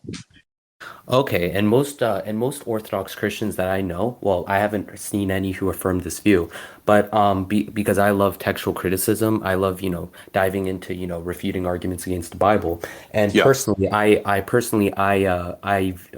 accept the Gospel of Q, right? You're aware of the Gospel of Q, correct? Well, I know this was a theory in academia for a long time, but I don't have any opinion on it either way. Okay, I just because some people have told me that, that's more of like an atheist argument, which I'm confused by. So I was just trying to wonder if it's okay to accept the Gospel of Hugh to affirm the historicity of the Gospels. Well, I think it's just a theory about what was the proto thing that the other gospels are based on. So, I mean, it's entirely possible, but I don't think anybody really knows. So it's just kind of a theory, but I don't have any opinion on it. Okay, no problem. And my questions concerning triadology and Christology. So in terms of property, right? Us Orthodox Christians, we believe in the monarchy of the Father, but I don't want to sound irreverent when speaking of, the hypostases of the Son. So I don't know if this is a heretical way of putting it, but is it permissible to say that in terms of hypostases and property, that the Son is lesser than the Father because the Father is greater than the Son? No, that is heterodox. So he's not lesser in any sense of power or essence or attribute. He possesses all the same powers and attributes. In fact, Jesus says this in John that all that the Father has, he has given to the Son, to me, right? He says, all the works that the Father does, I do also. So works are just energies or powers or operations or attributes. So there's no lesser sense. The only sense in which Christ is calling the Father greater is in the sense of origin. So there's a logical ordering, there's a hierarchical ordering in terms of origin point, but not in terms of power or essence. Oh, and forgive me if this is the wrong language of putting it in, but from what I've known, I thought that, the Father, right? He begets the Son, and the Son is begotten. Therefore, the Son lacks a property that the Father doesn't have. Lacks a property No, the that the only Father. the only property that's lacked is hypostatic property, and hypostatic properties I pick out and identify the persons. So I see. no, Jesus can't have the property that is the Father's unique identifier. I see. Okay. That is to be the cause. But when it comes to the energies, the operations, the attributes, he possesses all those: love, glory, mercy, foreknowledge, providence. All those same powers that the Father has, Jesus has as well. The only And as the Cappadocians say, the Son possesses every power of the Father except for being the cause. And being the cause is not intended to be an attribute. Being cause is what picks out the person of the Father. I see. Okay. And you can obviously say that, in essence, obviously they're equal, and the energies they proceed from the essence, so they all share the same energy, the same Right. So energies. Basil says, if you read a good book on this, is Basil's little book against Eunomius. And that's where we get the dictum that energy signifies essence. So any being or if the person has the same energy as the other person, then they possess the same essence. So that's Basil's argument that if the Holy Spirit can do all the same things that the Father and the Son do, then he possesses the same nature as the Father and the Son, and God's nature admits of no partition or division. So he must be fully divine. You can't have a half divine. You can't have half of the essence of God. Okay, and I guess my last question, because when you had mentioned hypostatic properties, and you expounded on that, that kind of answered all of the questions that I was going to ask after that. So thank you for that. But I guess my last question would be is that, because you're much more knowledgeable on this subject, is it okay to say, in a sense, right, that the energies, the multiplicity of energies that move out from the Father through the Son and in the Spirit, go out in one movement and one surge and one energy? So in a sense, you can say there's one energy from the Father through the Son and in the Spirit.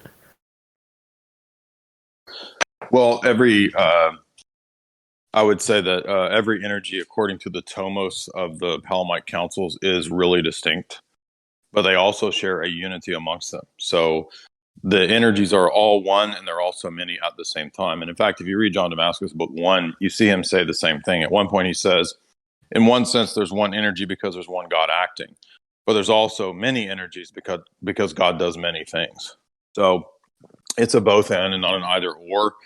And I would say yes, that every energy is not just so every energy is one in the sense that it proceeds from one source, namely the Trinity. But God also does many different things, right? So his energies are equally divine because he's fully present in every energy. But God really does do different things, and the energies really are distinct. And this is in the Tomos of the Palamite Synods, where it condemns the idea that you can say that the reality is foreknowledge is really just the same thing as the reality that is glory or is love. It says that's false. So that means that they really are distinct realities, but they're Yeah. also one in that there's one God doing them, and God's fully present in every energy. I see, and I'm a little bit of a history buff, so the analogy that I have thought, to affirm this is essentially that, for example, Operation Barbarossa, right, in World War II, that's one operation. In a sense, it's one operation, but it is also a multiplicity of operations. So that I'm not sure if that's a bad example, but that's sometimes the analogy that I've appealed to. Well, there's a couple of distinctions here. So first, let's take the action of creating. So the action of creating is there's a unique role that each person plays in that one act. So the action of creating originates in the person of the Father. It's manifested through the Son and is perfected in the Spirit. So there's a from, through, and from, through, in, and then that's so mode comes into play here because we're saying that one action is uniquely manifested by each person in their own mode. So they have roles, right, that are particular and proper to the manifesting or actualizing of that one action. That's a different thing, though. I mean, it's related, but that's different from, are the actions themselves distinct? And yes, they are. So foreknowledge or divine providence is distinct from eternal glory. And there's a reason for that, right? Palamos's argument in the chapter 150 chapters is that if you say that they're identical, then God must eternally have a world over which he's provident to manifest his glory. So that means creation's eternal, right? That's his argument in, I think it's chapters 98 to 102 of the 150 chapters. So that's why we don't say that the attributes are really just identical to one another, which is what the Fourth Lateran Council, in its acceptance of Peter Lombard's definition of simplicity, actually says. And they actually say, we accept Peter Lombard's identification of all these attributes. So the manifestation of any single energy is triadic and unique to each person in terms of the mode of how they manifest it. And then God also does different types of things. So the I see. energies themselves are also distinct. I see, and yeah, that's exactly what the book of Romans says. From him, through him, and in him are all things. So yeah, that makes perfect sense. And one last thing, I remember you were doing a Q&A probably a couple months ago. It's one of those ones that wasn't uploaded on YouTube, but I was on there and I had asked about, Saint Gregory Palamas in the Dialogue of a Barlaamite, explicitly saying that the distinction between the essence and energies is just as real as the distinction between the hypostases and the essence. So Correct. so I have the PDF, and I'm not doubting what you're saying. I'm just curious as of what page that is, if you could find it. Yeah.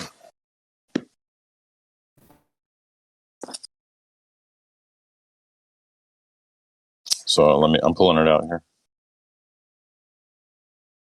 Oh, by the way, the point I just made is on page 48, that you can't say that foreknowledge is identical to the other names and attributes.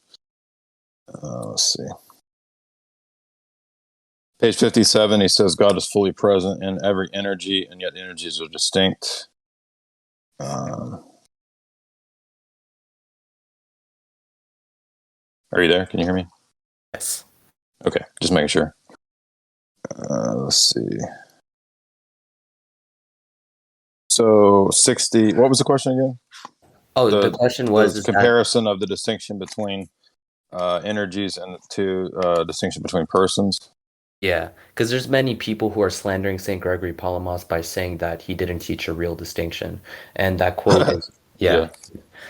I know So that's there's, funny. let's see, on page 70, he talks about distinctions do not entail composition or division.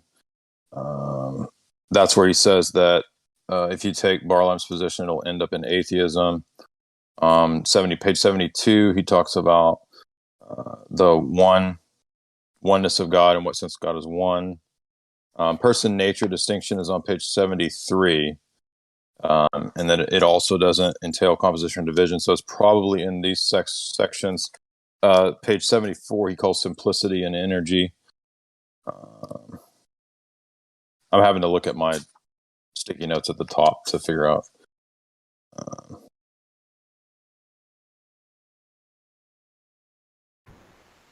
I mean, it seems if it benefits you, I'll look around like the context of page 72 because I'm sure it's there because if he's making the nature person distinction So and you God know is divided in an undivided way. So it's probably between pages 70 to 87. So it's in one of those pages.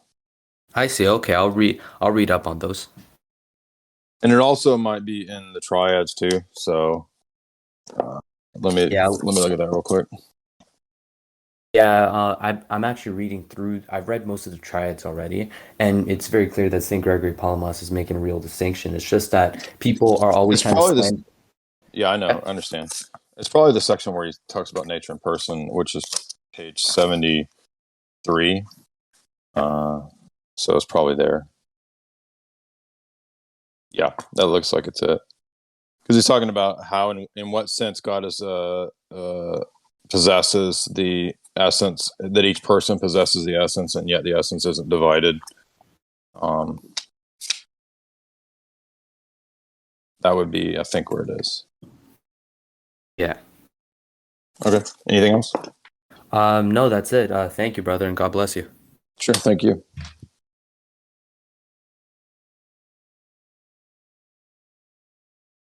Adriana, you can unmute yourself. Thank you for bringing me up. You can call me a Da for short, for time's sake.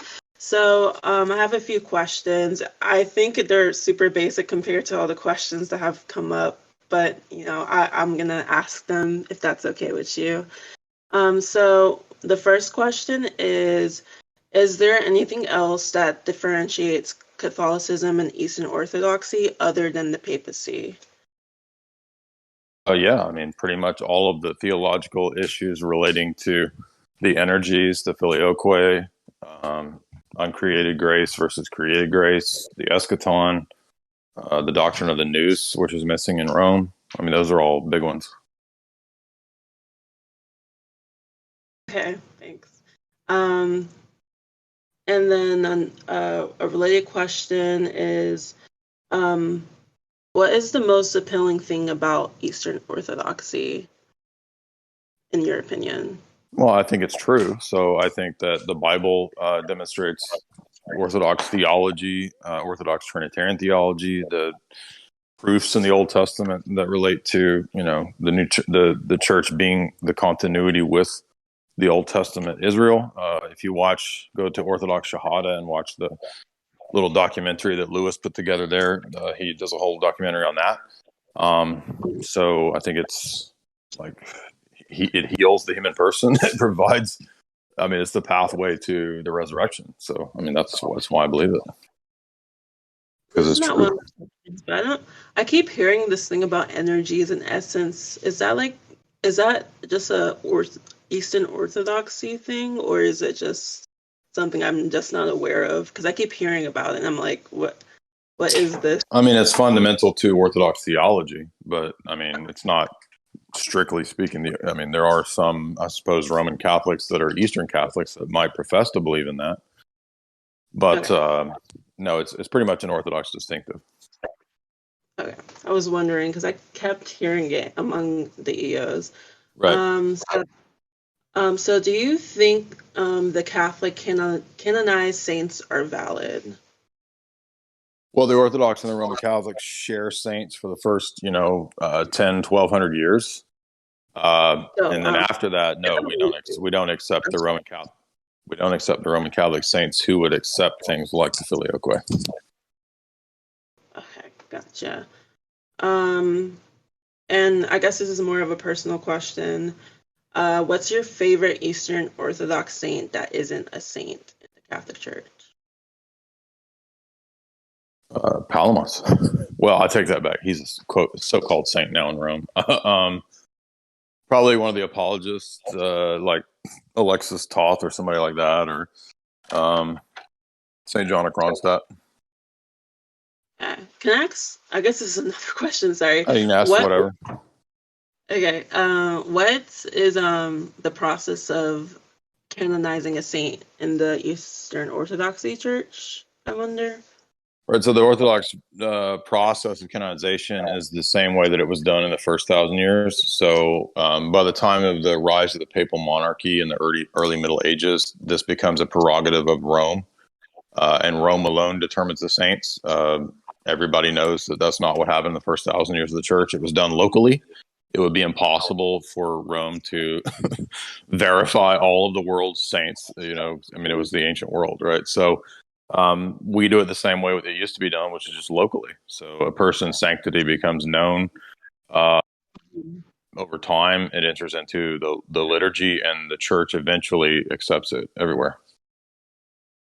Okay. So from what it looks like, it sounds like we also, I'm sure you know, we know there's unknown saints, of course, but I'm assuming there's more canonized saints in the Eastern Orthodoxy Church than maybe the Roman Catholic Church, since you do it locally. I wouldn't actually know about the numbers or the tally. Okay. So I don't know. And last question, so it's related to the other question I had, but favorite saint that is in both the Catholic Church and Eastern Orthodox Church. Well, I mean, a lot of the first 1,000 years is. I mean, we pretty much share the first 1,000 years. So any of the saints that battled, the heresies, the Cappadocians, probably the Cappadocians would be my favorite. Maybe Saint Awesome. Cyril. All right, that's all. Thank you so much. God bless. Sure. Hey, can you hear me? Yep, Yeah. go ahead. Okay, so Jay, can you tell me the argument for the claim that all non-Christian worldviews can't account for knowledge? Yeah, so they're not able to provide a consistent justification for the preconditions of knowledge. What's the argument for that? The argument is that when they try to give an account, it falls into contradictions. So I don't see why that entails that all non-Christian worldviews can't do it. Is it like an I inductive mean, if you case? can't give an account for knowledge, you can't argue. So then the debate's over. Well, you're making the claim, so I was hoping you'd have some argument that could show the claim was true. Yeah, the argument is that anytime somebody makes this argument, we demonstrate it. So feel free to make the argument for how you give an account for knowledge. I'll be glad to deconstruct it. Well, you're the one making the claim. I thought you had some syllogism for the claim. Yeah, okay, so I'll put it that way, that only the triune God could give an account for the preconditions of knowledge. We have knowledge, therefore the preconditions are true, therefore God's true. Okay, so why would I think premise 1 is true? Because if you deny that, then nobody has to give an account for any knowledge, and debate's impossible. So the fact that you're debating shows that you don't actually believe that. So why would that follow? I don't see the inference. So you don't think you have to give an account for knowledge?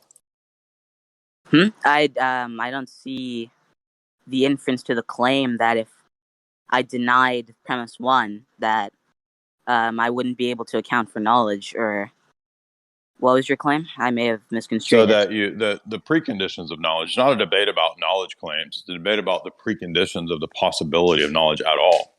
So the question is about who can give an account for that, the atheist, the non-believer, the Christian, etc. Okay, so you were making the claim that the atheist can't, right? That no other view but the non-Christian one could. Right. So I'm just looking for why I would believe the premise 1 of your argument. And yeah, so that the argument is conditioned on two systems being compared. So if you're saying that you're not going to put a system up for comparison, then there's no argument. It's a systemic argument. And you're saying, well, I'm not going to debate the systems. Okay, well then you're not going to respond to this argument, because this argument is about competing systems. Well, you're making claims, right? My view is irrelevant to your ability to establish your claim, right? You can show. But the claim is contingent upon two systems being compared. So it's an argument about systems. So if you're saying I'm not going to debate systems, then you're not arguing. I don't see where I said that, right? I just wanted to see the argument. right? You could Yeah, the show. argument is about the comparison of systems. So what's the system that we're going to compare to Christianity? And you're saying that I'm not going to give a system to compare. You have to refute all systems. No, right? I don't, because I can put it into a disjunctive using a logical conjunct. You know what that is? Yeah. Yeah, it's my system versus any other system. It doesn't matter because any other system is not my system. So my system gives this account. So feel free to voice whatever system you want. And there's not an infinite number of systems, by the way. Mm-hmm. So it's a disjunct, right? P or Q, not Q, therefore P. It's a logical disjunct between it's a disjunctive syllogism, and also I'm adding in a logical conjunct of the set of beliefs that constitute my worldview. So it doesn't matter if there's an atheist or whoever, like, put the system up against my system. That's the argument. If you're saying I don't have to argue systems, then you're not addressing my argument, because the argument is a comparison of two systems. You have to refute every worldview, not just No, mine. I don't, because there are a limited number of worldviews, because there's a limited number of spaces that the other worldviews can go. And also I can use a logical conjunct to show that I don't have to refute every other worldview. How is it a rebuttal to say that there are a finite amount of worldviews? Because usually the argument is that there's a potentially infinite number of worldviews, and the whole point is that no, at the basic starting point of ethics, metaphysics, and epistemology, you're very limited in the ways that you can go. So make what is your worldview? Okay, so can you demonstrate how these non-Christian starting points can't account for knowledge? Yes, that's what we're here to do. We do it all the time, done it for 20 years. So can you do it? Yep. Yeah. So what's the system that we're comparing it to? It can't be no system. It's got to be some system. So it's a systemic level argument. What's the system that's being compared to? Pick one. Okay, why would I have to pick one if you're making the claim that all... Because the logical, it's a disjunctive syllogism that requires an opposing position. And I'm using a logical conjunct, a different thing, to show that my system is a specific set and system. So it's either my system or the other systems, because it's a system level argument. Okay, so is the disjunct in the form of P and not P? The disjunct is, I'll put it this way. So X is a necessary condition of Y, Y therefore X. God is the necessary precondition of knowledge. We have knowledge, therefore God. And who is the God? I'm going to use a logical conjunct to say that it's my system, the Orthodox Christian worldview, as the set of beliefs. Logical conjunct means that with whatever's in the parentheses, you could say all the beliefs of my worldview, list them in the parentheses. That's the set of my system, my beliefs.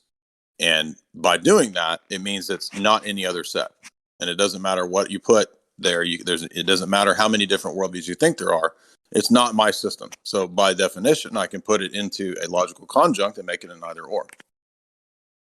Okay, so your argument is not in the form of P and not P as the disjunct. The disjunctive syllogism was, as we said, X is a necessary condition of Y, Y therefore X.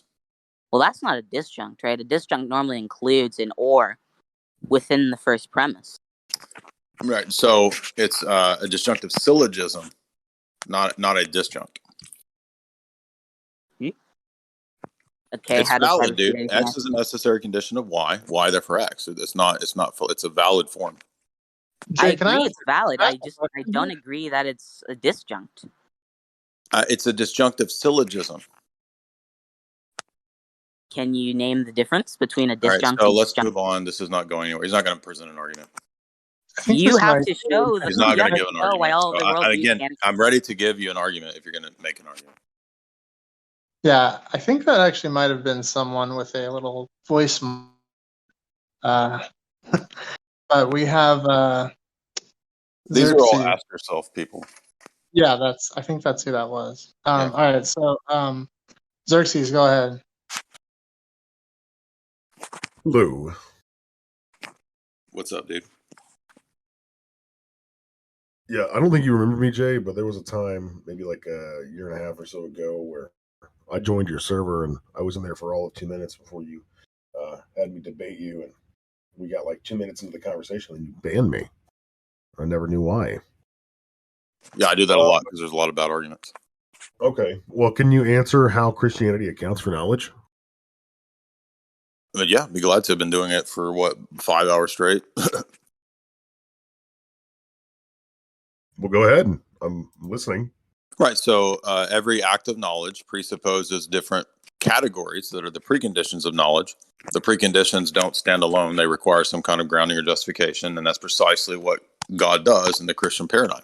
He gives an account for the preconditions, and that gives an account for how knowledge is possible. So anytime you make a knowledge claim, it's presupposing the preconditions, and the preconditions only make sense if God exists. That's the argument. What are those preconditions? It would be things like the logical categories. It would be things like Aristotle's categories. It would be things like the external. The logical categories. Are you going to let me finish, or you asked me to explain them? Yeah. So if you're referring to like the logical categories as an identity, non-contradiction, and excluded middle, you think God grounds those things? I'm saying that the existence of immaterial, invariant, abstract things only makes sense in a worldview in which there are the possibility of invariant, immaterial, abstract things. And that's the worldview where God exists. Okay. So you think that God is responsible for identity, non-contradiction, and excluded middle? I think that God grounds all of those kinds of categories. I listed a bunch of things for you. I said Aristotle's categories as well. So what does that even mean for God to ground identity? Okay, so is this an argument, or so I've explained what it means many times. Q&A, I just right? gave you the example of universals, right? Jay Dyer, I'm asking you how. I don't. The fact that you use my name a bunch of times, it doesn't do anything. Like I'm not going to pay more attention because you say my name 20 times in discussion. So I'll give you the example of universals. Universals make sense as abstract invariant things, which make predication possible. In a world where there's a universal divine mind to ground the universals, is coherent and makes sense. So that's one example. I mean, I can give more. Okay, so your explanation is faulty here. How is God exactly grounding identity, non-contradiction, and excluded middle? Would you argue? So I give the example of universals. I give the example of universals. Hold on a second, Jay Dyer. Underlying predication. And because we have a divine mind that grounds them because it's able to unify all the particulars in a single unifying absolute. Okay, so do you think that God has the capacity to like be not himself or to exist and not exist simultaneously? Okay, so this is now we've just stepped down to Tard level. We just answered this about 5 minutes ago. So let's move on. I'm just asking. Another idiot. This is just another Reddit level thing. I'm giving you like actual metaphysical high tier. I wasn't here 5 minutes ago. I'm just trying to ask. Reddit stuff do you about think that God has the capacity to violate? Can we move on? Good faith. This is why you got booted, dude. If you want to have a real exchange, that's what we do in my Discord. My Discord is full of high tier people. We got multiple PhDs in there. We don't do this retard level stuff. That's why you get booted. If you come with the low tier stuff, nobody wastes time on you. Okay, we're bringing up Duncan here.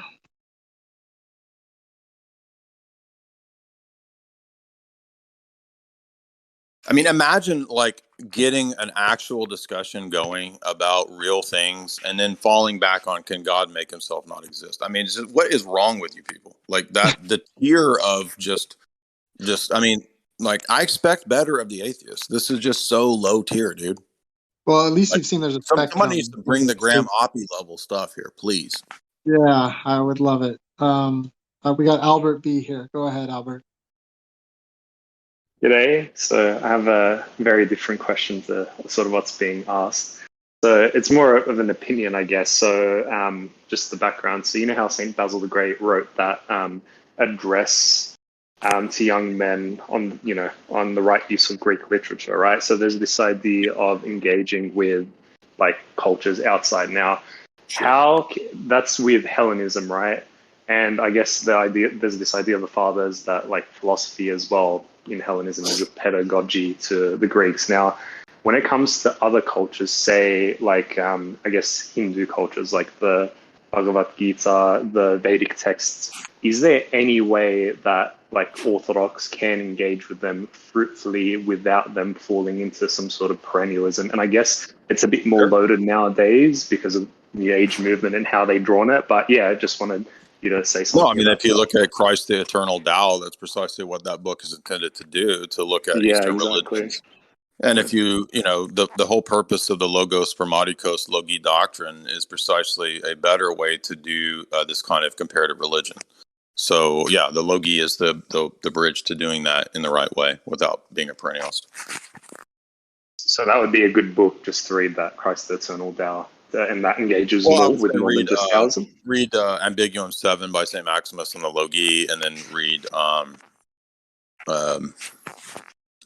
Father Florovsky's essay, Creation and Creaturehood, which is like a 30-page essay.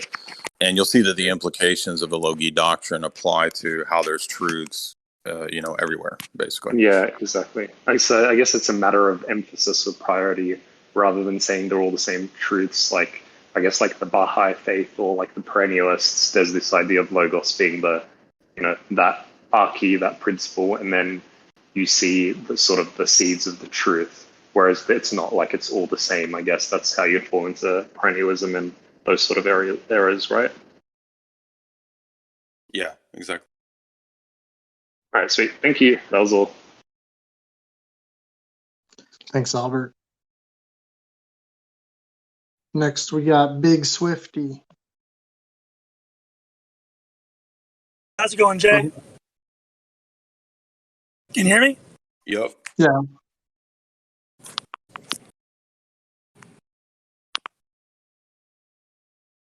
We lost. Okay. I'm here. Big Swifty left swiftly. All right, next we got Ruxter. Okay, there's something with this stage. There we go. Ruxter, go ahead. Hey, can you guys hear me? Yep. Hey, so Jay, I take it that you are a presuppositional apologist, right? Yeah. Do you hold to the view that like God is a necessary precondition for like intelligibility, logic, like all of those things? Yes. Okay. Now, what I take necessity to be is like it's like some sort of modal expression that says that there's some sort of contradiction that's entailed by his non-existence if we were to have these things. Can you actually tell me what the contradiction is? Yeah, again, so we get the flood of the people from Ask Yourself server just repeating the same objection that we've answered probably 50 times. Again, it's a debate about preconditions. And so if the preconditions of knowledge aren't made intelligible, then knowledge is not possible. So if you have knowledge, then you're utilizing preconditions. So the question is about how are the preconditions made sensible, coherent, and justified? So that's the point. If you have knowledge claims presuppose preconditions for knowledge. The preconditions for knowledge presuppose some kind of metaphysics, some kind of God, some kind of world. That's the argument. So usually, like when we say that something's like a necessity, right? Like obviously, like its denial entails a contradiction, and in logic, it takes. Yeah, I just stated what the contradiction was related to. The precondition. Did you hear me? Do you know what preconditions I can are? hear you. No, I'm just a little lost. Can you just tell me like what are the So you tell me what the argument is, since you know. Wait, it well. hold on. Wait, but I didn't make the claim. I just want to know like what the. I want you to tell me the argument because you know it so well.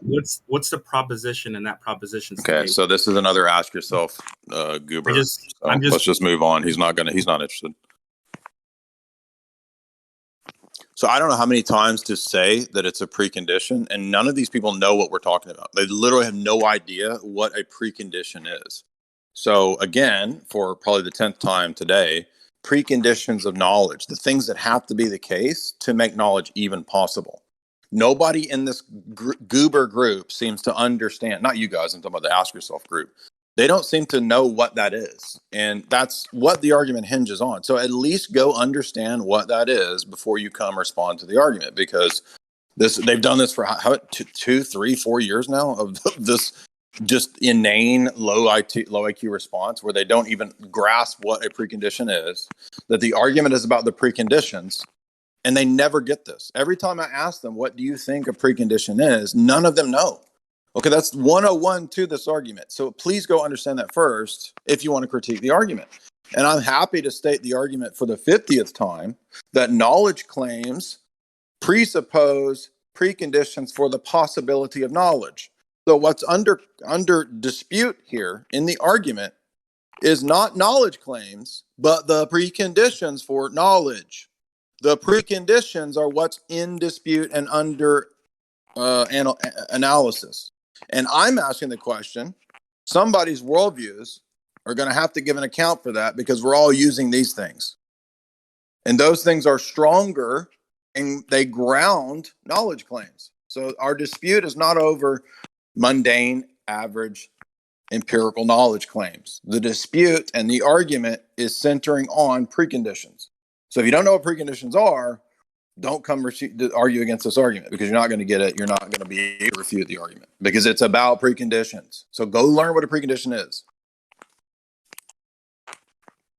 Okay. Hello? Yep. Hi. Okay. So, Jay, first of all, you're making a lot of presuppositionalism. You're borrowing from Van Til and Bonson. I get it.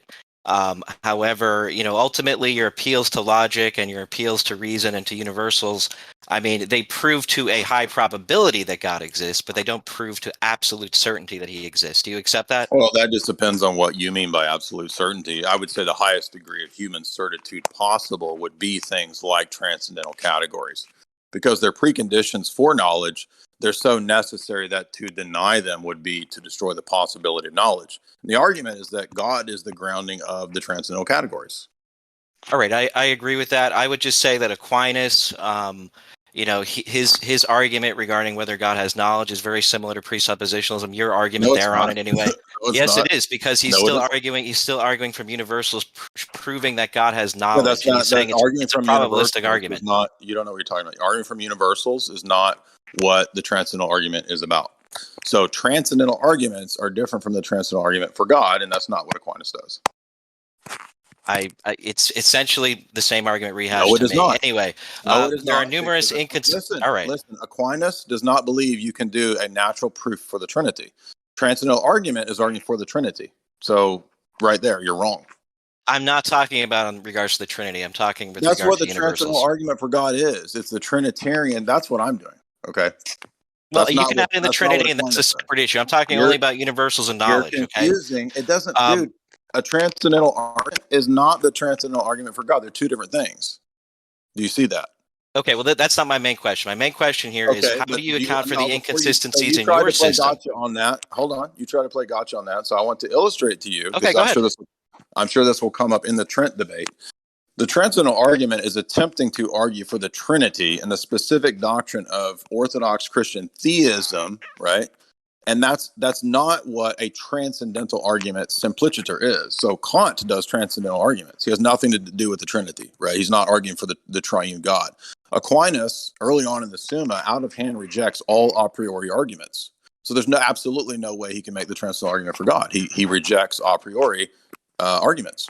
He rejects the ontological argument for that reason. So obviously he's not going to be able to do the transcendental argument for God. Does Aquinas think that it's absurd to deny universals? Yes, and that's called retorsion. So Aristotle did retorsion arguments, which are similar in form to transcendental arguments, but that's not the transcendental argument for the triune God. That's different. Okay, I can accept that. That's not really my main point anyway. My main point is how do you account for the inconsistencies in your system? Because to me, your system is chaotic and inconsistent. I can point to various things. For example, the dispute between Victor and Polycrates in 180 AD. They couldn't even decide the extent of the Pope's authority in 180 AD. How are you going to decide it in 2021 or anytime even thereafter? The Pope's authority? I'm not a Roman Catholic. I don't know what you're talking about. I know, but you appeal to Polycrates' side. Dude, hold on. You're going to machine gun these examples. The very example of Victor itself proves the Orthodox position that the rest of the bishops didn't default to Victor's view. Well, that doesn't prove your view. That just shows that some No, it does bishops prove at my the view. It time proves that they agreed didn't with have your the Vatican. view. It proves that they didn't have the Vatican I view at that time. It proved that doesn't mean not all the bishops didn't have it. You're pointing to the bishops The that argument of appeal Vatican to your I, position. It's the a argument chaotic of Vatican position. I, the argument of Vatican I is that the primacy, supremacy, infallibility, and inerrancy of the Roman See were always believed across the world from the earliest days of the church. That's what Vatican I says. So if the disputes of the various councils disprove that view, then Vatican I is not true, and the church was not, for the first 7 councils, operating on a Vatican I mindset. It's a very simple argument. The canons themselves, the canons of every one of those councils, is totally contrary to Vatican I. Well, the Vatican I would simply say that the bishops that disagree with Vatican I were schismatic at the time. That doesn't prove anything. I'm The talking about other the canons of the ecumenical. So every ecumenical council was in schism against Rome. That's simply not the case. There That's are what you just numerous said. ecumenical councils that proclaim papal authority, maybe not to the extent and clarity the Vatican Did you? I You're not did. even listening to the argument. I'm talking about the canons of the councils that go against Vatican I's description of Rome. There Have are you no read the canons of the council? there are no such canons. I disagree that there are any So such canons. again, If I you want can to give you point, the PDF. You're lying. I can give you the PDF right now of 13 pages of the canons for the first 7 councils that go against Vatican I. So you just made a fool of yourself saying there's no no, such I thing. So didn't, you don't know because what there you're are plenty talking of about. scholars He that doesn't know disagree what he's with you on talking it, and I about. do know what I'm talking Somebody about. just boo him. Boo him. Also, He doesn't know what he's talking about. Lying. So this is the 5th Roman Catholic that says now in here, none of these things exist. There's no such thing as canons, which, by the way, the theological treatises of Vatican I at the time, it had to explain away and deal with these canons. So he doesn't even know the actual literature, right? If you look at Bishop Gasser's treatment, right? Bishop Gasser is the official interpretation of Vatican I according to the Pope. Gasser's treatise goes through trying to explain all of these problematic canons. So he's just totally speaking from ignorance. This is like the 5th lying Roman Catholic that has come in here and saying that there's no such thing as any of these things. You guys are liars, and you lie to yourself. And every time you come in here and do this stuff, it just exposes how disingenuous you guys are. You don't even know the material, and you just come and say that I'm making these things up. Go listen to Ubi's videos. This is why Ubi has totally bodied Ibarra, because Ibarra ignored all of these issues. We have in our Discord, Seraphim put together 13 pages of canons from the first 7 councils that are completely contrary to Vatican I. And that's the point, is that the attitude and expression of the fathers in the synodal councils to produce these canons, right, shows that they don't have the Vatican I mindset. What did we see 2 hours ago in here, right? The bishops investigate the tome of Leo for 2 weeks to see if it's orthodox. That guy said, that's just not true. It's made up. No, it's not made up. It's admitted in Roman Catholic sources, right? Pope Agatha's letter is investigated to see if it's orthodox. Pope Leo's letter is placed equal to St. Cyril's letters, right? None of that makes sense with the Vatican I view. And so all these people do is come here and say, you lie, you lie, you lie. No, you guys lie. That's why your whole church has been propped up by countless papal forgeries. Why do we don't have forgeries? Because we don't have to back up our bullshit system with countless forged documents. Your church does. Your church, the papacy, has relied on papal forgeries for centuries to prop up your stupid heresy. Okay, Gunslinger, go right ahead. Heyo. I'd just like to start off by saying I'm a big fan, Jay Dyer. You really opened my eyes just to religion in general and to theology.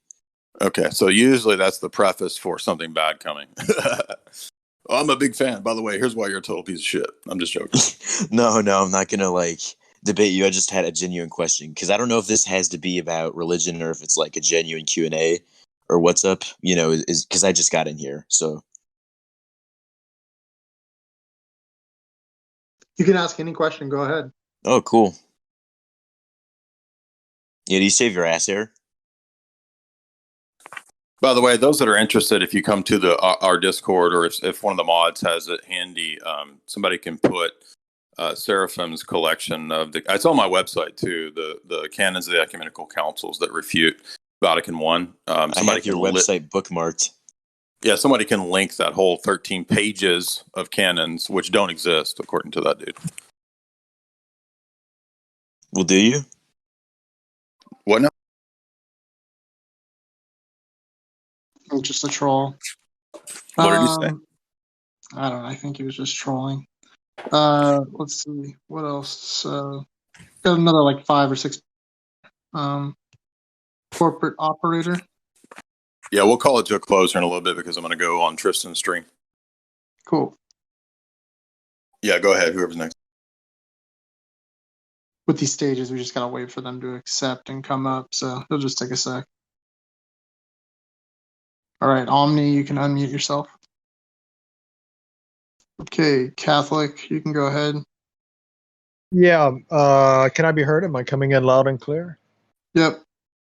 Yeah, I'm just curious. You keep changing your excuses, Jay, with regards to refusing to accept Brother Peter Diamond's debate All right, challenge. let's just move on. So I've explained many times why I don't. Let's move on. Yeah, I don't take the set of occultists seriously. G. Dyer, thank Or, you. Thank you for coming yep. up today, man. I appreciate you explaining the pre-sup and let everybody know that it is a coherent argument. I am Catholic. I know you've been getting beat up by a lot of Catholics today, but I appreciate you being up here for the 5 hours that you have and answering everybody's questions, man. We really enjoy you in the server. Thank you for coming by, man. You should come by again. Sure. And we'll do a round 2 in my Discord, and people who want to come over there and do this, we can do it there too if they want. We're doing a back and forth swap kind of thing. Yeah, I didn't know you had a server and whatnot. I probably would. I'll join it. I guess I'll get it from somebody here. But Yeah, I think we have it's just the Orthodox Christian server. I think it's the largest Orthodox server. Any of you guys can DM No me. doubt, I'll send man. you an invite. Get you there. Did you have a question, Barth? No, I just wanted to thank him. That was it. I appreciate For it. sure. Okay, we got a couple more here. Liam, you can go ahead. Yeah, hi. Can I be heard? Yep.